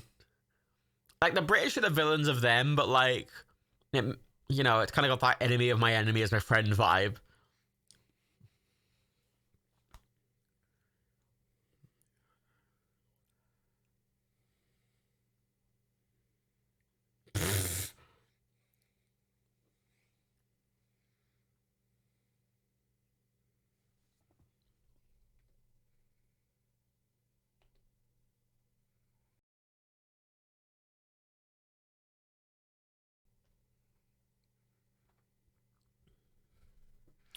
It's me saying that there's no plot. I wouldn't try and follow any. I wouldn't try and follow it, honestly. Kind of that word leads to madness. Faye is here with the actual facts, and I think this is the problem, Faye. You're trying to apply actual facts to it, and it's pointless.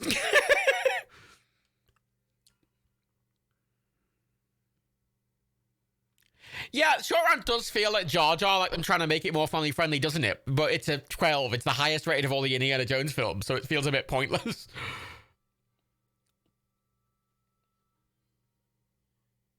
Faye, the entire movie's a false narrative. It's a bit of a pointless effort. Skullblood. Dr. Jones, sip. Thanks, Short Round, for your valuable insight. Thanks.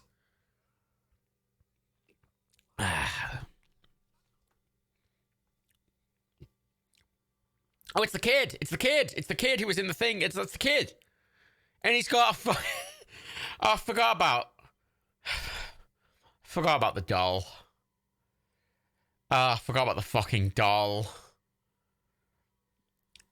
Yeah, the voodoo doll, like...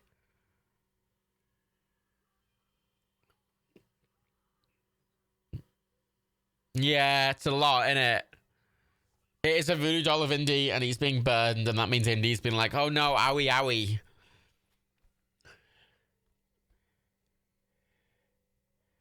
Yeah, sure, I'll just show him.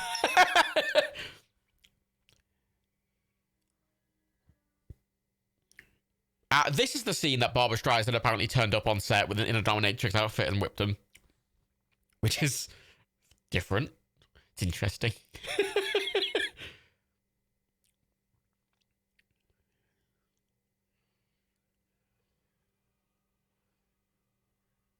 Yeah, this is whip usage. I was going to count this as... there's 2 whips being used, so I'm going to count it as 2 whips instead of each whip. I mean, it's being used constantly, so I'm just going to say it's 2. 2 sips. Ah, yes. Uh-huh.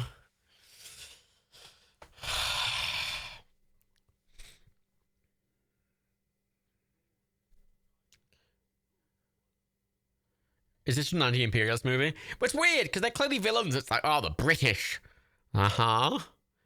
Keep in mind, they're filming a lot of this film in England, so... maybe that's the context for the slightly weird narrative. There's a video on YouTube that drives a bit, really? Fuck me. They did say they'd filmed it, but I'm assuming that was just like the cast or some shit. The cast to have in their off time, you know? I'm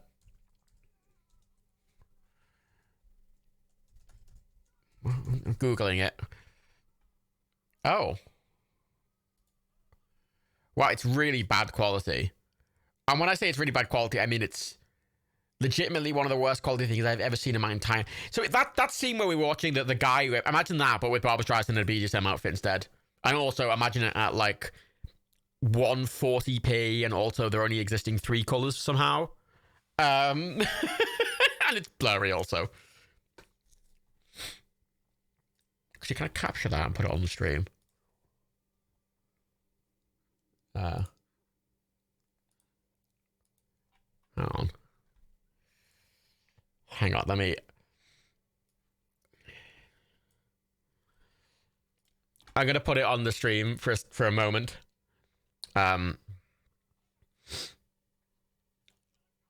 Which you can see it above. So... God, the quality is so bad. But that's Barbra Streisand there. That little sort of blurry white blob is Barbra Streisand, apparently. It's definitely safe for Twitch. And there's Harrison Ford. I can't really tell what's going on. I'm going to be perfectly honest, but yeah. It's the best quality. Yeah. Oh, yeah, and Indiana Jones is shirtless now. He's been brainwashed or something, I don't know. Apparently, because he was aware he's going to be shirtless, and a lot of the film he kind of worked out to get a bit buff. Which does show, Indy, and I appreciate it, Harrison Ford.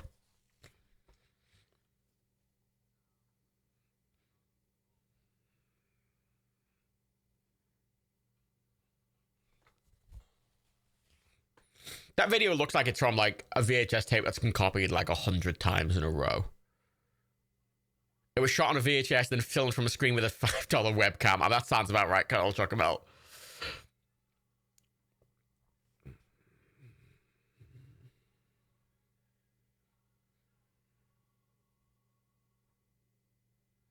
Shit, it's the man! Why is her arm not chained?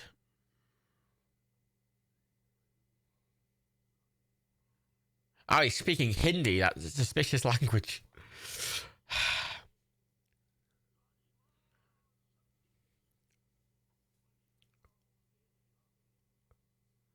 The subtitles are just not even trying anymore. They're not even saying that anything's happening. They're just like, ah, fuck it. I can imagine the subtitle person just being like, I don't fucking know, man.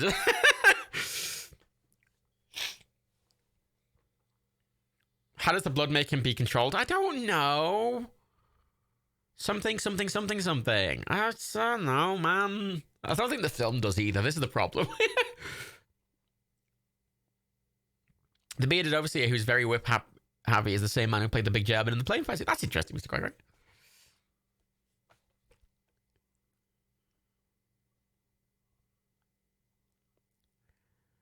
I mean, at the end of the day, right, we can all appreciate this scene because Harrison Ford is shirtless.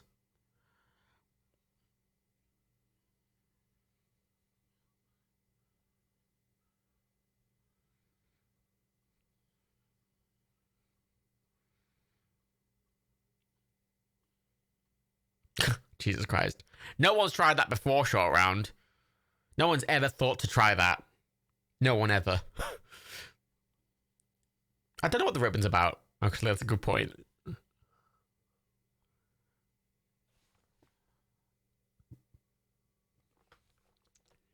Mate, love, he's casting carbonite. You gotta wait. Fuck me. You fucking... Like, it took him all the fucking 2 minutes for, like, this tiny child to, like, literally break through his shackles. If a tiny child can break through his shackles in like, a couple of minutes, then no one in that fucking mine would be shackled.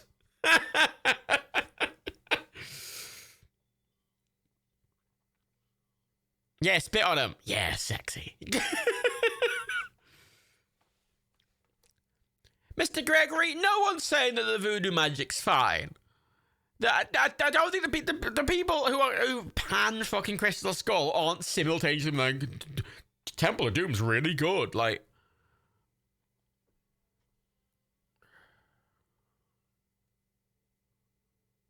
he's just running around and no one's noticed him either.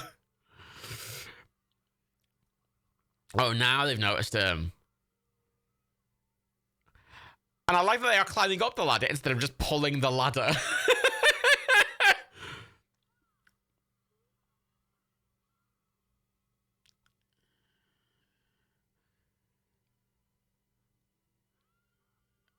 Yeah, mate, you should have expected that, really.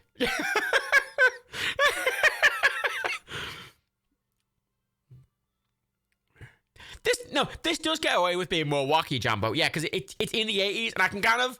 It's wacky and kind of silly. It's using 80s effects, and there's a lot of practical effects. It's just kind of stupid and silly. Whereas Crystal Skull's got a lot... It's old Harrison Ford, which is kind of dull. Shia LaBeouf being, you know, pre-breakdown Shia LaBeouf. And also, it's just full of this really horrible CGI. So it's kind of not that fun. It's just sort of like, what?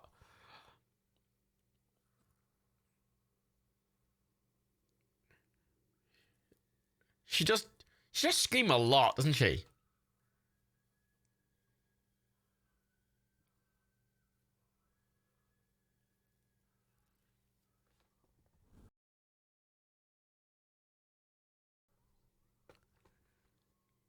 Huh. Wait, where's the lightsaber sound? You're saying lightsaber sound? I didn't hear that.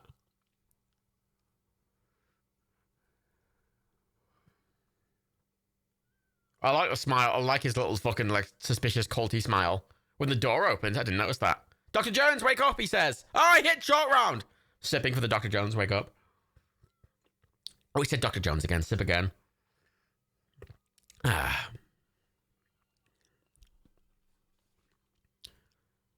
Why didn't they take a heart? I don't know, man.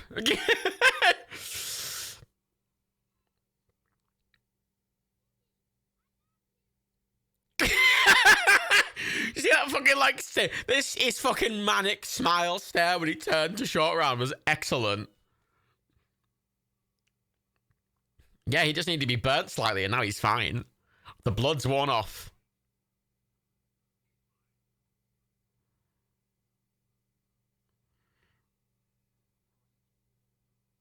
Yeah, the wink. The wink!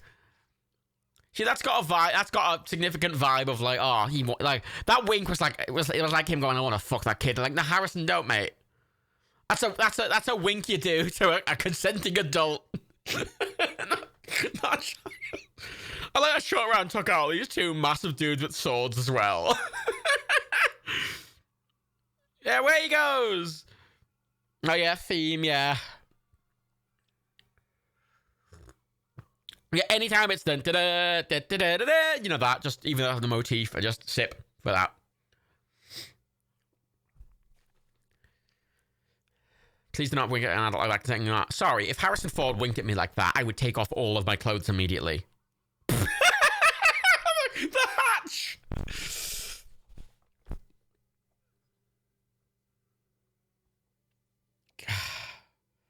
That's him away.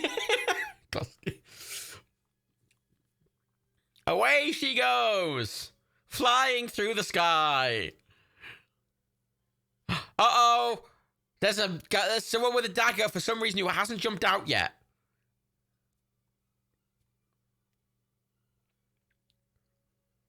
Oh, here he comes. Yeah, just wait and... Yeah, don't try and run to them or try and be stealthy. Just telegraph you turning up. Ah! Oh, it's this bit.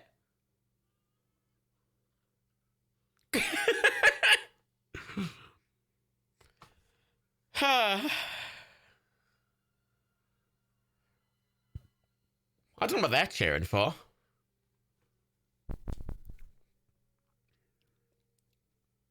I wonder how they did that lava effect.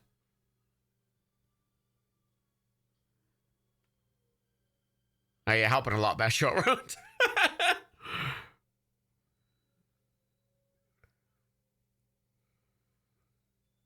Why would you spin her all the way around? Where are all the men? There were like 10 men there were like 10 very big, strong men with swords there. Oh, that's a fucking precarious. God, it's not even... Oh my god, more than half of it was off the fucking... I don't know why the guys turned the...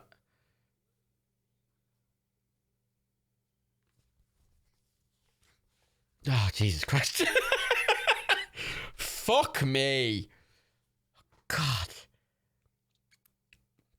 I will admit, I kind of forgotten how shit this film was. It's still significantly better than Crystal Skull, but fucking hell. Yeah, her name's Willie. He's got his hat back! Wait, when did he lose it? I was gonna drink because he lost it at some point, I didn't notice.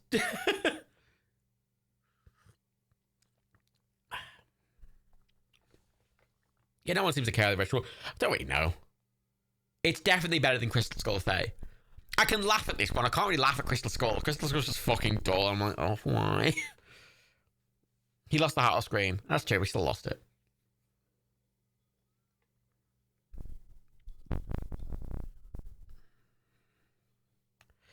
But Crystal Skull, I can't enjoy it because of it's new. I can enjoy this for its 80s cheese. I can't, and young Harrison Ford. I can't enjoy Crystal Skull because it's old Harrison Ford and shit CGI. That's really jarring looking. So I can't enjoy it even for the base level of stuff.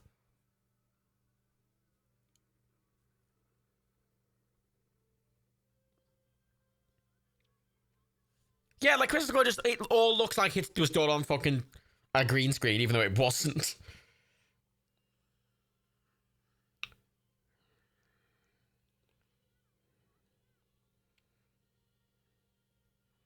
Again, kids, you should have just done what Short Round did. Use a bit of a thing on your shackles for like 2 minutes and you'll get out of there just fine.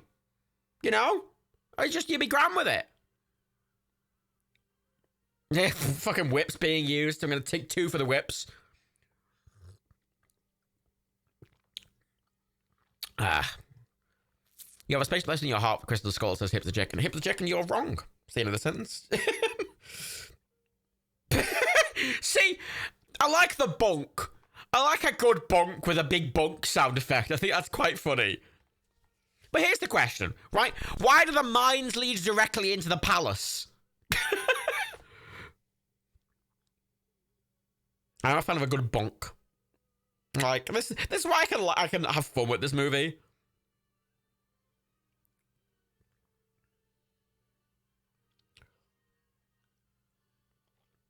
I'm just gonna add Raiders again to my letterbox and just save it again as a 5-star film. Why did I rate Temple of Doom? Temple of Doom. Ooh, Temple of Doom I've rated as a 4.5 stars. That's very wrong. Let's rate this a solid 2.5. There we go.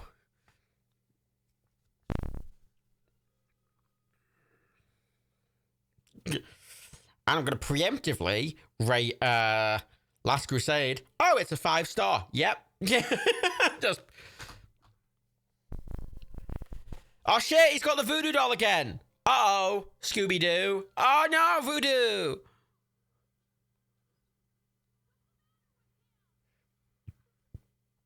Oh god, the minecart bit's coming up, isn't it? The minecart roller coaster ride. Oh, Last Crusade is so good. I'm so excited for Last Crusade. I can't express how excited I am for Last Crusade.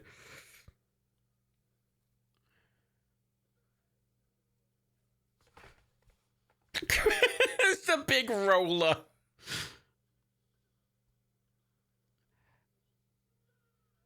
Fuck me. Come on, dude. Quick, get the other child. Go get him, Short Round. What's that? He's just handing some of the big metal. I'm gonna try this. Fucking wamp. Kill the child, Short Round. Child versus child. Which child will win? Oh, fine. I'll stretch on it.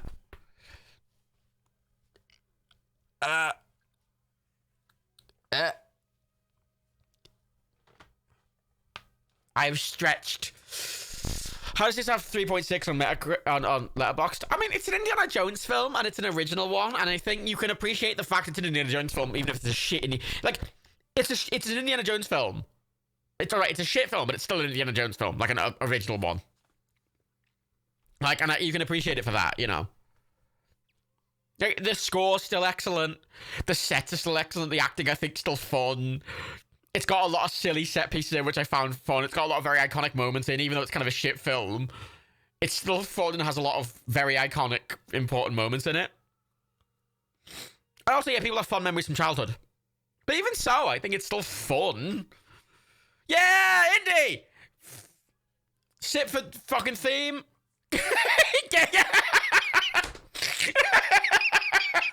Oh, fucking excellent. I just love her just be like, yeah, whack him.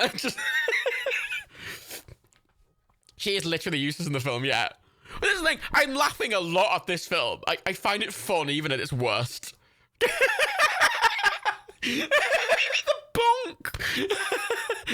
I mean, look, that's it's a cartoon. It's a cartoon for like half the film. Like, yeah, it has a silly charm which fucking Crystal Skull doesn't. Like, it's just a smear. Ah, fuck me. No case. It's classic no case, isn't it? Yeah, burn the child. Burn the child. Oh, he was brainwashed, was he? Does fire cure the all right. Did it sip again for the thing because it stopped?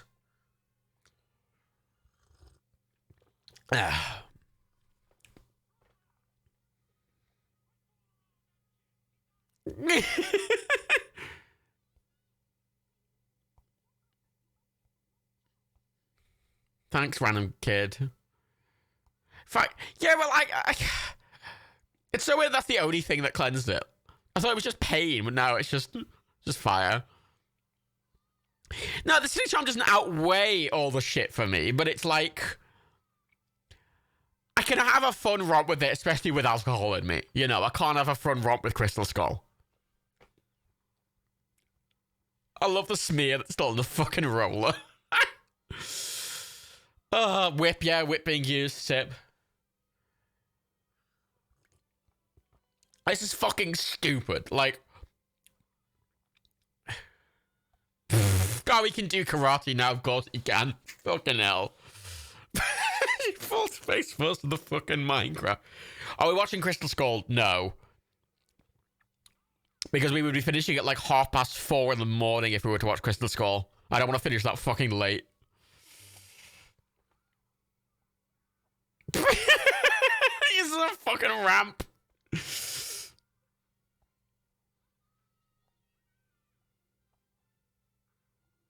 Off he goes! Where, wanker! This first guy with a fucking gun. Look at that! Oh, boy, is he gonna swing faster, mate? Oh, fucking Jesus Christ. Time read, we are at 1 hour, 35 minutes, 11 seconds, 12 seconds, 13 seconds, 14 seconds, 15 seconds. So yeah, they went the wrong fucking way. So they're going through the terrifying roller coaster tunnel. And now they're going to have a fun roller coaster rather than minecarts. Is this what the Indiana Jones roller coaster is based off? I feel like it is. Because it's quite literally a Disneyland ride. Look at it.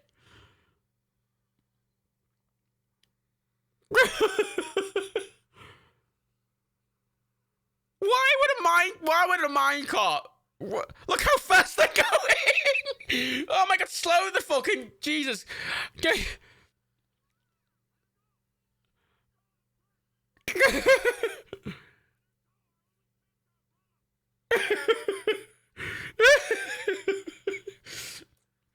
This film is crap, but I'm having a fun time.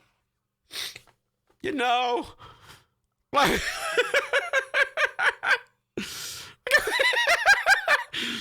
Oh, fucking hell. Oh. It's so fucking stupid. Oh.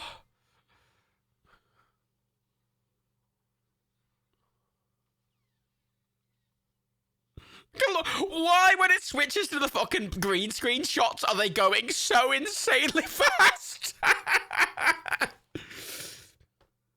I fucking hate them when we want a mini James. I just don't like watching that film.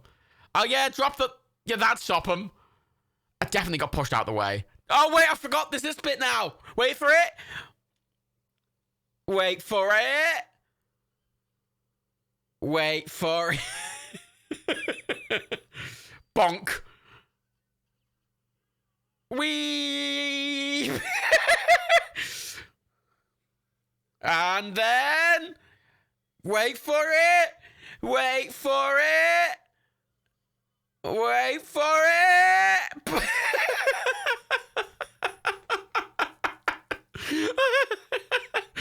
Fucking stupid shit. Of course the Lego game nails this, Tim Bob. This is something just a Lego game would do anyway. Like, it just happened to be that the movie abided by Lego physics. Oh, that wasn't CG. Meerkat, that was just comping.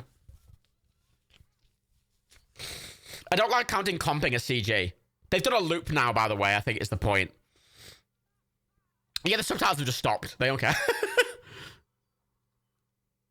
Off they go. Oh! Good. Oh. It's got the fucking bridge over the fucking lava.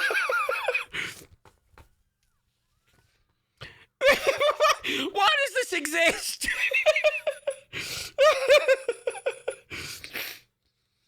Oh, it's fucking stupid as shit. The stupidest shit. Oh, fuck me. I don't know how they're shooting so fast. I don't know, man. I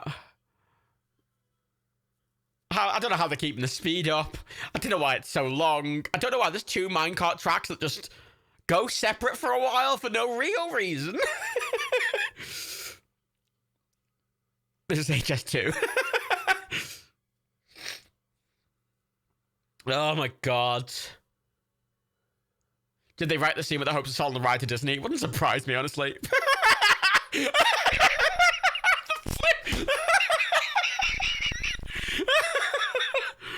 Oh, fuck me. A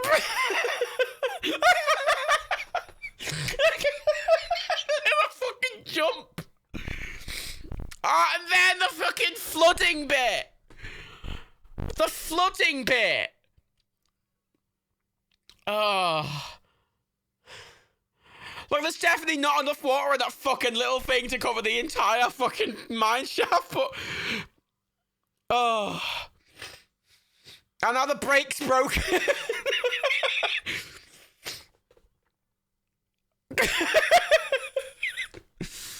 A fucking, like, the small pail of water falls over, it's like a fucking dam's broken. Yeah, I mean, honestly, God, right, I just think this is really funny. I don't think it's meant to be as funny as it is, but, like... Yeah, sure, I'm saying indie a lot now. Oh, thanks, Jason. That wouldn't burn through your feet.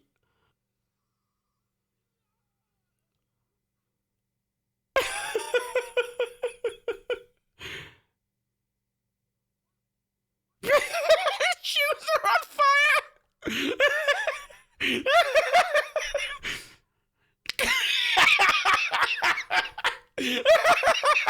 Such a good line. Oh, fuck me. It's the funniest scene in the film. Oh. The water, it's not like the water was following them, it would also fall down the bit you went down.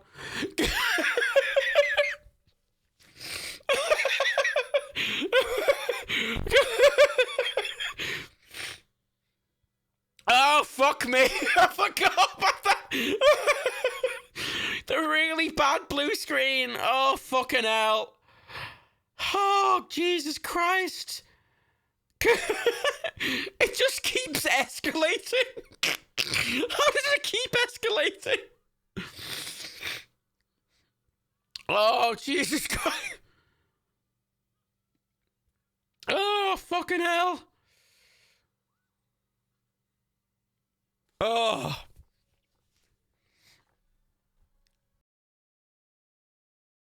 Subjectively quite funny. And now here's the bridge. This is why I associate with them with being in the same scene, because I always forget how long the fucking mine sequence is.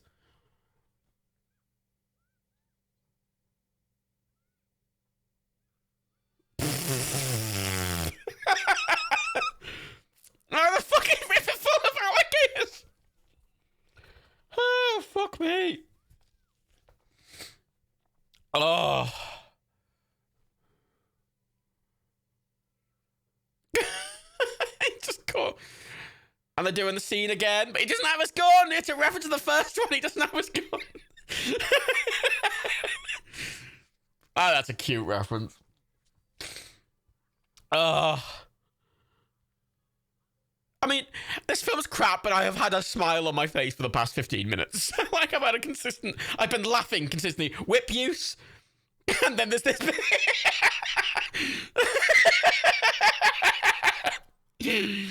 Sit for the fucking whip getting used. Fucking hell. Yeah, it's a reference to the event in the future. Yeah, it's a bit of a weird context thing. Yeah, no, how are they there now?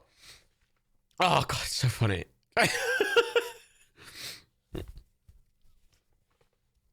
Yeah, I think all of this is Indy's stupid best set beat, but it's kind of best in a stupid way. It's just really funny. Like, they were in the mine when the water was coming down, and now they're just here somehow. I don't know how. It's so funny. This is the thing. I don't laugh like that at Crystal Skull. Like, I never laugh at Crystal Skull. I've just been laughing for 20 minutes. It's so funny. Kind of, I think, slightly unintentionally. It's got a good point. It's a river. They can just scour the river.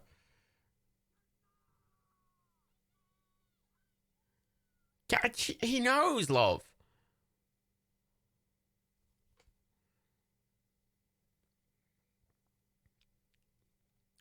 Where did he get his shirt from? He wasn't wearing a shirt earlier. Where did he find his broken shirt? I didn't realize that. I didn't think about that until now. He swore, oh, bollocks. 2 sips. What did he say? I missed it.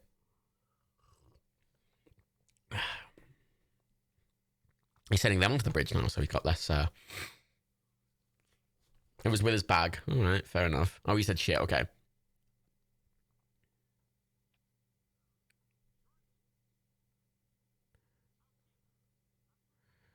Speaking Chinese.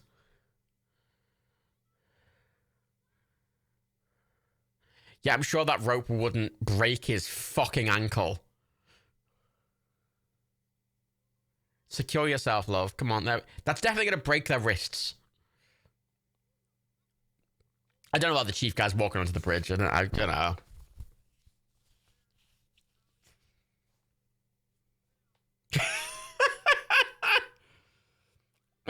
Why are they so surprised? Classic scene.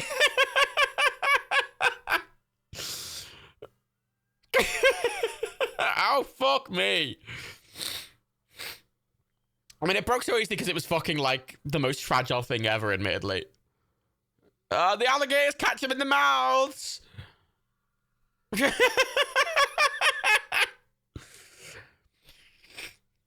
Fucking ridiculous. Where are their guns now?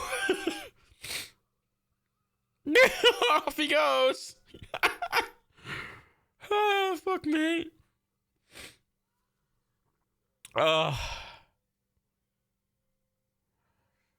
Nothing made sense in it, no, Joshua. I mean, it's the entire film. It's all just leading up to this ridiculous point. I'm laughing. I'm like... Yeah, punch him. Get him. Take him. Go for your horse. He's gonna try and kick his fucking heart out of his chest. Oh, fuck me.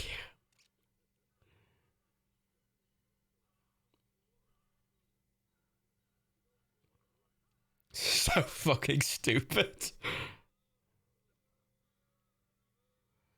Yeah, Hitler's in the next film. He actually is, by the way, for those who haven't seen it.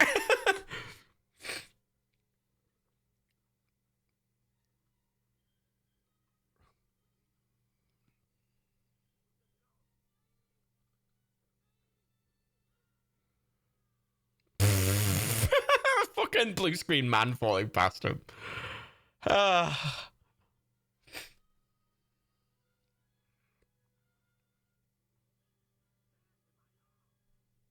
Ordering in Hindi. Oh, now they got. Where'd they get the bows from? And they all missed. They're quite close range. How do they all miss? Yeah, that guy, kick him. They were using guns to the mine. I don't know where they lost their guns. Oh, shit! Well, the bridge broke so easily from like 2 sword hits. It's definitely broken then.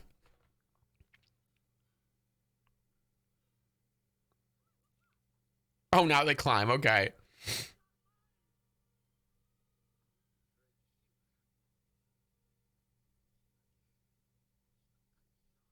He knows a lot of languages, Alden, doesn't he?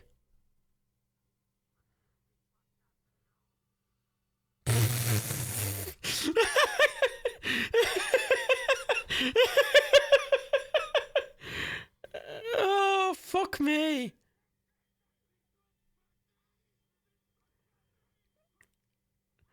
I don't know, man. Oh, that really bad fucking falling. Oh, fuck me. There's a Wilhelm. I'm going to take a sip for the Wilhelm. Even though it's not a rule, I'm just, you know. Just doing it out of, like, politeness at this point. Oh, look, it's the British! The British Raj are here! The Marshal Raj are here to save the day from the dirty natives. The British will always save everyone from the natives. Tally-ho! Ah, the British Empire. Fuck me. Yeah, the Empire saves the fucking day. They're so... Oh, fucking hell. All hail the British Raj. All hail the Emperor of India. Jesus Christ. Ah, it's not to the king, it's to the emperor. Remember, the British king was the Emperor of India. Not the king of India, the Emperor of India.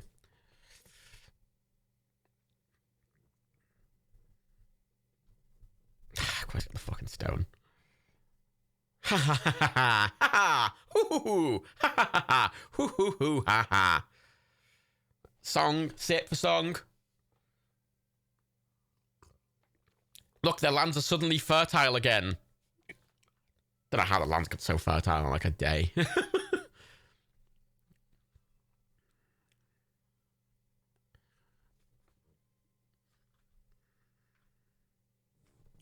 It's the man who can't speak a word of actual English. So just imagine Steven Spielberg behind the camera literally reading him his lines in English and him copying them.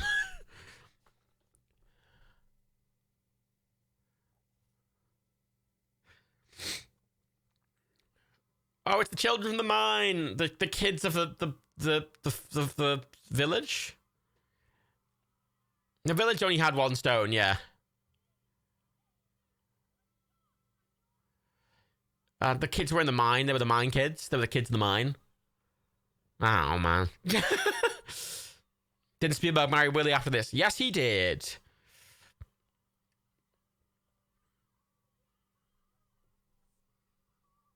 Hooray! Yeah, I don't know why there's so many kids in this village. It's quite a lot.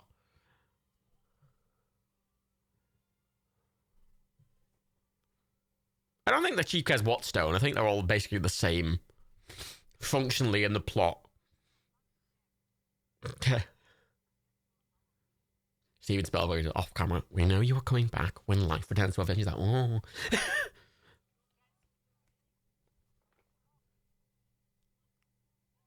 He's doing quite a good job just imitating English without knowing anything.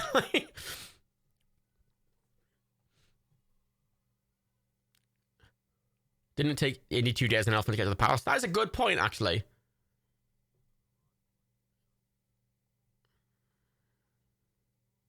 But that belongs in a museum.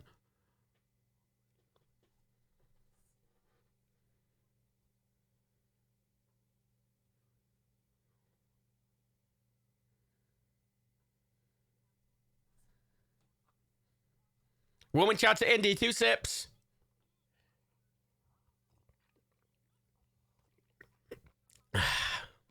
Oh, and Dr. Jones as well. Yeah, another sip for Dr. Jones. I'm fucking using the whip. That's a bit. Indy, that's a little bit. Oh, big oof there, isn't it?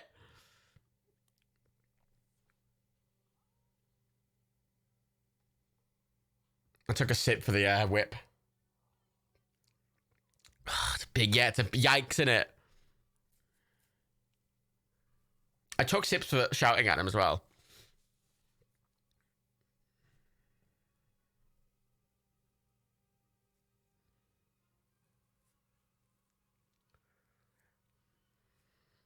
Why are the kids crowding around them?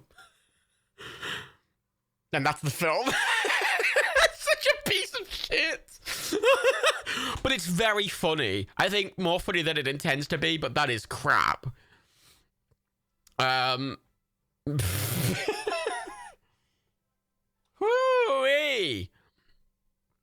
That was a mess of a film. I hope you enjoyed it. I'm glad we watched. I find that really funny. Like, I've had a smile on my face for most of that film, as terrible as it was. Now we're going to do a very good film, Last Crusade, which is genuinely very good. You hate that new stuff. As a kid, I think there's reasons for liking that, but as an adult, it's just crap. When you try to follow it as a plot, it doesn't make any fucking sense. Right, so we're going to take a brief break now. Let's say we'll take a 10-minute break. Then we'll come back and we'll do the best Indiana Jones film, Indiana Jones: The Last Crusade, with Sean fucking Connery. Fuck yeah. And it's in Europe, and it stars the Nazis. And Hitler's in it. Woo! And there's planes, and zeppelins, and big castles, and there's tanks, and there's cool... Excellent film. Right? Excellent film. So, yep, we'll be doing a 10-minute break. I'm going to put what's left of my pizza in the oven to warm it up and cook it a bit more. And then, yeah, I'll be back in about 10 minutes and take a break, have relaxing time, and, yeah, fuck it. Back in like 10 minutes. We'll start, I'll say we'll start at 10 past 12. I'll aim for 10 past 12. We won't start any earlier than 10 past 12. So, cool. Okay, back in 10 minutes. Wait, press the button. Oh, shit. Yeah. Come on. It takes a bit longer. I always forget how long it takes. There we go.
I'm back. Hello.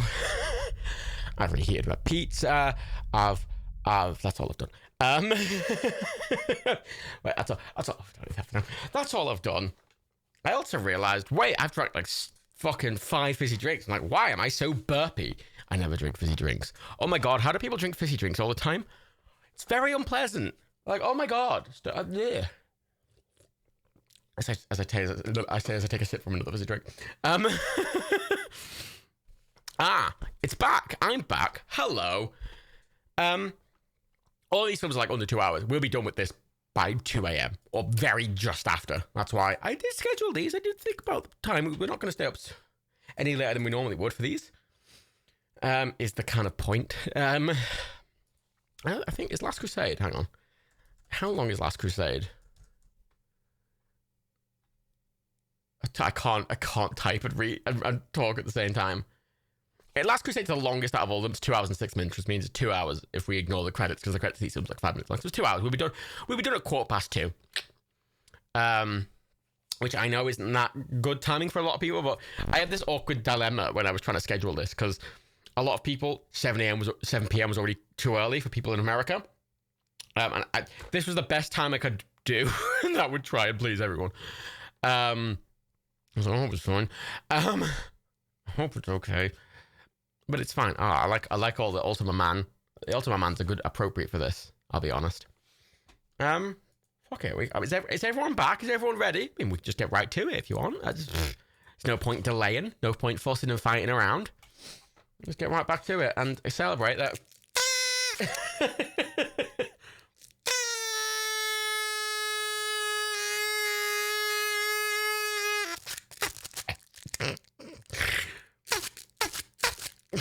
Alrighty. I've noticed there's been 100 people here for the entire time, which, good job. No more Trump. That's the no more Trump alarm. Or that's the vibe check bell. But wait. The vibe check is because no more Trump. Quite liberating. Anyway. I like Sunglass Ultima Man. Are we all ready? Give me a spicy boy if you're ready. Or just, say the word spicy. Or actually, give me a grail boy if you're ready. Fuck it. Give me a grail boy or just the word spicy. If you don't have the emotes, if you're not subbed, which is grand.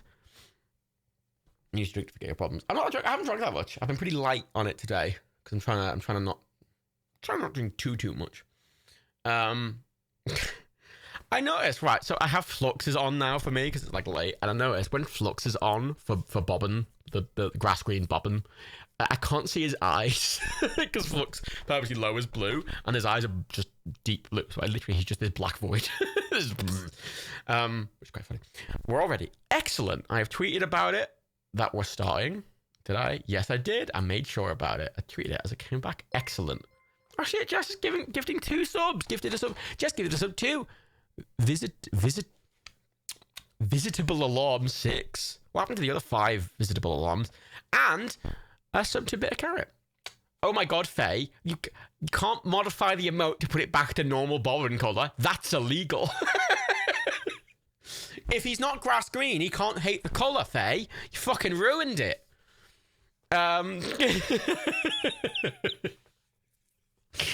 Damn it, Faye, you've ruined everything. Hate grass green. Exactly. Everyone hates grass green. That's the point. Anyway. We're ready. I'm going to press start now. Select title for the best. Oh shit, Faye gets rid of something Jinx. That's how nice of you, Faye. Can't not beating Golden Giganox yet though, have you? Giganox, either one. I like the spicy with the hand. I like that one. I'm excited. I'm really genuinely excited to get. I'm hoping I get a partner, but I'm quite excited because I want more mod slots because I want to put a load of mods. Right, Start Watch Party, the best Indiana Jones film, the best one of tonight. Like it's all led up to this. The only point we've watched the other two is to watch this one. You know. Depressed Raiden is continuing the gift sub they got from Gryffindor Jess. Oh, that's an interesting. Never seen that before as a thing. That's fun. I hope I get more. The only reason I didn't get partner last time is because they were like, you haven't streamed enough in the past 3 weeks. because I'd only streamed like 4 times or something. But I'm streaming like 2 or 3 times a week now. So, oh, thank you for the sub, stuff and more. Boop, boop. The film is 10 seconds in. God, these films should immediately start. There's no lead in. It says Paramount Pictures fucking just scrolling down already. It's a fucking mountain shit. Oh, he used it with the me emotes. Oh shit, Griffin just gifted another sub to not Alana. And is now on the leaderboard. Number 1. Good job. Look, we're in Red Dead Redemption in Mexico. We're having a nice time. Oh yeah, this is young indie point, isn't it? This is like, if you are watching elsewhere, I'm 40 seconds in exactly, 41 seconds, 42 seconds, 43 seconds, 44 seconds, 45 seconds. And I'll say when we hit 50 seconds. Hey. Fucking pharmacy? Pharmacy? What's pharmacy one word? I can't do the accent, I'm sorry. Oh shit, thank you for the 100 twiddles, it's me insane. I don't know how hype trains work, I don't actually know what you get for them. I don't watch Twitch. Is there a link to the drinking rules? Yep. There they are. Thank you for reminding me. River Phoenix is in this? The best boy, Sean Connery. Best boy, Sean Connery. You get boosted Twitch points and you get emotes. Wait, what emotes? What emotes do you get? I don't know how these youth things work. Oh, thank you for the 100 twiddles, Gryffindor Jess. I don't know if the sounds are coming through or if they're just very quiet. I think they're coming through. I've got them set up so they're a bit quieter for the watch parties. But whoever was young indie, was he? Oh. That's interesting. Right. Oh, look, it's the scouts in... How old is he supposed to be? I mean, is this like just in 1900? Or is this in like 1905 or something? If it was set in 1913... I think it's the 100 twiddles me insane. Oh, I didn't take it to 100%. Don't know how they work. Oh shit, thank you for the other 100 twiddles, Forest H. Oh shit, I can finally restock my alcohol.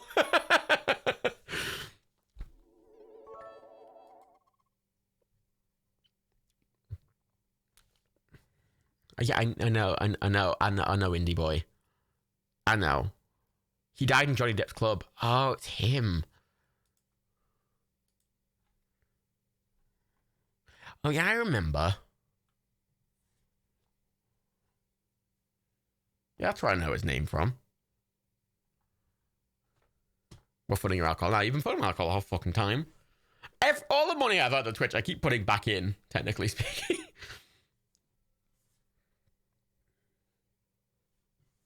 Fedora. Is that his name? Oh my god. Dadenmilk gifted 10 subs. Oh my god, Dadenmilk. That's incredibly generous. Jesus Christ. Fucking Dadenmilk gifted a sub to the Aquila Samurai, Floris H, Colonel Chocomel, Plum Thumbs, Beep Beep Blop, Tobinator. Is that an exclamation mark? Alalor. Okabe is a god. Elixir 140 and Mathios 143. That's very generous. What, Jesus Christ. That's incredibly generous. Thank you. Shit, it's user arts 1912. They do have the year. 1912. When? Hang on a second. I need to check something.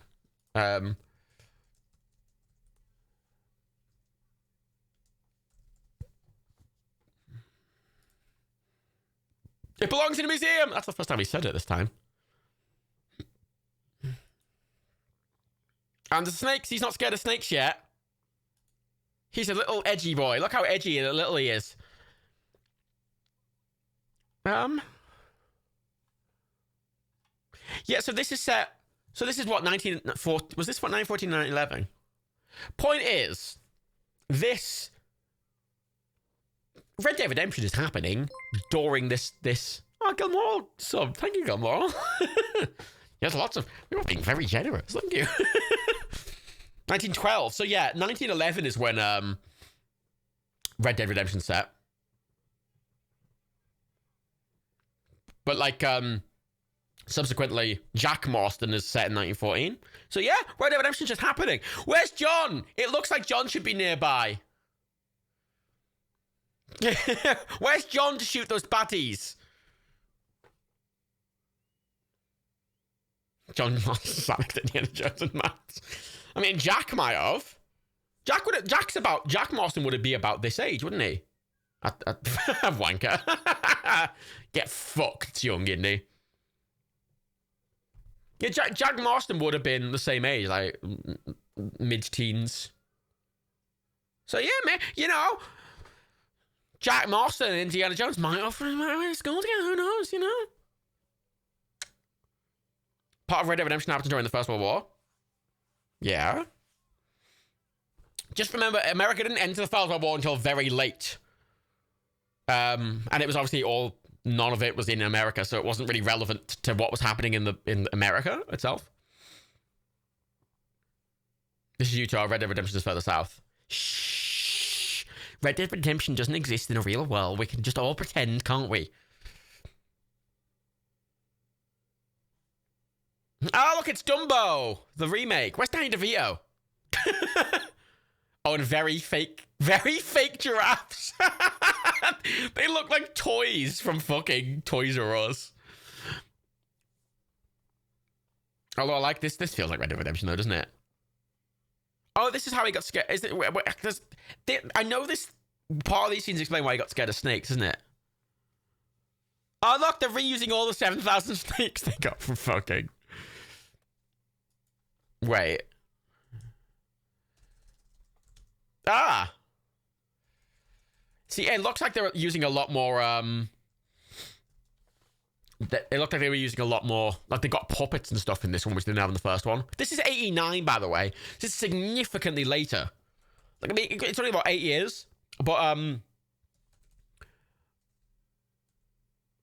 wait, let me check. So this is 89. This is after Jurassic Park, isn't it?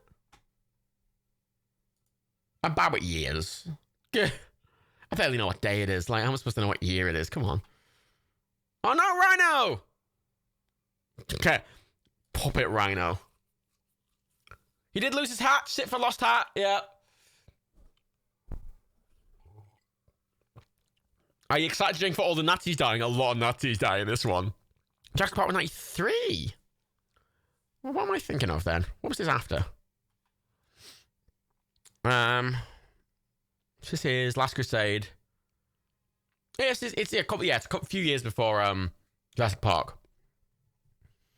But you can see, can't you, how like they're bringing in these more like a lot of the elements you would see in Jurassic Park. These like fucking big animatronic stuff. Look, it's a guy just like Indiana Jones. Oh, I like that floppy hair. Oh shit, level 4 hype train. Oh, for Jess! Oh shit! Lion though! Jess gifted 5 subs! Fucking hell. Jess gifted a sub to Sama J, Tim or Tom, Ryan Bolter, Cinnamon Robert, and Prime Valgam. Jesus Christ, you're all being incredibly generous. Level 4, look at you fancy fuckers. Oh, that's where he gets the whip from. Wait, using the whip! Using the whip! Whip! Drink for whip!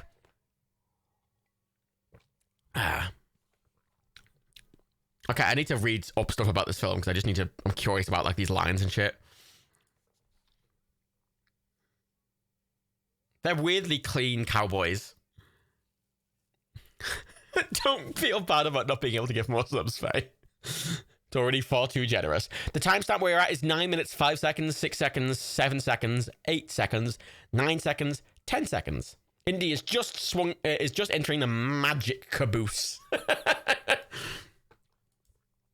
Yeah, the magic caboose classic.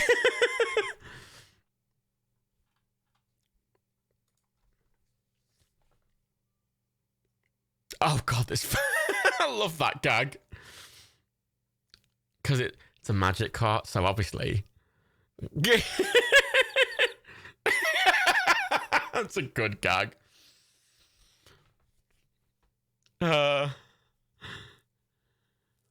Excellent. Yeah, away he goes. I mean, you can just jump off the train as well, dude.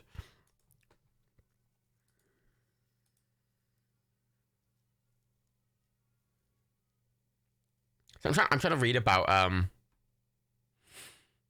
stuff about the film. I mean, this goes around the most places, this film, I think, as well. So it's biggest in scope. Here's my boy! Here's my boy!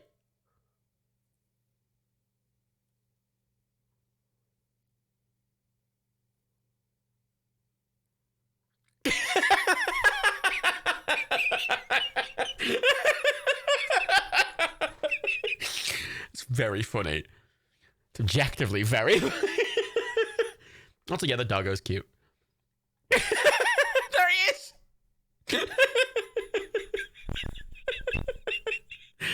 Oh, fucking 10 out of 10.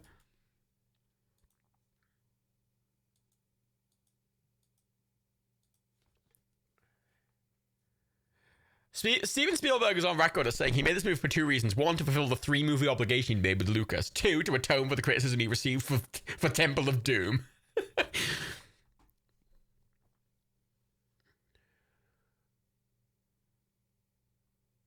Not so fun. River Phoenix was kept in a cult by his parents together with Jack and Phoenix. Ugh, ugh.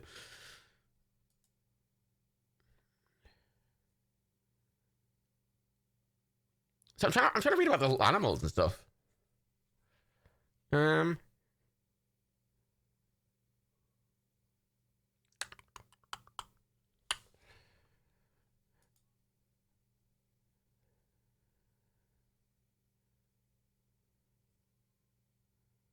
Yeah! I mean, that's Indy getting his hat.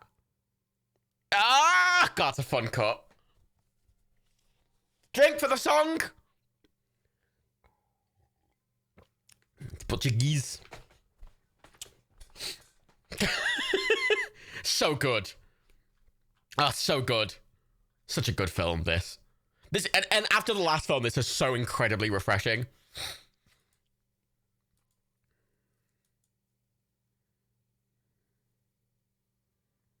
She's got the thing!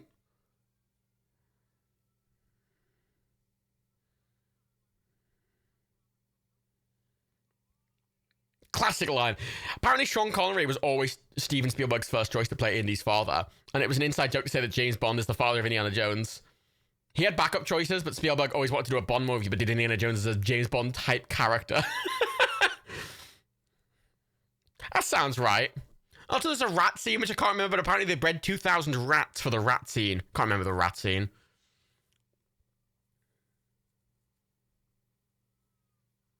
Like, look how much better this is than the last one, like, already.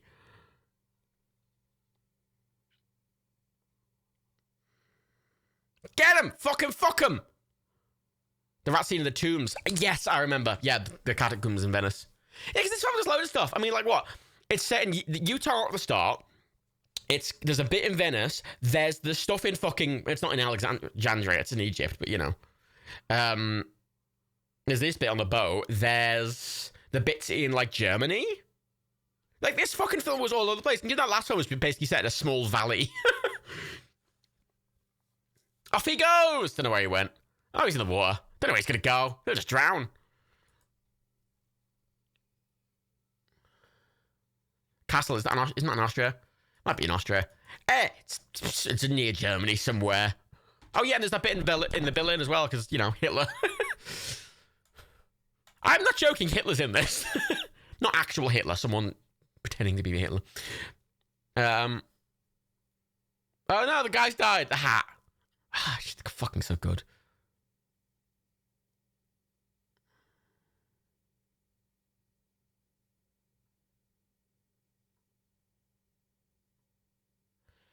So, Ford and Connery passed up 3 subsequent opportunities to work together. Connery accepted the role in The Hunt for Red October, while Ford declined the role of Jack Ryan, which went to Alec Baldwin. So they actually tried to get Ford for Jack Ryan in the first Jack Ryan film, and he only came in for the second. Ford and Connery declined the roles as both Alan Grant and John Hammond, respectively, in Jurassic... Ford and Connery were the original fucking casting for fucking Alan Grant and John Hammond in Jurassic Park. What? Could you imagine? And then Connery declined the return to the role of Henry Jones Sr. in Crystal Skull. Marcus, this is maybe better. Look, it's the intro to the original. We've got Marcus, Indy's in a classroom. There's all the women being like, oh my god, Indy's so hot.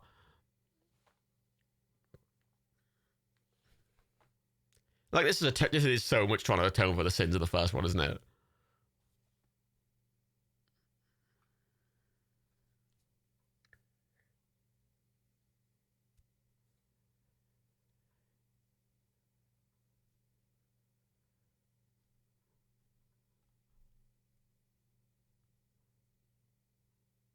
Yeah, the giraffes and the rhino are full animatronic props with blink. They can blink and snarl and snort.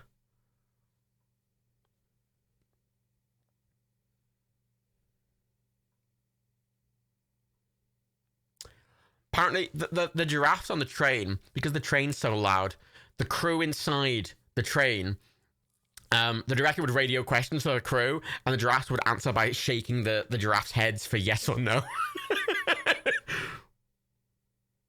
Oh, it's that bit from that Fate of Atlantis game we played briefly that I hated.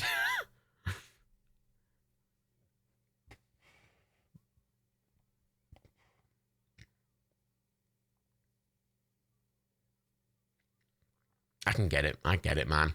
I get it. I mean, I get it. 100% get it.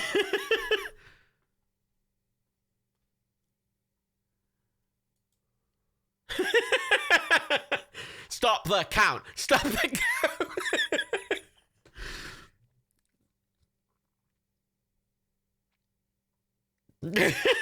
Where he goes. I do that, to be honest. Walking papers is really annoying. Look, it's the Nazis again. The best villains, because they're literally history's villain. Wait, they're not the Nazis. No, they're not the Nazis. I take it back. I don't remember the film properly. There are a bit where Nazis are in a car looking at him. That's a bit later, I think. Close the door, mate. You just left the back door open like a twat. Oh, yeah, Dr. Jones drink. Yeah, fuck.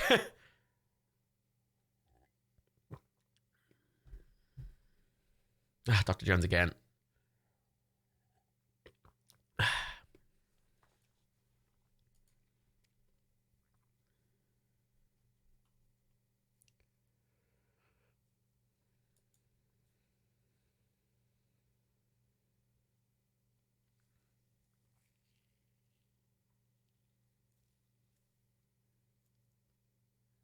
It's a stone tablet. That was another Dr. Jones, yeah.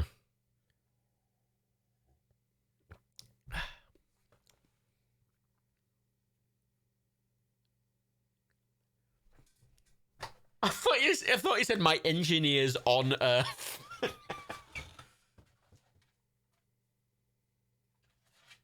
Oh. A pizza is better a bit warm.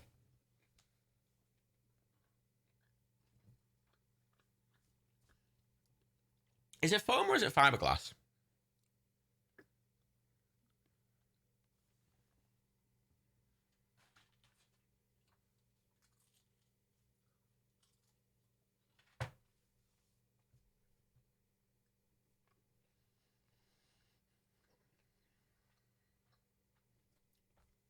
What? I should have got a fucking coconut to do that clonk, clonk, clonk, clonk, clonk. You know. Dr. Jones again, sip. What if the Holy Grail's on fucking Prime?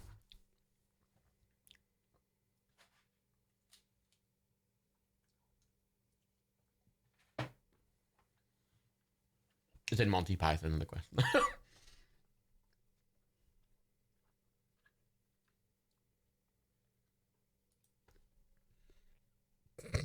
Can't love Harrison Ford so much. Holy Grail's on Netflix. Ah, damn.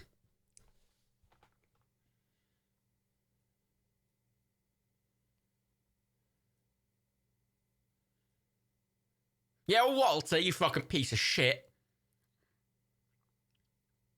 Why don't you organise this at some other time? Yeah, rub champagne on that fucking ancient artifact, and do you do it?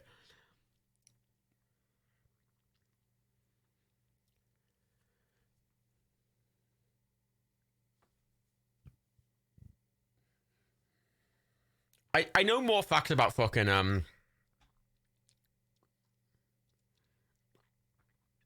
about Life of Brian. I mean, I like Holy Grail quite a lot, but Life of Brian I know more about.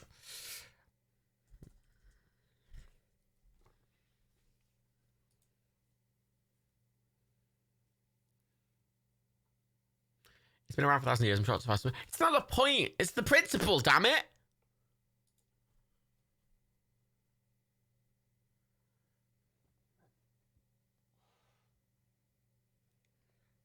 Yeah, like he did see the Ark of the Covenant 2 years ago, and it melted lots of people's faces off.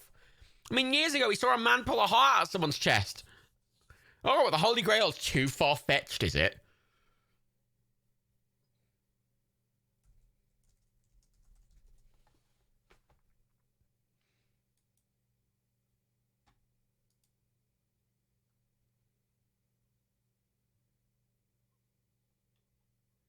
Life of Brian's not on Prime.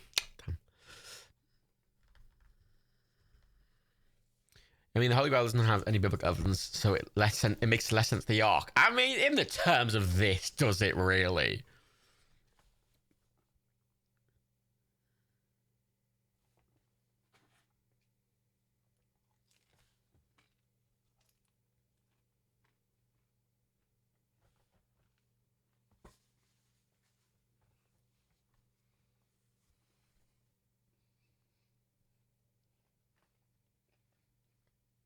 That was another Dr. Jones, damn it.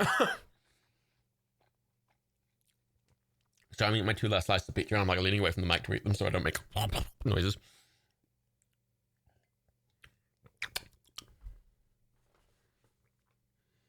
I mean, I don't think, the Bible isn't exactly that much of an accurate source of historical literature necessarily. Oh no! God, look at that car. Oh god, I love cars from this era. Circle of Life's an alright film, Gryffindor Jess. Like, I think Life of Brian's their best work. Holy Grail's really fun as well. I mean, I've seen the Holy Grail stage show like 3-4 times now. I'm still allowed to be a teacher if he keeps running away for ages without no reasons. I mean, if he disappears and then comes back and goes, hello, here's the actual literal Holy Grail. I don't think they mind, really.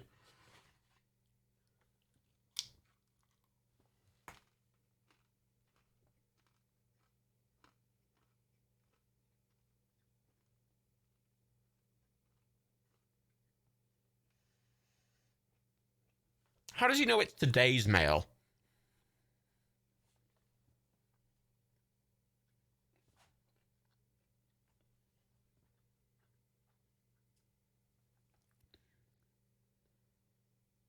That's a good photo, Jesus. Photo.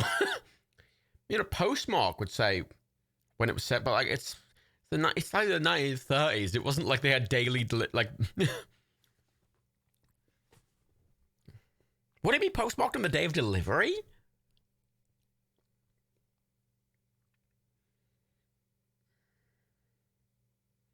In Jesus. Jesus. Gonna say it like an American. Day of sort. Yeah, it's the day of sorting, which wouldn't be the day of delivery in the context of 1938. Actually, where's this set? This is set in good old Jesus. God, American Christianity is a whole thing. That's what I associate with this like mad cunt shit. Oh, there he is. There's Sean Connery looking very handsome with a big old beard.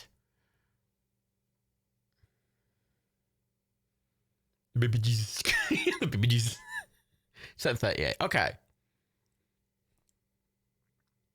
So yeah, it's still pre World War II, but like just.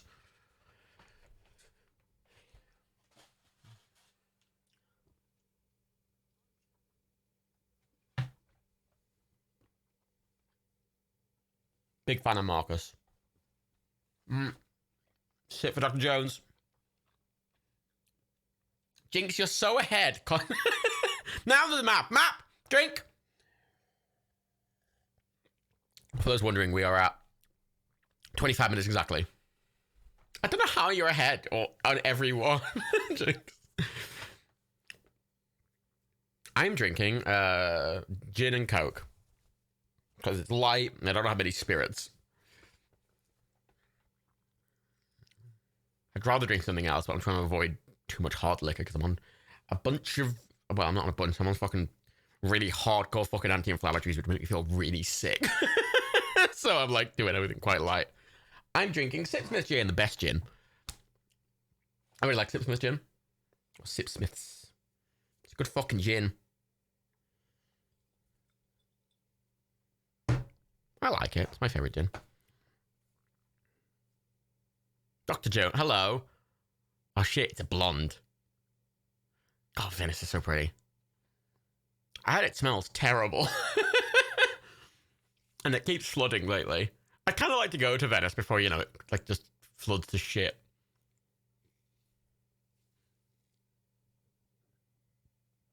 Ah, she's German.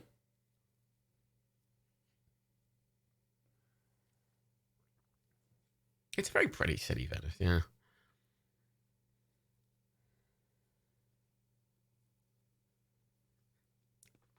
There might be, actually, Faye and Jinx.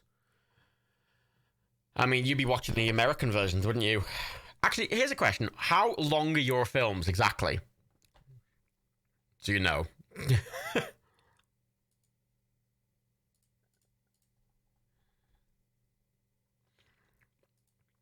Because British and American films run at slightly different frame rates. So it might cause a very slight sync. Over a longer period of time, it might just slightly fall out of sync. 206.53 says Gilmoral. 206 and how many seconds, Faye? No, they both run at 24, says Alva. Alright. 2 hours, 1 minute, says Jinx. So, Jinx, yours is 5 minutes shorter. How is it 5 minutes here? Alright. Yeah, streaming, yeah, that's a good point. Streaming should all want it differently, but equally, I don't know if these have been converted differently from film or whatever. I don't know.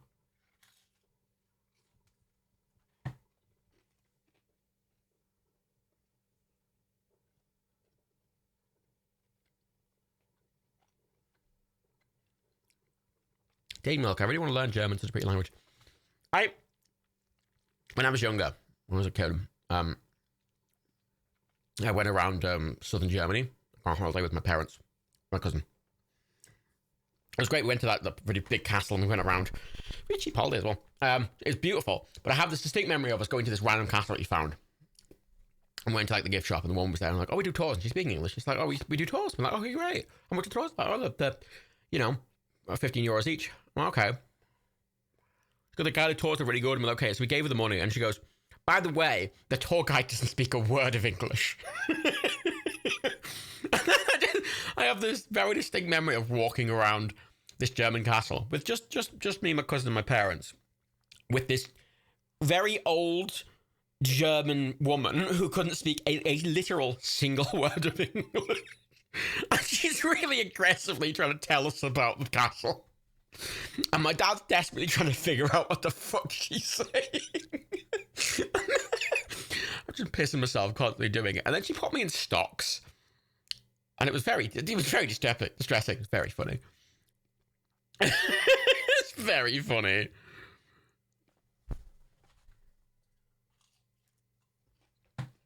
X. Fuck me.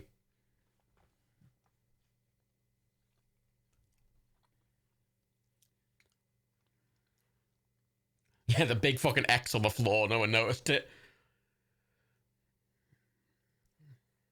He did not need to climb the stairs to see that. But it makes for a good camera angle. Yeah, break it open.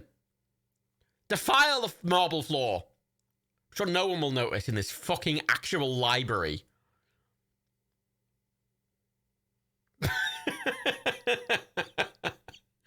Excellent. It's a funny gag.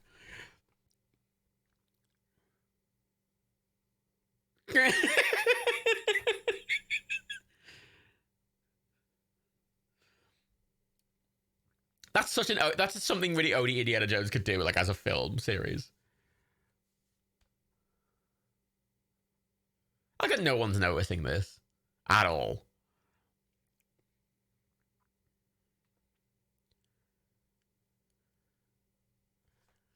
Yeah, it's a very classic. It's a very 80s movie, isn't it, Tim Bob?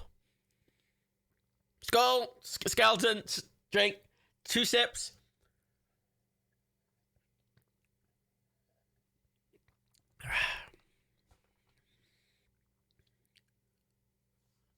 Suspicious. It is very suspiciously modern marble flooring, isn't it? That no one's found it before. Like, the implication is that whoever designed that library would have had to cover up the tomb. And she's not the screamy type. Yeah, no, she's yeah. They try to make films like this from time to time, but they're criticized for having forced comedy or too light-toned in a serious movie. Yeah, it's a hard balance, and I think the culture of movies has changed so much, and the way films are filmed so much that you wouldn't really get something with this sort of level of levity to it, at least in a natural way.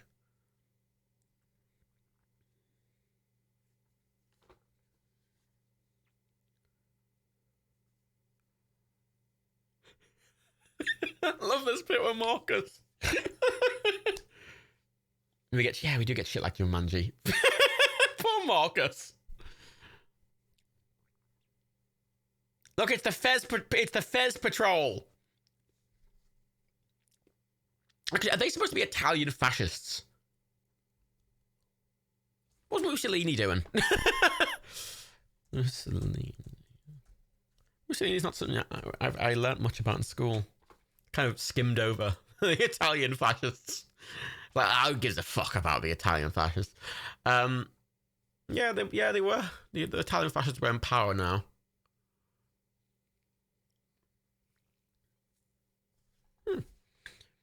No, they protect the tomb. Oh, they're not Italian fascists. Okay. Sonic Scriver. That if you thought the new Jumanji was good, then I'm sorry. I've got to ban you from my streams.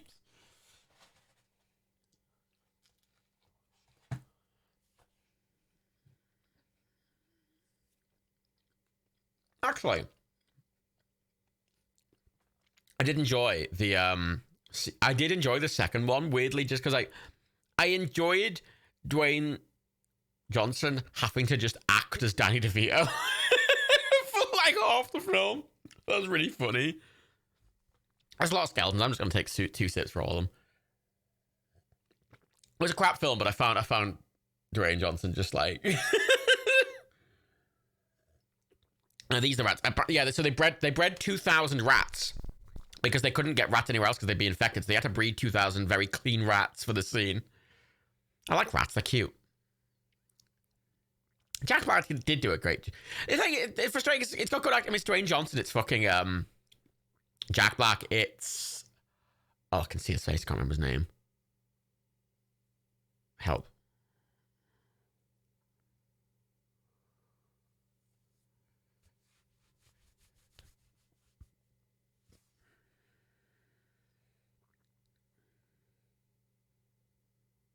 Kevin Hart, thank you, Kevin Hart. Callum Gurney was also there, but I like Kevin Hart. I think they're good actors and they're quite funny. Oh, careful! Oh god, he almost stepped on the rat. Pull the boy! Oh, pull the boy! Oh, look at those little cute rats. Rats are cute. They're very clever rats.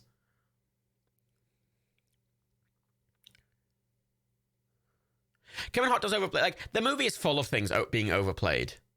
Why didn't they just get in the water in the first place? Good job, Hughes. And you call yourself a moderator.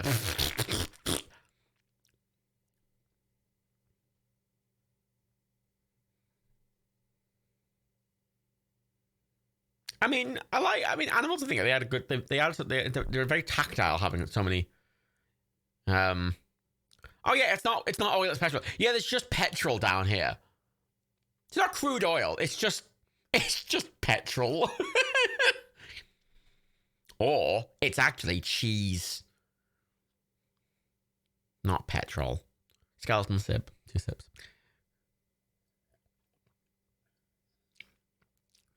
The second Jumanji movie was kind of done for, and I only really liked it.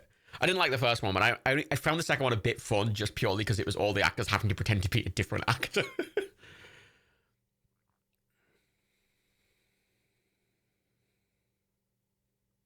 Yeah, petrol. There would be gas in the air that would ignite, wouldn't there?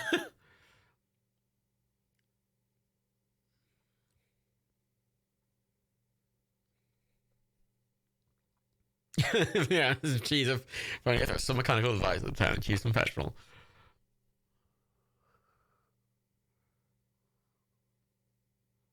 Uh-oh. Look at that fucking mustache.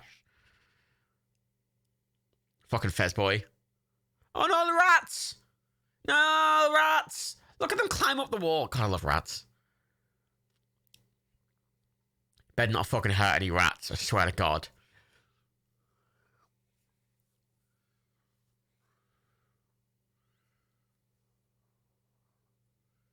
There, look, I don't think they would have burned rats. Probably comped in.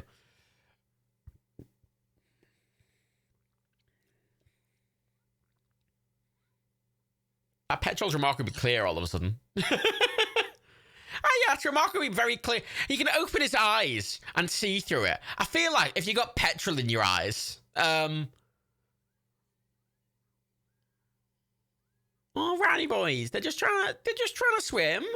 Help them up. They just don't want to be. They don't want to drown. You help the little boys. Yeah, I imagine petrol is very bad for the eyes. Oh yeah, I forgot the. I love this bit.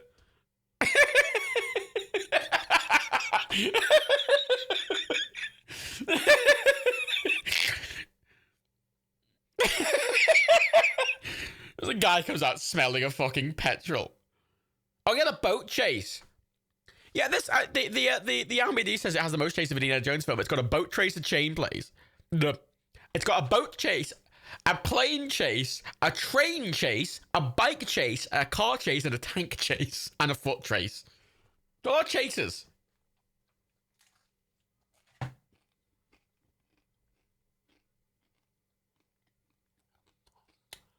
Oh yeah, and the horse. Yeah.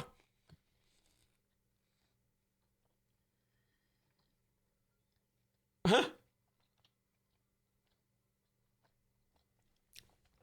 Again, this kind of indie would make for a fun game, I think. A lot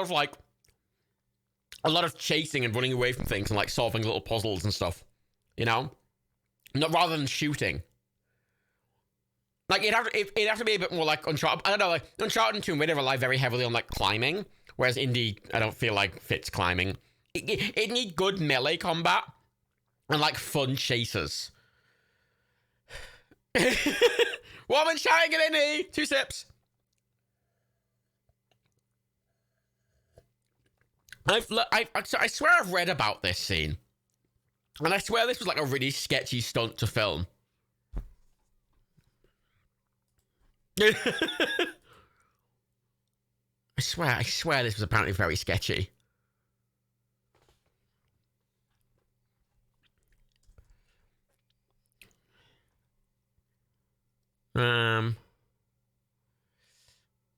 Excellent. Look at that. 10 out of 10. I love the sort of Italian sounding music as well.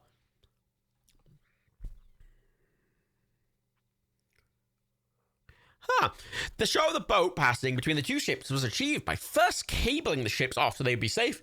The ships were then moved together while the boats passed between, close enough that one of the boats scraped the side of the ship. An empty speedboat containing dummies was launched from a floating platform between the ships amid fire and smoke that helped obscure the platform. The stunt was performed twice. I remember this one was fucking... Yeah, this bit's fucking sketchy as shit.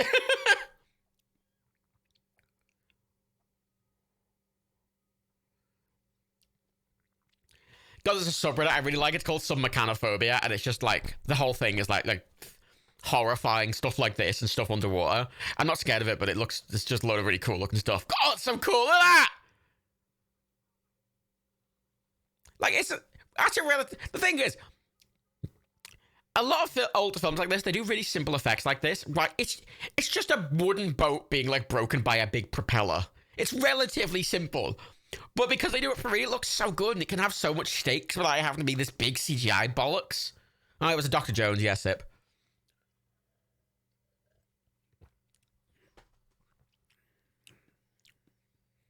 Yeah, Submechanophobia is an awesome subreddit, look.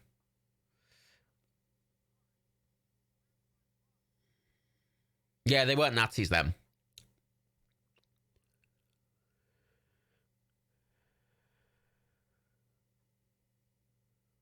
Yeah, I don't think they're fascists either. I just think they're just random. Oh yeah, that for the horde of the. I don't care.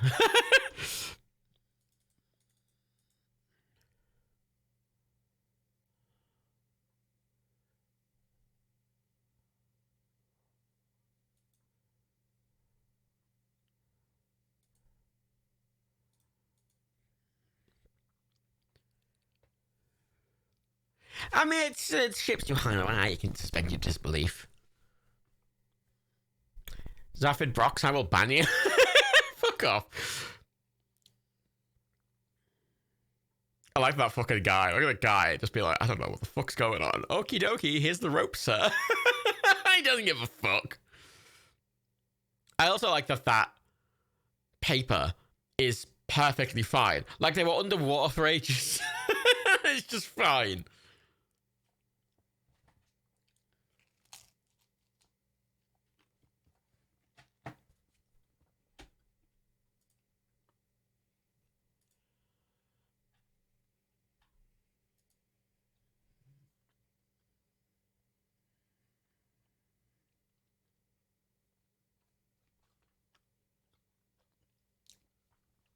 Recently, I was looking. I mean, it's a completely random aside, but I was recently looking at crystal glasses and like decanters and stuff, and like, oh, whiskey decanters on the table there because I like them a lot.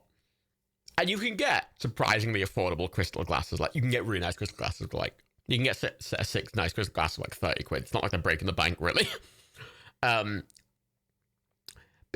And because I wanted to, when doing these streams, take a photo of a really nice looking cocktail as like part of the, like, I'm doing this stream and here's the cocktail, you know, in a really fancy looking glass.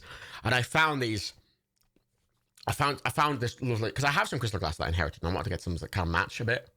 And I found these absolutely wonderful looking martini glasses. And I'm so annoyed about them. They're Waterford crystal glasses, but you can only buy them in fucking America.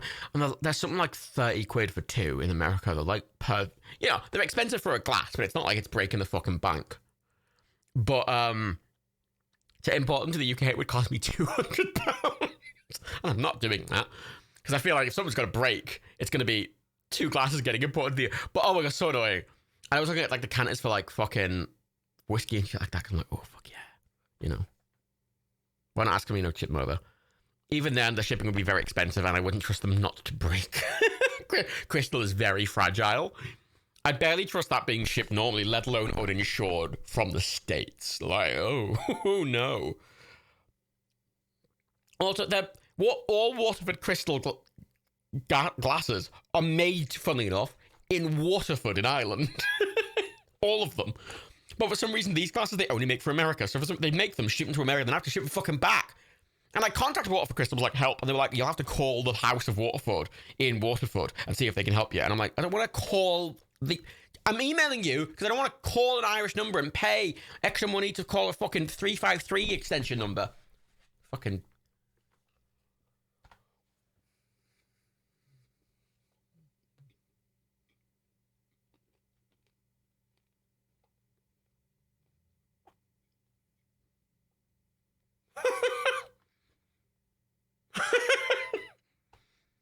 Look at his face.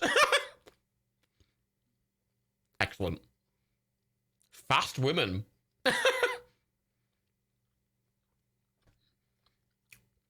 Yeah, suck on his earlobe. What?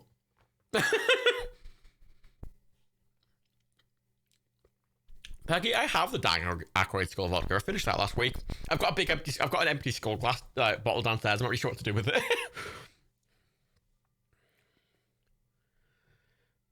In the map scene, 2 sips.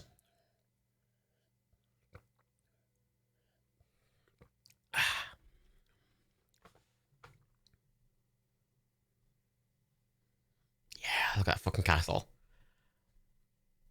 Look at that slightly awkward added in rain. Now look at that proper Hollywood rain. Yeah, God, Hollywood rain.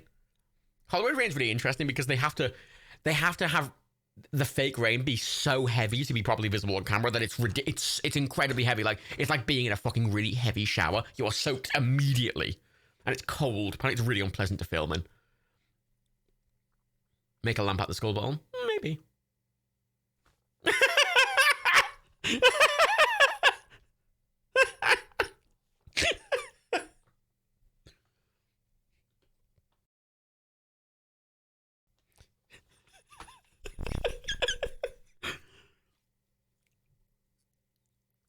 The slip.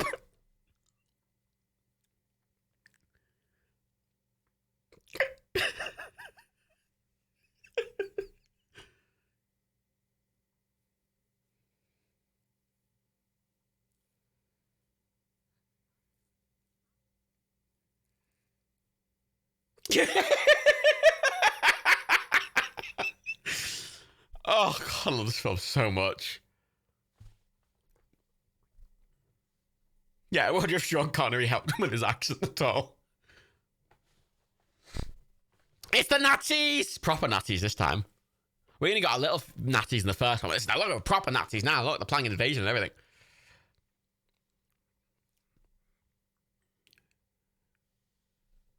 Yeah, everyone hates Nazis, mate.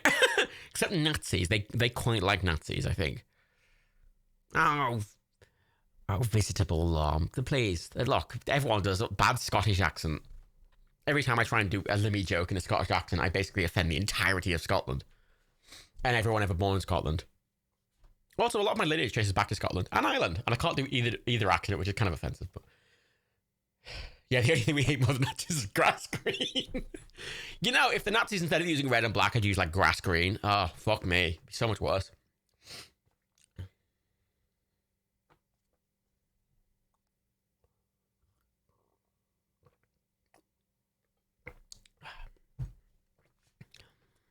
I've taken my nice sicky anti-inflammatory. They're massive fucking anti-inflammatory. They're going to take like 2 a day. Ridiculous. And my favorite thing about feeling sick from anti-inflammatory is the way doctors generally deal with that. Is you go, I'm sick from taking too many drugs, and they go, okay, here's a different drug to help with that. And you're like, oh, okay, much excellent. Whip, whip, whip, whip. Sip for whip. Sip, whip, whip, sip, whip, sip. Whip, sip. And there he is. Notice. Sean Connery gets introduced by a silhouette just like Indy did in the first film. Yes!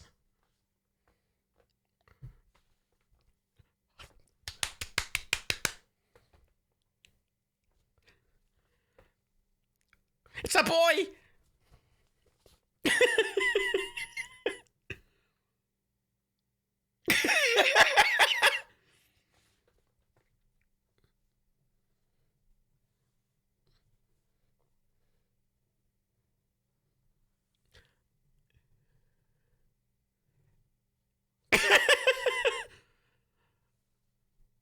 I enjoy that in this, right? Sean Connery just becomes this... He's got this sort of bumbling attitude that Indy has as well, which I quite enjoy. God, I love him so much.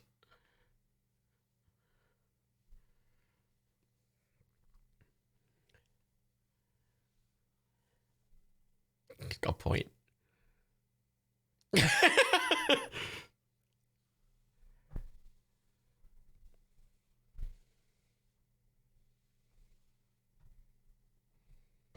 My boy! I can wear a tie now.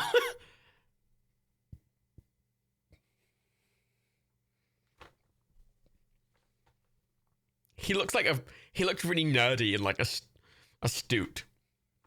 And he's got like this vague bumbliness, like old bumbliness to it, which is just so good.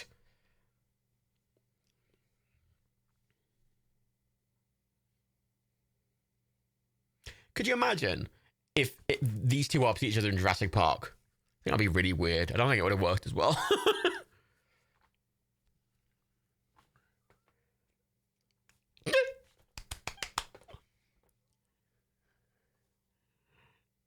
How excited he is.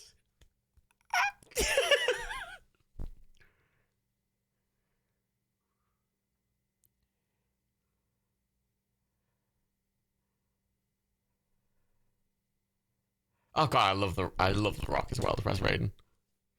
Second that's on Prime watching that.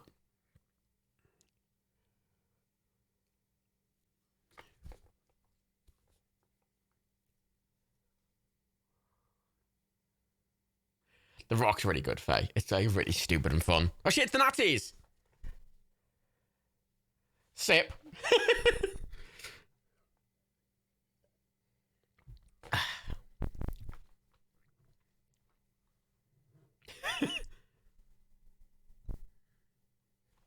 Humphrey in October is good as well. I can't believe that they wanted fucking Harrison Ford for Jack Ryan in that as well. Like Warden got it instead. God, I would have loved if he was in all 3 Jack Ryan films. I would have loved if he was in all 4 Jack Ryan films, actually.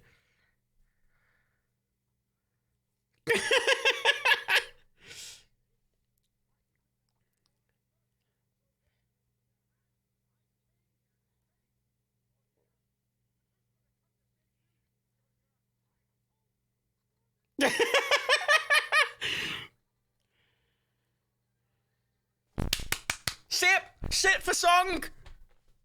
Ah, don't call me fucking chicken. He's like Marty McFly, but like funner and better in every way.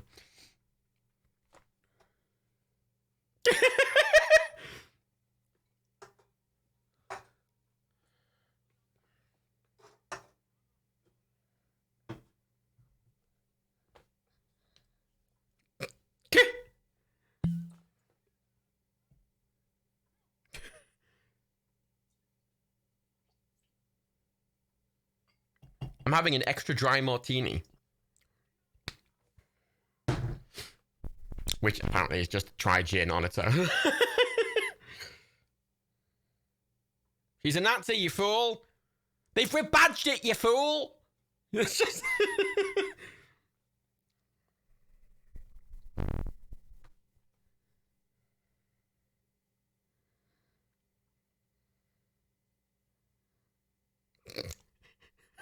Fucking accidental partridge.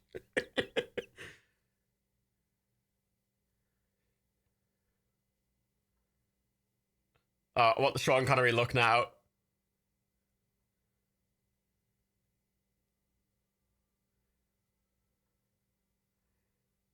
Yeah, the German Aryan was a Nazi. Who could have guessed?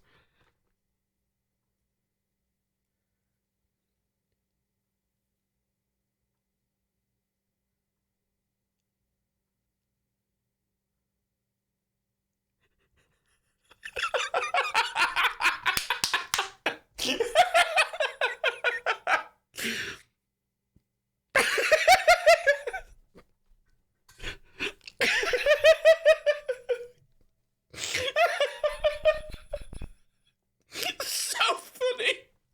Nothing said. It's just like really casual, and they just look at each other really awkwardly as the gears turn. And they don't have to state it out loud. It's just a little smile.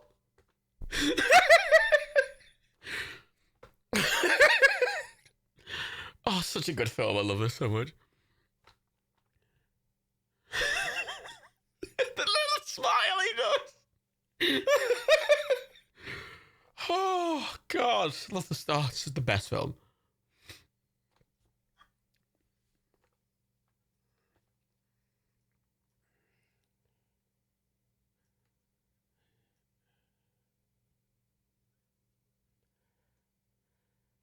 Yeah, mate. You know this.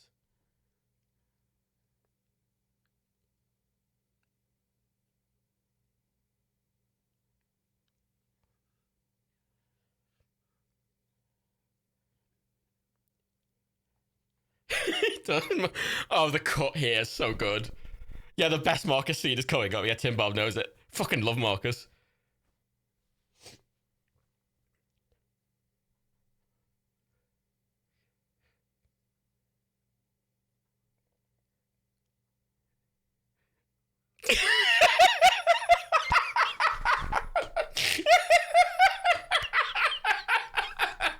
It's fucking John. It's fucking John. God. Oh, it's Gimli. Yeah, he said it. Yeah, anyone speaking English, maybe ancient Greek. He's John.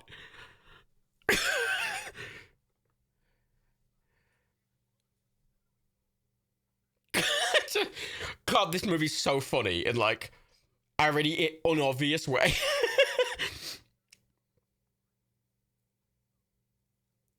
Nah, totally not a Nazi. Doesn't seem like a Nazi. Nothing Nazi about him. Look at him.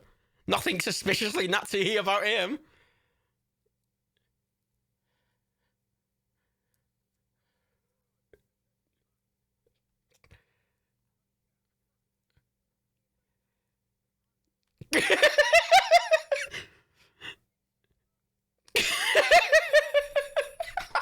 Fucking Marcus!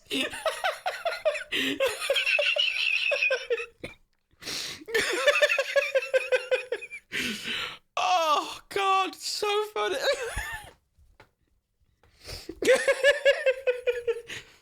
Yeah, it's John's perception, isn't it?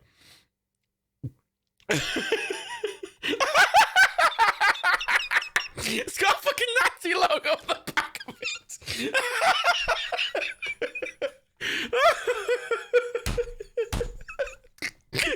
That scene is just so fucking funny. Oh God, this film's so funny.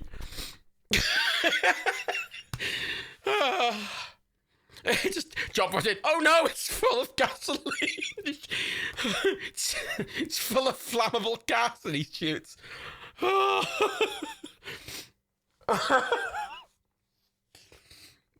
Oh God, that line. He blended in, he disappeared, just this hard cut. Hello. Fuck me. Oh, so funny. See, the last film was kind of unintentionally funny, whereas this film is very purposely funny, and it's so good.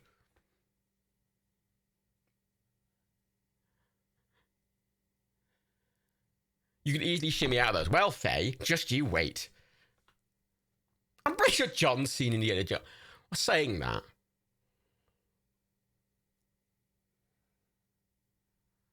You see this at least a dozen times, so I know where you are, but you're in the car. Imagine while you're there, you're in the car listening to me on audio. It's an interesting way to watch along.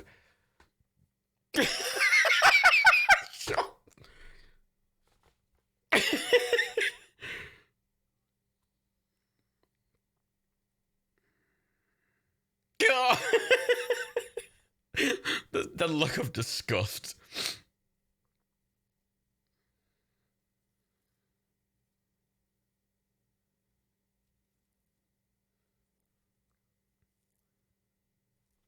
Sit for Dr. Jones.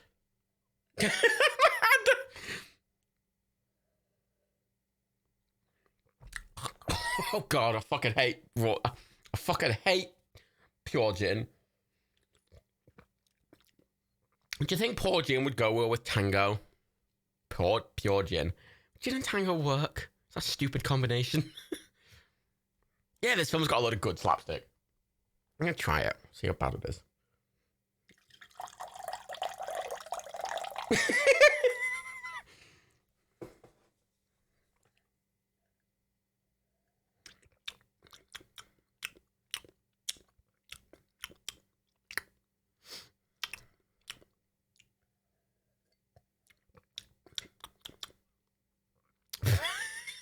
I don't hate it. You know, it tastes like gin and tango. They don't really go together, but they don't really clash either. They just sort of exist separately.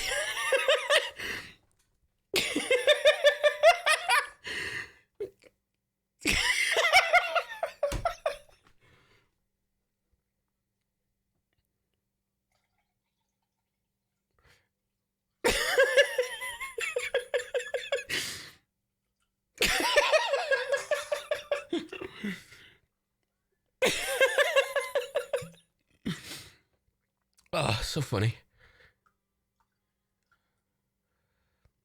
Okay, I've went full hog. I've poured my entire can of tango into my thing, and I've popped it up with gin.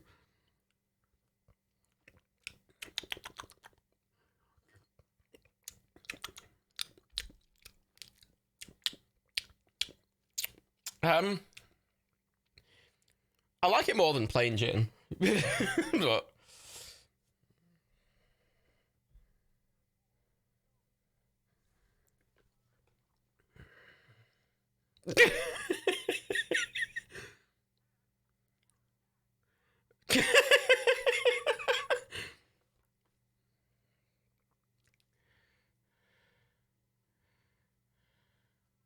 They're tied to the chair via the hands. I think that's why they're struggling to get out, and their legs are tied down. Like the rope around their bodies is quite loose, but like, oh wait, this bit.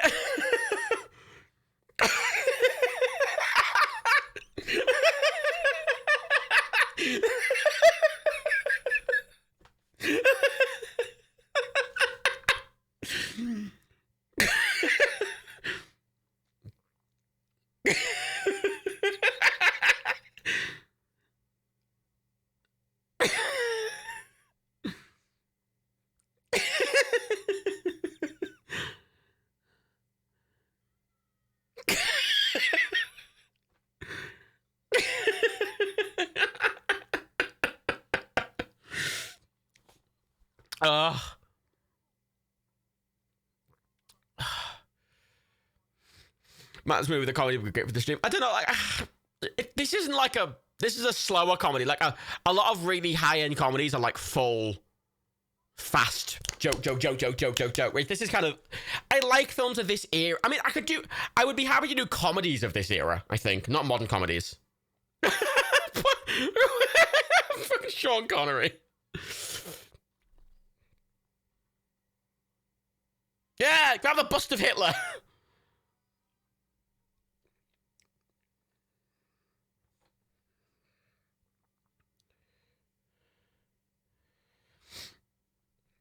Admittedly, there was radios in the late 30s. Oh, fucking, oh my god, I love Sean Connery in this film. Love this. Oh.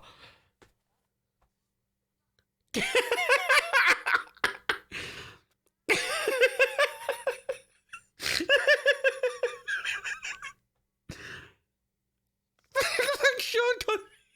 Thanks, John. I mean, Marcus is John. Sean's just fucking... Yeah, there's only mains radios, but you know, bunch of them around.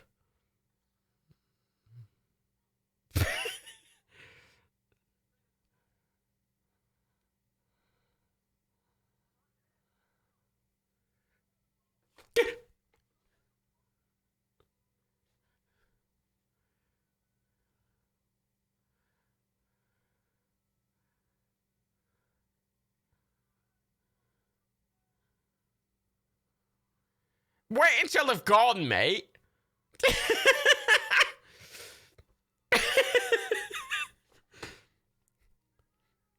Fucking stupid Nazis. Yeah, music sip.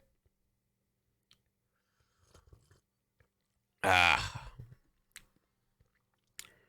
the diversion was pointless. They could have just waited slightly longer.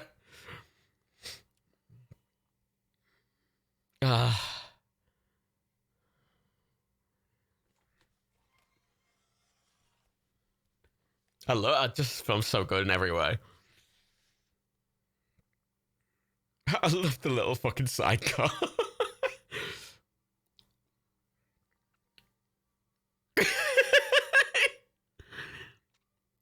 His hat might fall off. What about his umbrella? Look at him.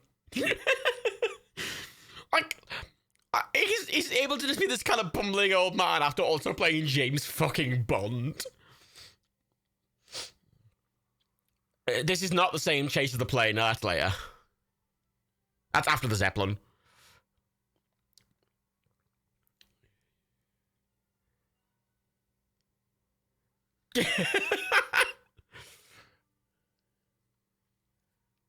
Fucking joust. Jousting with the Austrian flag. Get him.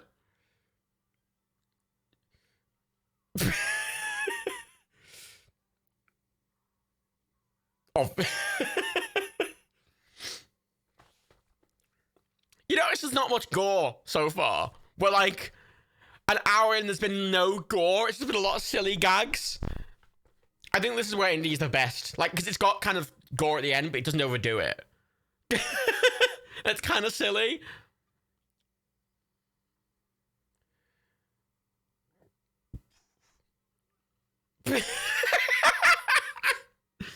That dude's totally dead.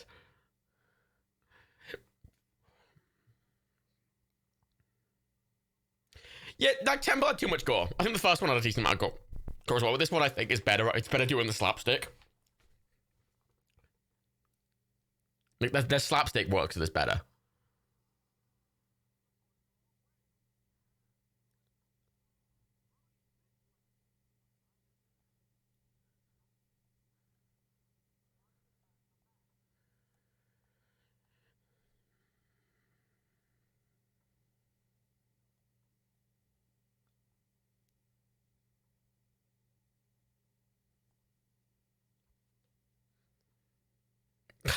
He looks so fucking proud of himself.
Like older Sean Connery is totally the best Sean Connery.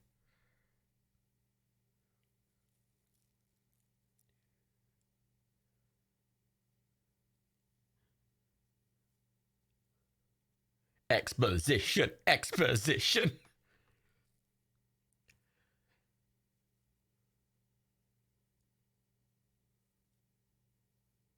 It's good. It's good exposition as well. Yeah, Tim Bobby, you're right. It's good exposition. Like it's a really excellent way of doing exposition. Exposition. And here we are.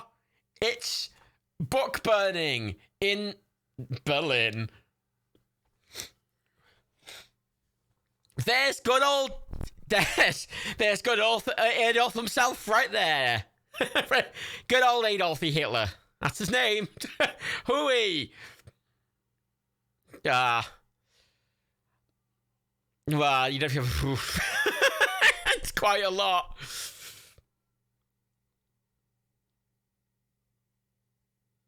So many naughty boys.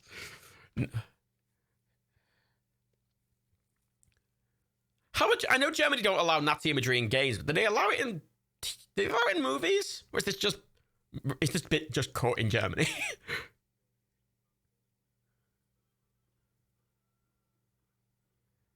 There he is, good old Hitler himself.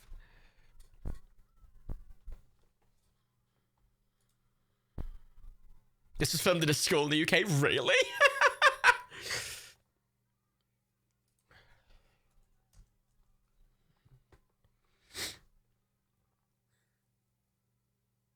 Apparently, when everyone was doing the Nazi salute simultaneously, all the actors put their arms behind their back and crossed their fingers. Oh, apparently, most of the uniforms worn by the Nazis here as well aren't replicas, they're legitimate. They found a cache of old uniforms in Germany, and the costume designer managed to get them. They're actual real Nazi uniforms.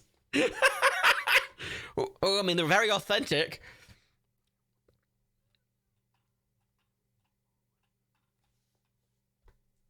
Did they burn them after the film? I don't know. I mean, they're useful historical artifacts, I imagine.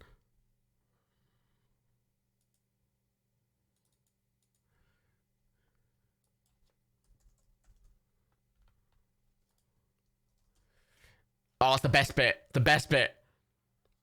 One of the books that was being burnt was a Karl Marx book as well. There he is. Good old Daddy Hitler.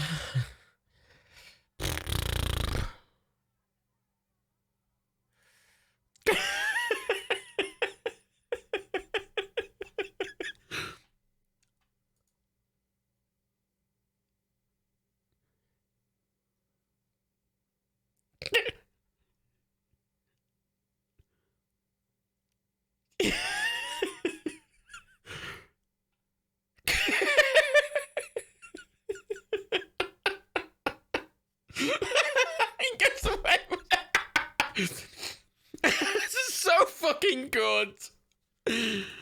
Oh, it's so good. That's so funny. Oh, so funny. Oh.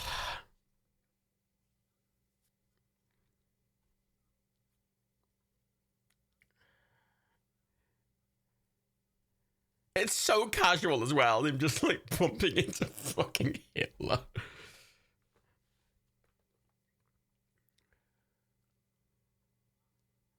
Oh, the fucking Zeppelin scenes.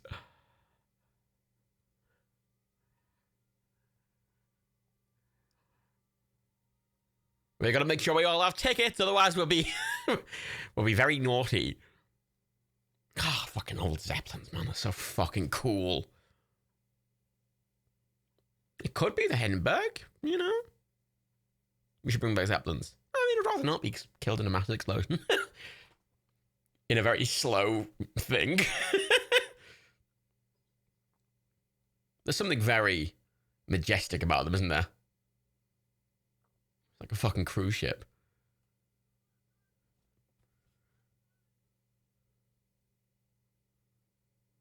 Ah, nuts.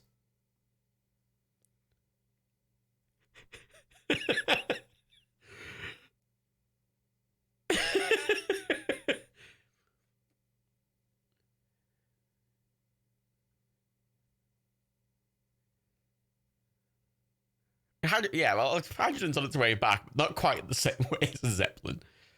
This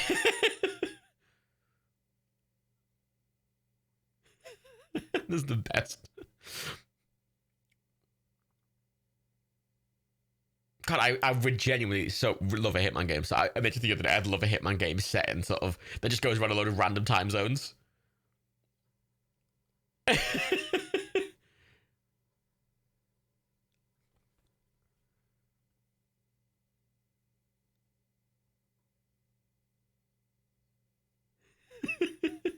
He's not in his fucking glasses.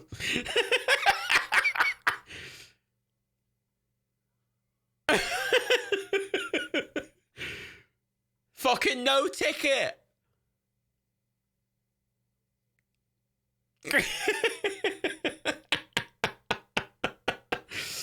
Oh, such a good film. Naughty boy with no ticket. And look, he's awkwardly on a blue screen. God,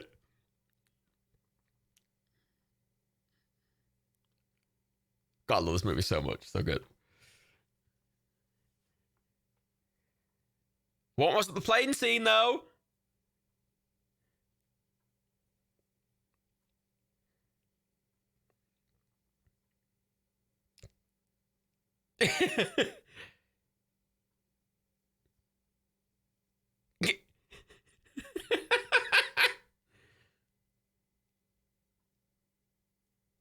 Fucking awkward as shit.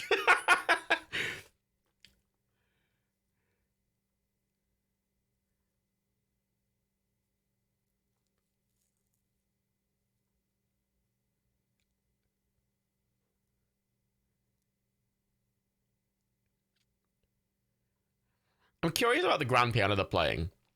Because, fun fact, grand pianos and Zeppelins had to be made specially for Zeppelins, because Zeppelins had to have a lot of really light shit on them. So, grand pianos that were made for them usually smaller and made with really light materials. And I'm wondering if they have replicated the old light grand pianos that were used on German Zeppelins. That's a really specific fact I apparently know for some reason.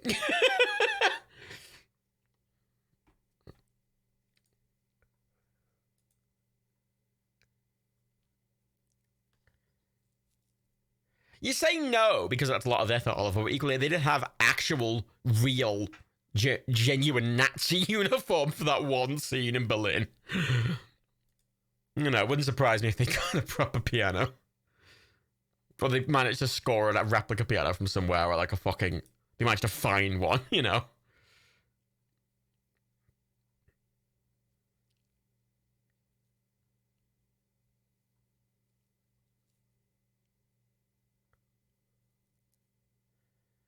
Yeah, and they did breed 2,000 rats for one scene. Yeah, like I can imagine getting a specific, or even making a replica, like not the exact piano, but making one that looks like those style of pianos would probably be not Doesn't have to work. It's a prop, you know.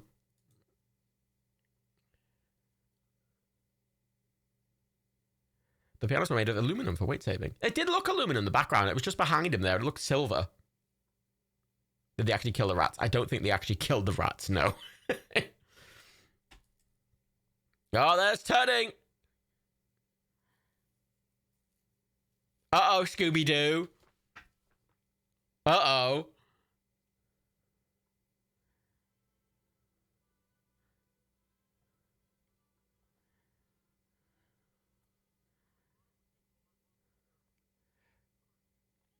God, I like that they do that classic map painting thing that Star Trek did with the Jeffries tubes, where they just put like a literal painting of a longer corridor in like the end of the thing to make it seem bigger. Off they go! Onto the biplane!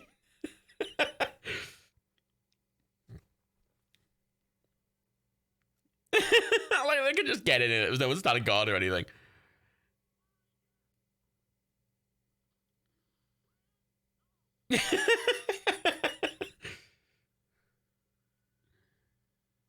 Off they go! Yeah, parasite fighters are interesting. I love that 747 concept that the Americans came up with for a 747 that would be like a plain aircraft carrier and have a load of these little fighters inside it. Ah, it's a Messerschmitt.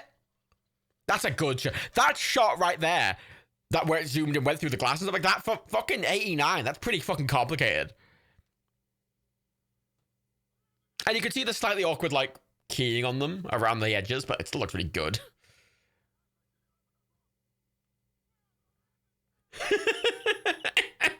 What happens at 11 o'clock? Kill those Messerschmitts!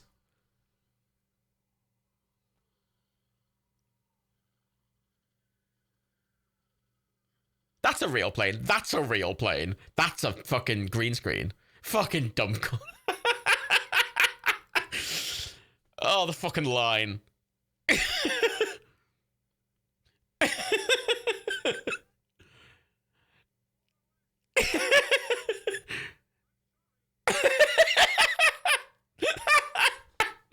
Oh, fucking love Sean Connery so much.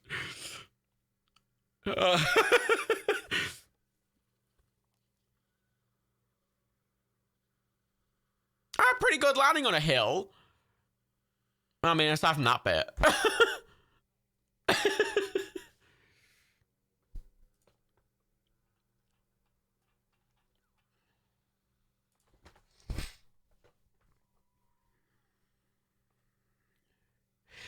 Well, that's the thing. You say it's an interesting dogfight. I mean, there was I read a thing about in the Vietnam War. A lot of the North Vietnamese, they had some old biplanes, like World War II, or World War I, like Russian biplanes, and they, like, their top speed was slower than like the American planes. So, so what ended up happening is, like, there's a thing about a Huey shooting a biplane. It's like, I think one of the only things of a helicopter shooting down a plane, because the Huey was able to go as fast as the biplane. So, I mean, there's also a story about Russian fighters, Russian World War II fighters. That was a female. Fucking so good.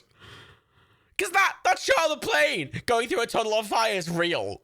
They've just.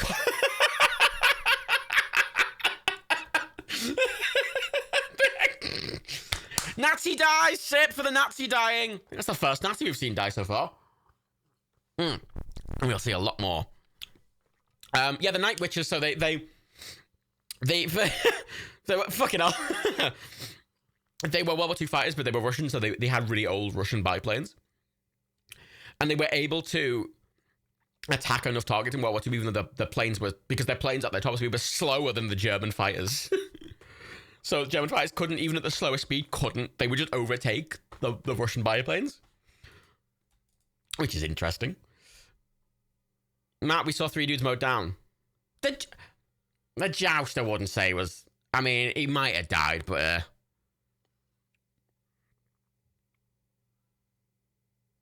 oh, this bit. Oh, I love this bit. It's the best bit. You get him, Sean Connery. You scare those seagulls.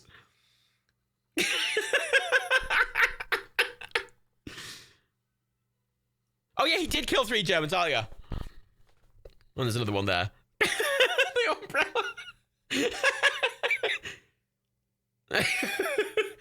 This big brain, yeah.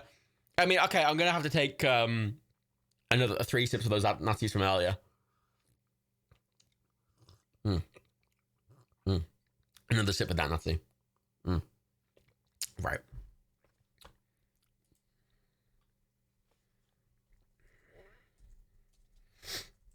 Excellent. Huh. Apparently, when he scared those seagulls, they actually are pigeons because they're not seagulls, because seagulls can't be trained.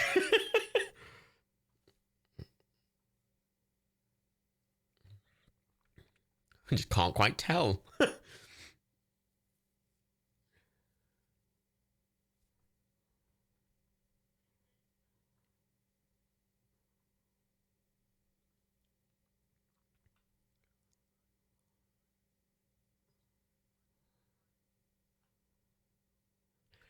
Apparently, the sound engineer, he rode in a biplane to get the sound for the dogfight, but then apparently for the plane crash at the end there, he visited the demolition of a wind turbine.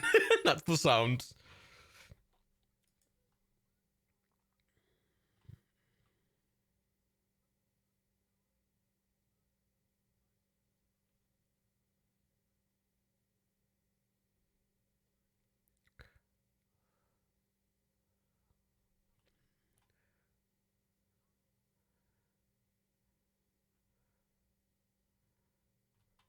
So I'm reading about planes.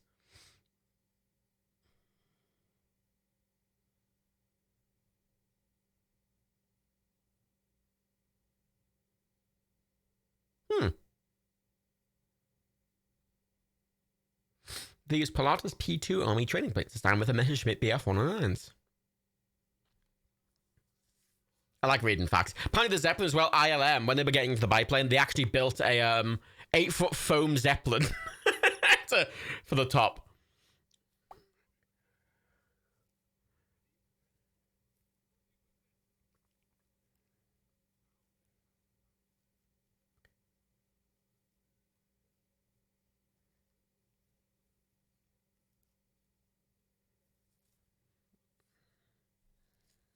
Oh, tank. That's a real tank.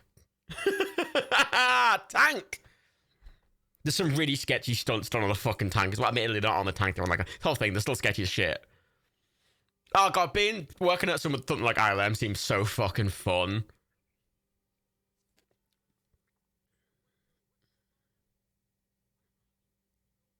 Thanks, John.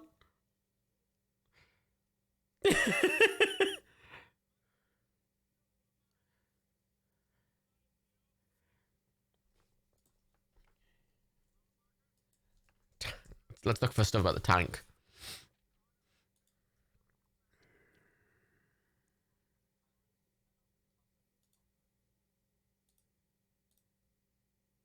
The tank is a replica of a Mark 8 manufactured in 1918.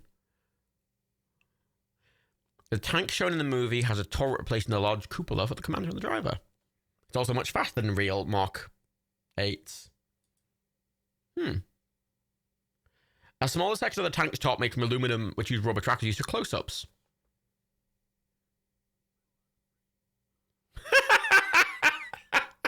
Wanker. Poor Brody. Such a fucking... Like, I love all the cartoon-style gags, like the fucking wheel rolling past on fire. It's just objectively funny.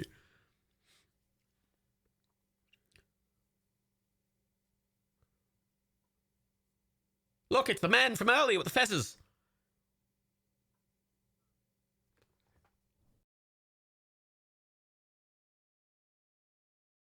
Quick! It's the Holy Knights Templar Order, whatever the fuck, I don't care.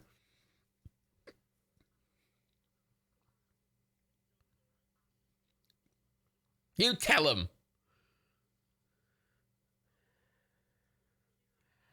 Jinx has said there's going to be a Wilhelm scream coming up in about 20 seconds when we catch up with them.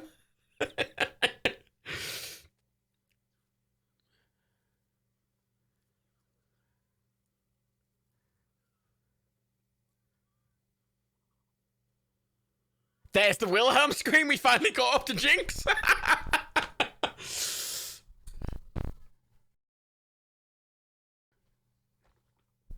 Oh no, he's died. He's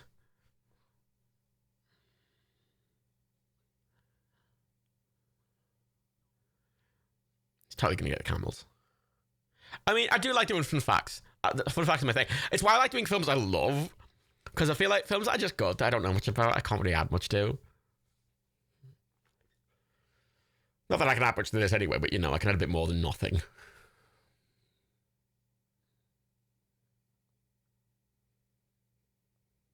Yeah. Get on with it.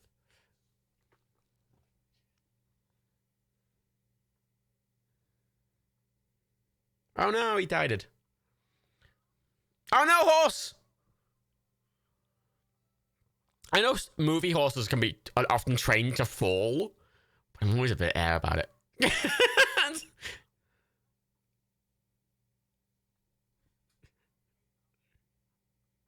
Bet John does that with his uni buddies.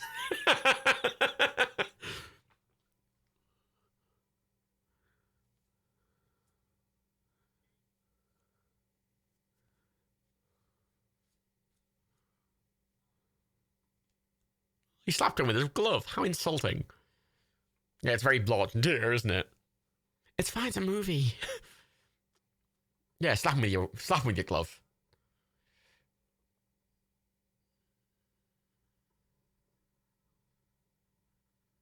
Goose stepping. If Marcus is John, is Sean Connery Steve? No. No, Sean Connery's a bit too, like, bumbling and refined to be Steve. Yeah! Music! Sip!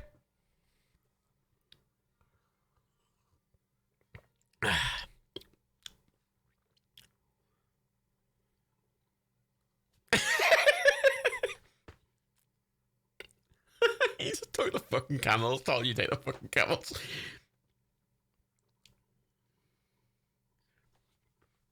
Oh, the tank chase. Tank chase time! Fucking with really sketchy, like, stunt performers.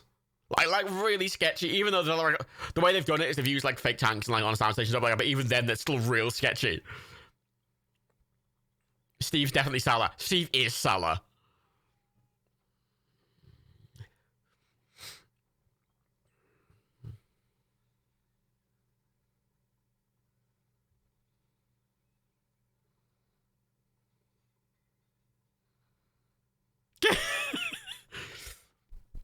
I feel like if anything, in the context of this film, I'm the closest to fucking Sean Connery's character. Oh, look at that fucking tank. See, here's the thing. Movies that at this age would have built a replica tank in the same way Air Force One just rented a 747 and painted it to look like Air Force One. Whereas new films wouldn't. They just do a CG tank, and I think that's just it. You can tell. Ah, wankers! Wankers! Take that!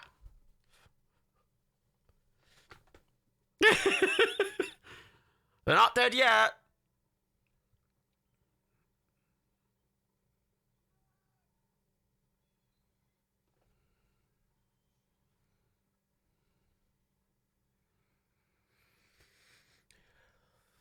Froy's pretty recently losing a bit of time. Yeah, I mean, no, but I mean, action films, like bigger blockbuster films, generally speaking, don't.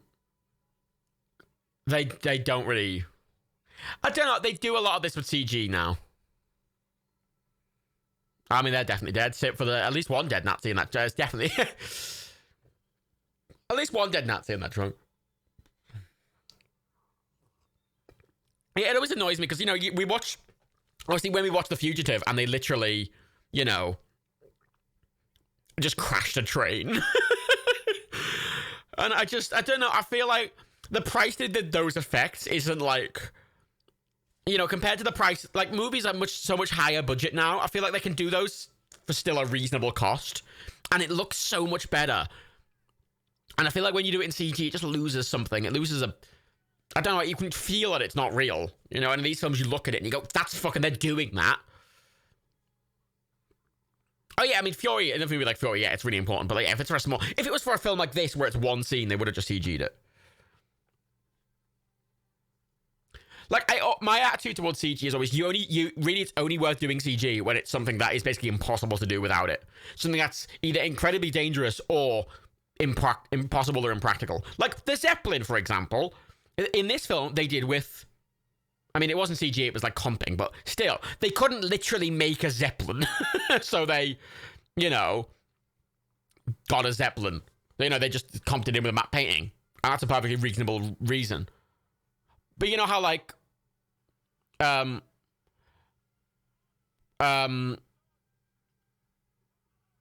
was the Nolan film called? World War II. Like, for that, they got actual 3 Nazis dead! 1 Nazi, 3 zips. I like the idea that this pistol would penetrate 3 people in a row. Dunkirk, yeah, because in Dunkirk, those Spitfires that are in the film are real. And when the Spitfire lands in the water, they built a replica Spitfire and they landed it on the fucking water. It was a big deal. They stuck a fucking IMAX camera in the Spitfire when it was landing, and the Spitfire sunk way faster than it was intended to, and they had to go through a massive faff getting the IMAX camera out from underwater. Sketchy! And,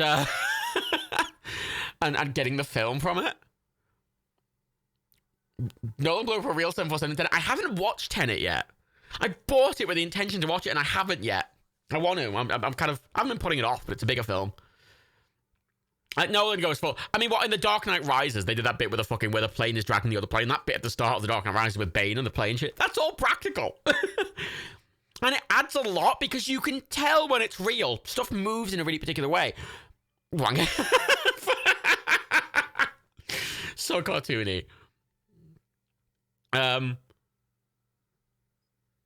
does the tank have a periscope? Shh. The cinemas were open for 2 weeks in Belgium, and I managed to go watch Tenet. See, Tenet was on in the cinemas here.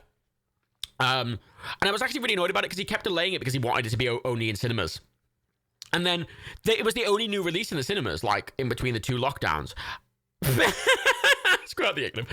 But I got really annoyed about it because I really want to see it. Like, I was planning to, with Tenet, literally, right? That's the kind of movie I was planning to either go to Manchester. In the UK, there's fucking wanker. That's a fucking John line. There's 3 cinemas in the UK that use IMAX film.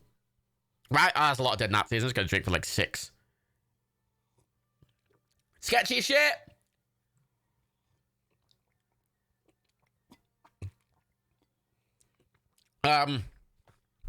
So yeah, there's 3 film. I mean, there's lots of IMAX cinemas in the UK, but only 3 use film. All the other ones are digital IMAX, which are still really good. But for Tenet, my plan was, I mean, not recently, but my plan when I heard the film, like it was announced, like, you know, in 2019 or whatever. My plan was to either travel to Manchester for the day and see it at the Manchester IMAX, or go to London and stay to go to the BFI. Because I think that a film like that, you know, Nolan takes IMAX seriously, and he fucking does some stunning effects, and that would look amazing on those screens. And it was on the cinema, but I didn't go because I felt it, you know, I didn't feel like it was appropriate. So I didn't. And I really hope that after the pandemic's like over at the end of the year, I'm hoping that they'll do a re-showing of Tenet in cinemas. I really hope they do. Because I want to go to the BFI and see that. Yeah, it's so sketchy. Wanker! Nazi dying sip.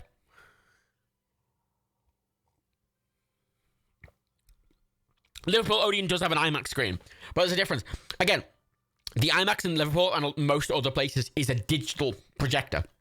Whereas the one in Manchester and London, and I think like the Science Museum in Brighton or something, they use film, like actual film reels, proper IMAX film, because IMAX is shot on film. And they convert it to digital for the IMAX digital cinemas, which still looks great. But for a film like Tenet, for a big Nolan film, I would love to go see it in film on a massive screen. Like the BFI IMAX is like the biggest screen in Europe. It's like twice, 3 times the size of the IMAX in Liverpool. It's massive. Yeah, Red is March, ship, yeah. So, like, I mean, I would whip you, sip. I think it would add a lot, you know. It doesn't make a huge difference, but, you know, it's an experience kind of thing. For me, going to the cinema is sort of half an experience, so. And it's bigger, and you get the full frame. IMAX, the way it's shot is actually quite tall. They're not that wide. They're actually really tall, full frame IMAX. Even the digital IMAX screens aren't full frame, so you don't actually get the full height of the IMAX framing. He lost his hat, sip. Whereas the screens that use film, mainly the BFI, you'll get the full frame because the entire screen is. Look at that fucking dummy. Excellent, the natty sip. You literally get more. You see more. There's literally more to see. There's less cut off in them, which just kind of adds to the experience. And also, again, the BFI IMAX is something like, I want to say it's like, is Koski here? Koski goes on about BFI IMAX. It's ridiculous. It's like something like, it's like stories and stories high. It's like, it's ridiculously massive. Oh, I love this bit. It is, it's a list of IMAX film venues. Yeah, you can find them. Like almost every city in the UK has an IMAX, but there's only 2 or 3 that have films that use film. So the BFI IMAX screen is 495 meters squared. It's massive. It's fucking huge. It's 26 meters by 19 meters. It's a massive screen.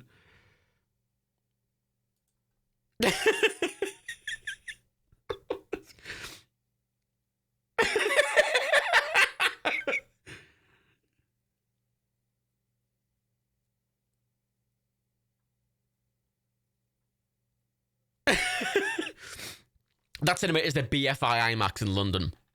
And if you watch Dan's Watchdog stuff, it's that big round, when he talks about going to the IMAX in London, that's the IMAX he's talking about. It's the biggest screen in Europe. It's huge. It's a single building. It's got one screen. It's massive. They do like only a couple of showings a day. I've only been there once. God, I saw Justice League there with Daniel, and out of all the films I could have seen at the BFI IMAX, I hate that it was that.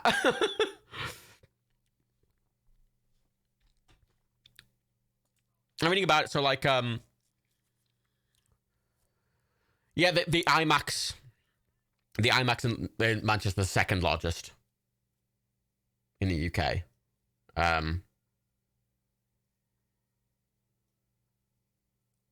Yeah, 26 by 20 meters it is.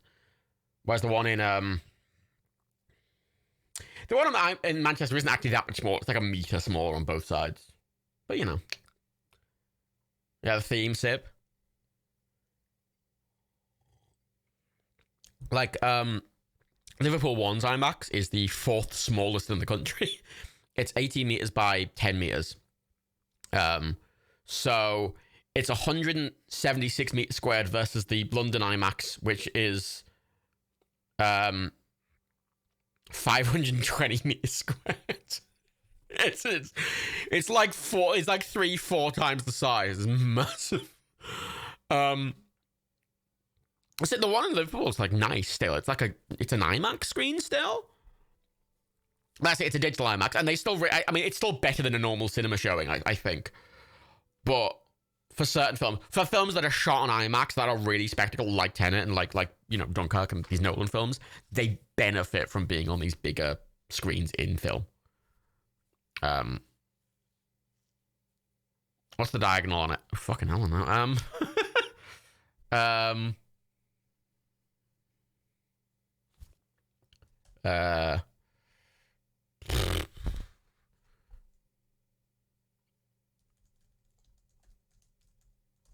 No, let me figure it out.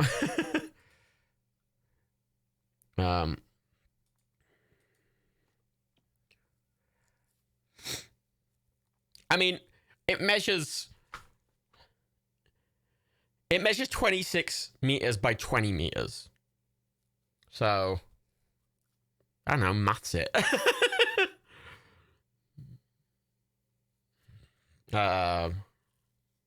Wait, let me, hang on.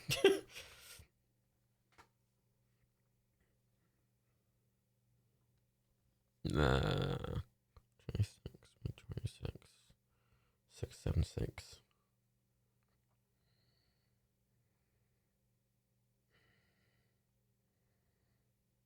I don't know, big. I'll be able to work it out. Yeah, 32 meters diagonal. Yeah, so 32 meter screen. Ah, classic. Classic. There's the head. There's a... Is that dead? No, that wasn't a Nazi.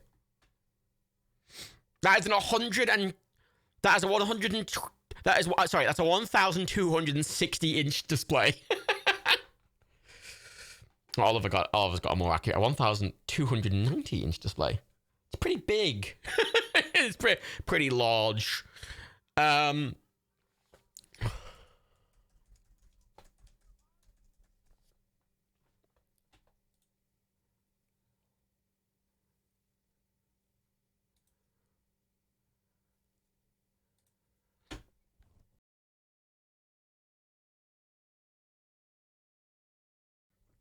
Oh yeah,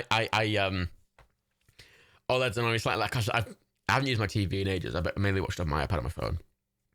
And I edited on iMac, and even though they're not OLEDs, they have really deep black. They're incredible. I mean, my phone's an OLED, but they've got really good blacks. And I watched it on my TV the other week, and it was so shit. There was a scene where it was meant to be full black. I'm like, oh, it's grey. He's buy myself an OLED, but they're expensive as fuck.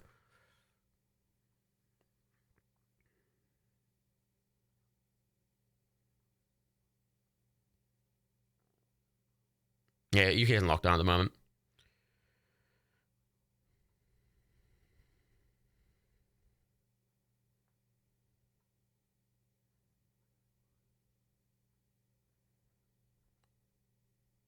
Even when we weren't in lockdown, I didn't feel comfortable going to the cinema.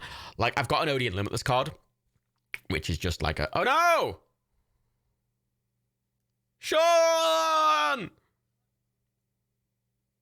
I love how long the gunshot rings out.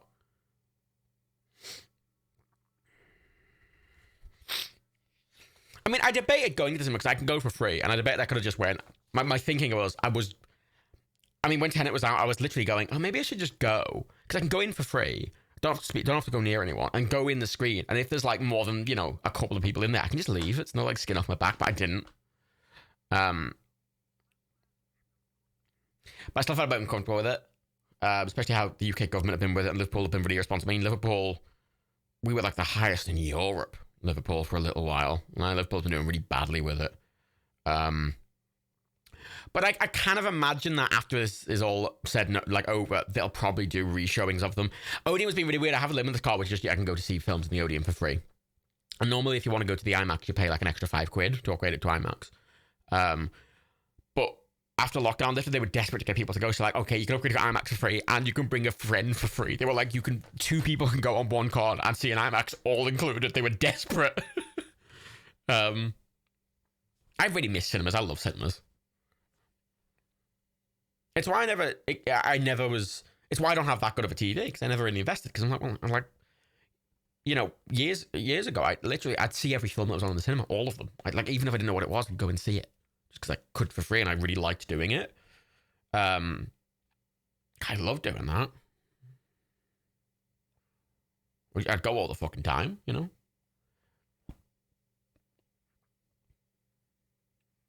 No, there's dead Nazis. I forgot to drink for those dead Nazis. 2 tips.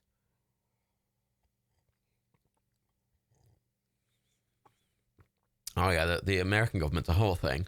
It's weird because America has more cases per capita than the UK has. I'm wearing like a really strict lockdown.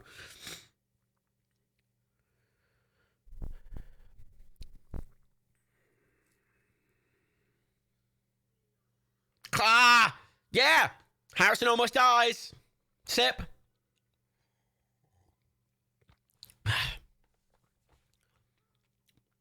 See, a lot of people are talking about how cinemas are now going to die. Like, cinemas have been on the decline for a while, and now they're like probably dead. But I love cinemas.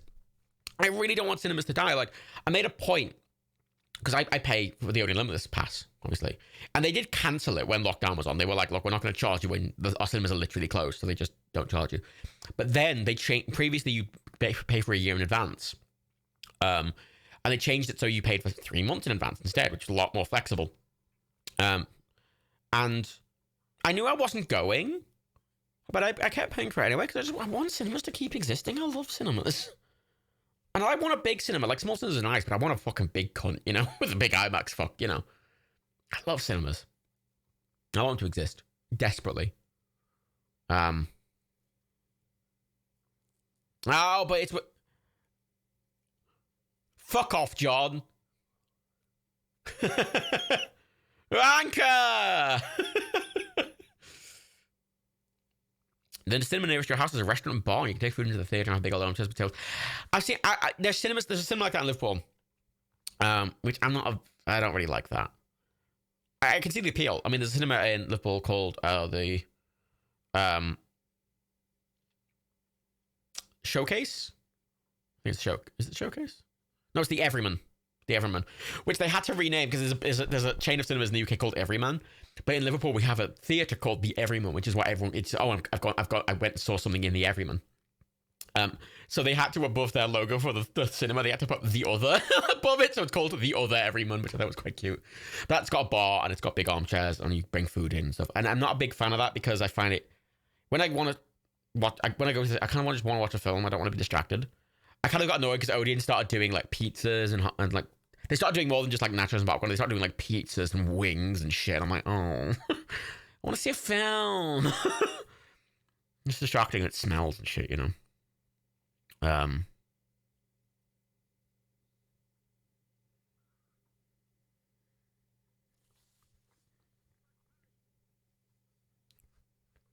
There's a fact cinema in Liverpool, which is kind of like an indie cinema.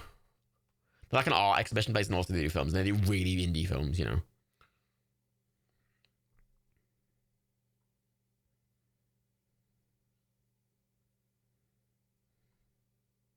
I love cinemas. And Leap of Faith.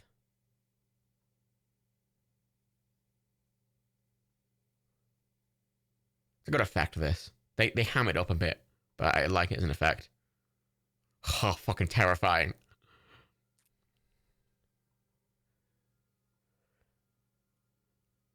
Working at cinema took a lot of the magic out of it to you, and I can see that.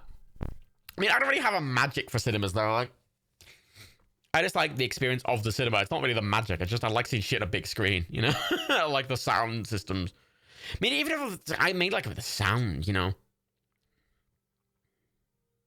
Yeah, it's an optical illusion. It looks from his angle like it's not a real path, but it's an optical illusion. You used to hate going to the cinema alone, but since I got unlimited card, I honestly prefer going alone most of the time, says Mr. Yeah, I hate going to the cinema with people. I used to do that YouTube series where I went through all my tickets, and I still have them. And knowing the Odeon, my local, now don't do the orange tickets anymore, so I can't collect them anymore. What was the last film I have in my collection of things? Oh, look, it's the Holy Grail man. Yeah, the Holy Grail fucking emote.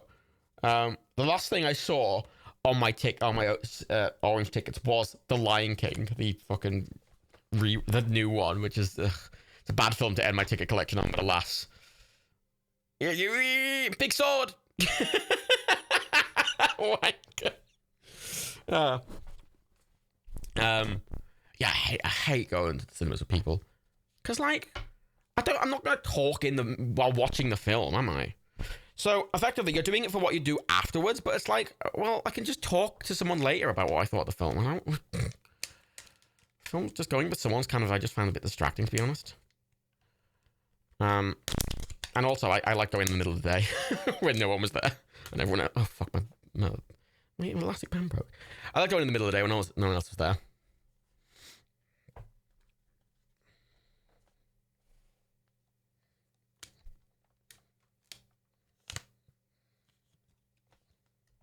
He's been there for literally like thousands of years.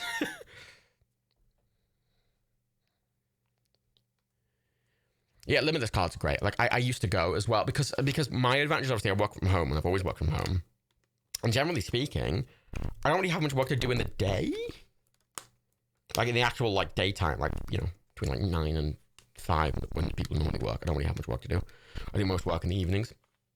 So I just go, and it takes me very little time to actually get to a cinema.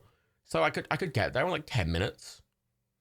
So it's really easy. I like doing it. And I could go for free, so it's like no skin off my back. I'd just like waltz down and I'd be like, what's on today? And I'd just see a random film that was on and be free. It's great.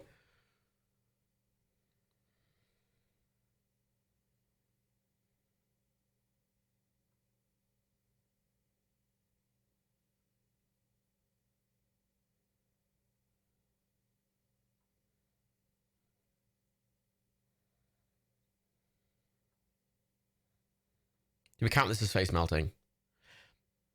Well, I said face melts or dissolves, very specifically referring to what's going to happen soon. So don't worry, I'll point it out.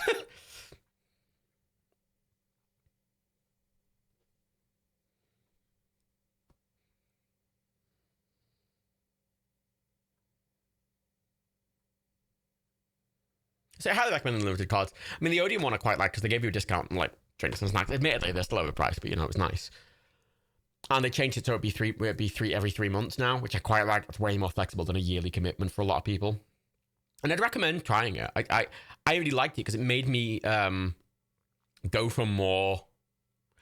Like I always think about the Equalizer because I just went. So I didn't even know what the Equalizer was. I just knew it was Denzel Washington film. I didn't know what kind of film it was. I didn't know what it was about. Nothing.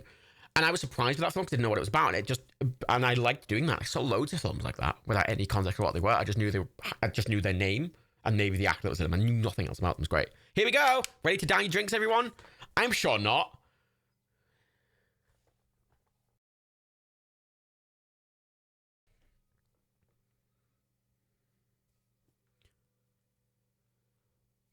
Uh-oh, Scooby-Doo. That's a great effect, this.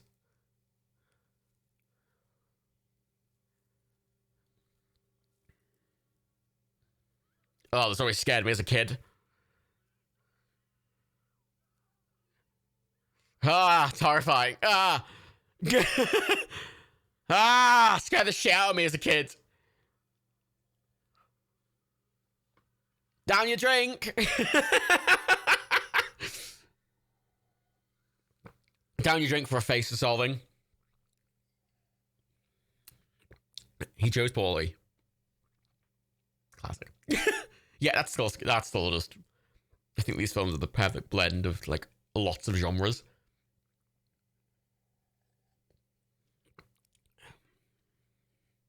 Because it does that, and it doesn't do a joke after it. Is the big thing.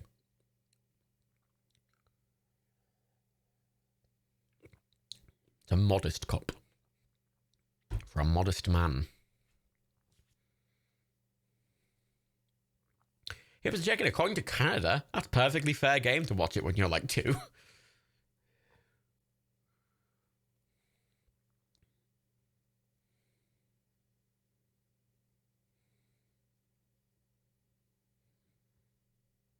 Yeah!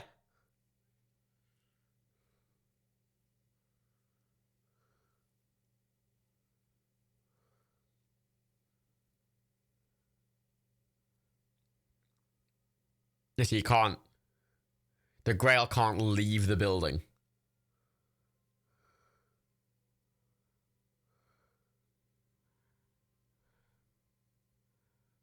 I don't know if the context that Indy's immortal. I don't think it is.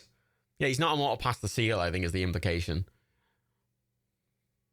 The reason the Knight's immortal is because he's not left. But it can heal wounds, I think. He's not. It's a whole thing.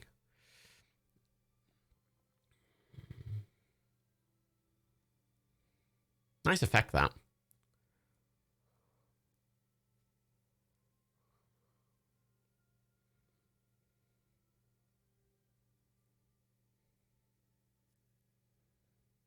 Sean Connery should live forever. Alas.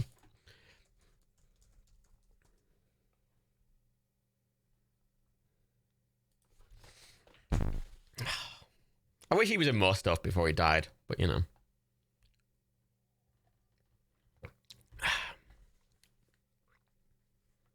For context, Sean Connery died like 5 months ago or something. Thanks, 2020. Piece of shit.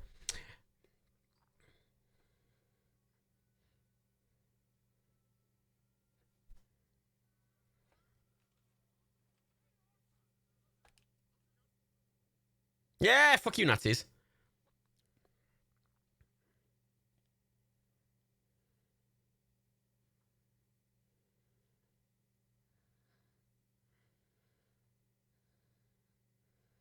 Bitch, you can't leave the building with it.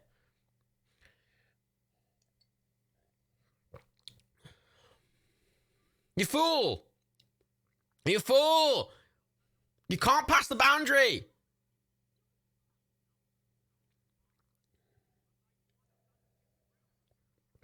Daft bitch.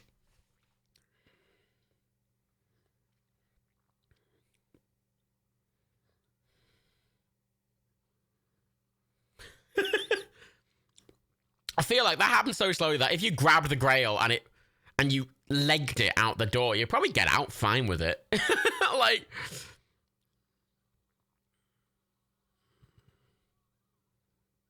I think by passing the seal, they mean step past the boundary of the seal. So stepping onto it passes it, I think, is the technicality of it. Look, she's desperate. She's a mad cunt.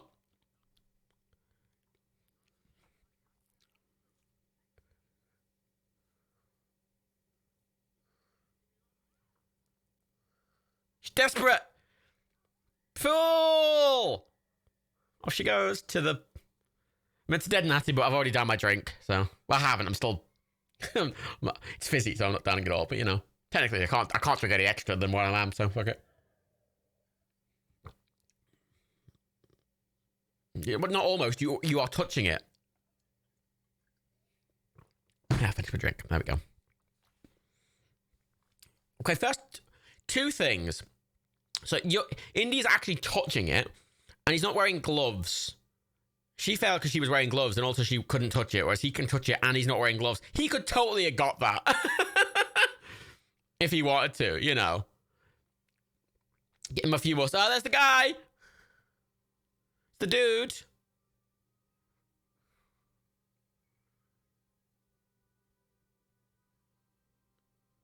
Don't sing Heil, mate. Goodbye. Sorry for destroying your house.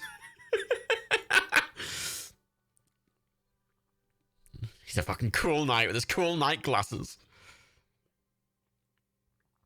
That's in Egypt, that, isn't it? Or is it?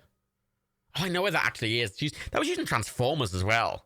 That place. It's famous. Apparently it's quite beautiful to visit. That's Petra. Yeah, I forget where it is, though.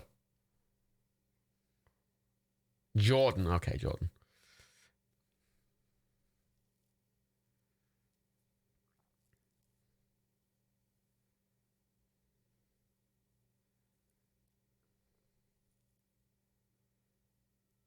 No! Don't fight! No! Don't! There's so many better animation companies. You'll. God, he's gonna like Minions now. Fuck me.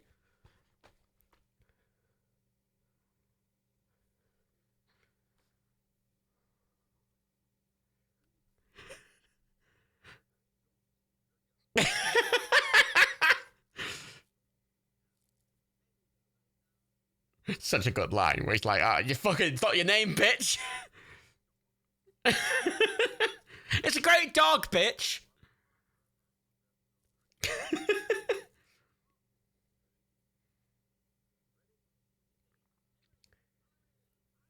Thanks, John. Classic John. Off he goes. No, India Dad aren't immortal. They aren't immortal if they leave. They're only immortal inside the building. As evidenced by the fact that Indy's dad had died in Crystal Skull. Yeah! Best film. Best fucking film. Best indie film.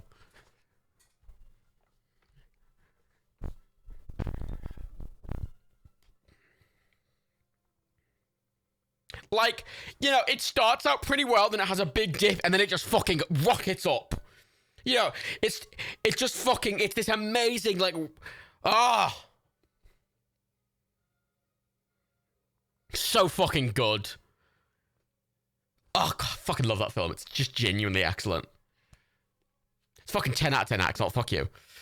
Yeah, 6 minutes of credits. Classic. It's such a good film. It's so funny, but like intentionally funny. Not like in this cheesy way that like Temple of Doom was funny. It's clever and it's funny. And it's mainly Sean Connery.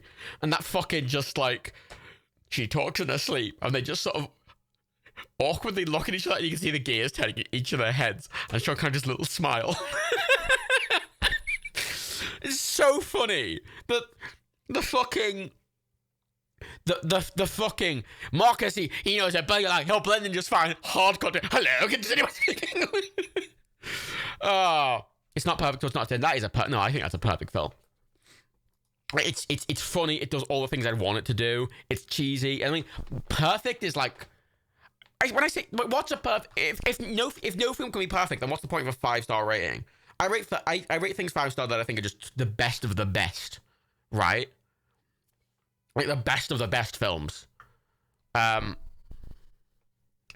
best of the best. I'm actually going to quickly check what I've rated as 5 stars in my letterbox. Which, because you can do half stars letterbox, it's basically a 10 out of 10 system. So you know. Let's look at my films. Let's sort by rating. Highest first. So my 5-star films are the Hamilton musical, Chernobyl, the TV series, thought it was great. Soul, I've given 5 out of 5. Spider-Verse, 1917, Nausicaa Valley of the Wind, Castle in the Sky, The Fugitive, Airplane, Batman 1989, the original Aladdin, The Green Mile, Indiana Jones and the Last Crusade, A Silent Voice, Death of Stalin, Ghostbusters, Terminator 2, Good Will Hunting, Hot Fuzz, Die Hard, Lion King, the original, Shaun of the Dead, John Wick, WALL-E, Scott Pilgrim, Shawshank Redemption, Spirited Away, Forrest Gump, Jurassic Park, Matrix, Back to the Future 1, Wolf of Wall Street, Whiplash, Dark Knight, La La Land, Queen's Gambit. Actually, no, Queen's Gambit wasn't 5, but that's all of them. I think they're so good. I like very well, but it doesn't do that much for me. It does. I like it, but the thing, 5-star for me is like not just because it's a subjective rating as well. I will rate a film higher.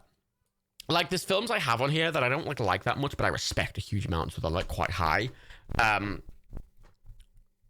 like I don't like them.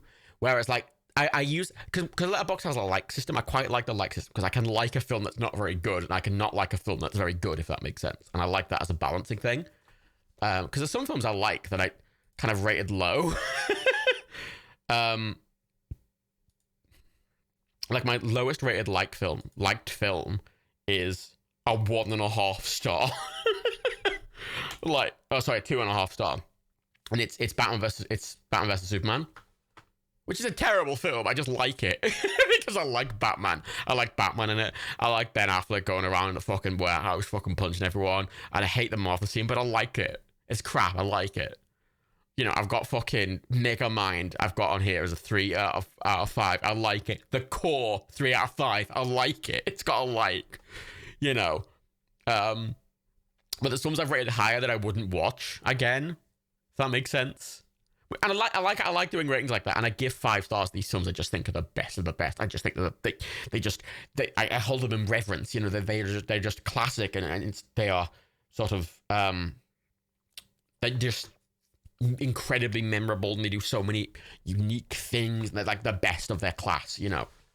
And a lot of them are just so quotable and so classic, and there's so many memorable moments from them. I don't like Lord of the Rings. I just don't like them. I don't like the films. I think they're boring. I think they're too long. I think the films are relevant crap. I don't like them very much. That's not to say they're not good. I just don't like them, so I rate them low. I don't like them. I really don't like them. I think they're really boring. Good night, Flores H. Oh, it's almost 2:30. It's just fucking. I want to talk about fucking movies for a couple of minutes. Before we finish up. I've got there's some Upgrade the film. I like. I've rated that 4.5 star. God, Upgrade's really good.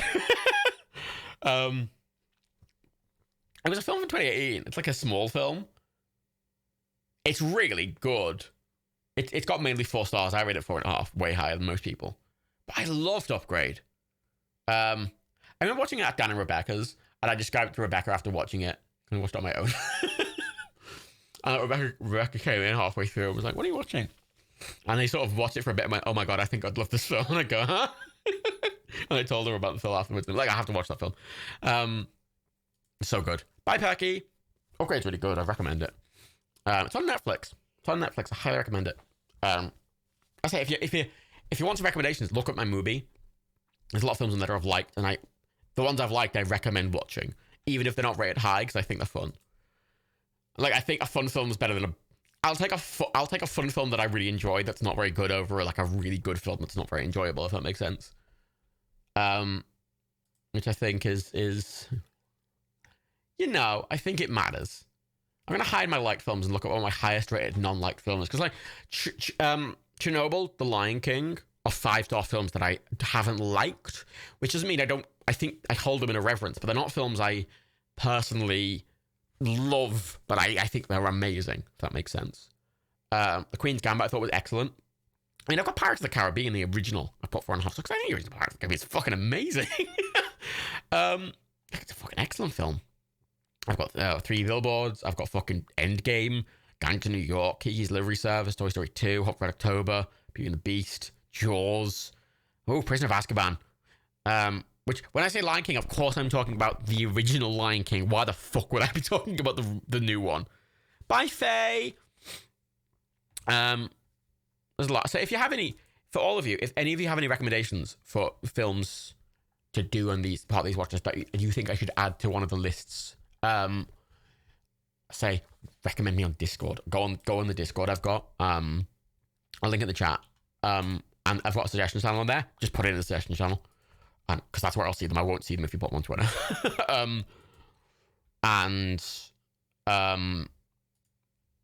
There's... How do I get... Fuck. There's... Well, it's actually linked below the stream. I realized.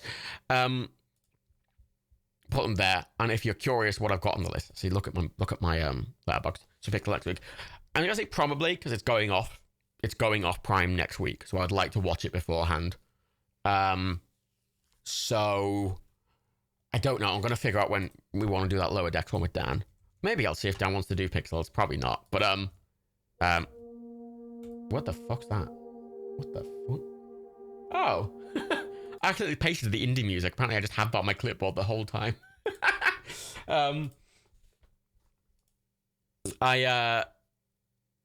Wild Wild West rated higher than Moonlight, lol. I didn't like Moonlight. I just didn't like it. I didn't like it. I didn't like Moonlight.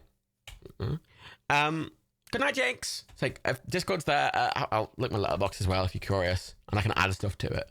Or if you have any good lists, even you can link them on the suggestions page on the Discord. So that's where I'll check. That's why I made it primarily for recommendations, because I think... oh my god, stop. Stop copying that. Because I think... Stop! Oh my god, go away. Why? I'm trying to copy the fucking link. And it's like, no, that's not on your clipboard. The fucking indie music is. There's the thing. When are you watching the 40s Batman? That'll be enough time. I say, I'm going to do these I'm doing these every Friday. And there's a lot of time. There's many Fridays. Funnily enough, 52 a year. So there's lots of opportunities. We'll get round to everything at some point. And I'm prioritizing stuff that's going off Prime soon. So yeah. Knives Out. I'm not a big fan of Knives Out, to be perfectly honest. Everyone loved Knives Out. I don't know. I didn't think it was that interesting. I thought it was good. I just didn't find it that interesting. As a mystery, I was like, eh. And films like that, I'm just like, eh. I don't know. Everyone was like, it was amazing. And I watched it. I'm like, it's fine. It's fine. It was a good film. But it's not something I'm like, oh, that's amazing. It just wasn't my thing, really. I like these fucking 80s and 90s films. That's what I like doing. I like doing good 80s and 90s films on these watch parties. Because that's where my heart lies, you know. But yeah, but if you have any suggestions, don't put them here because I will immediately forget. Put them in the Discord Stations channel, and I will add them to the list, or I will look into them and see if they're worth doing, and I'll add them to the list. Yeah, thank you all for coming. You've been here the whole time. Well done. Have I watched Master and Commander? I've never heard of it, Evil Bub. Say if you think it's a good thing, put it in the Discord. I'm gonna keep saying that because that's the only place stuff gets logged. I don't check my Twitter mentions really at all, and stuff on here just gets lost to the ether. So put them in the fucking Discord. Yeah. So thank you all for coming. I appreciate it. I appreciate everyone who gave loads of fucking gifted subs today. I've gained 40 subs today, which is insane. It's very generous. Thank you. Thank you all for coming. If you've been here the whole time, we had 100 people that entire fucking time, which is ridiculously good. For watch parties as well. If you've been here the whole time, round of applause. You've all been very spicy. Thank you very much. And I hope you all have a nice rest of your evening. I'm gonna probably do some work for a bit in classic me fashion, then go to bed. So have a lovely evening, and I don't know, fuck it. I don't know. Fuck it. Have a nice evening, everyone. I'll be doing one of these next Friday, so I'll say what that is. I'll figure it out.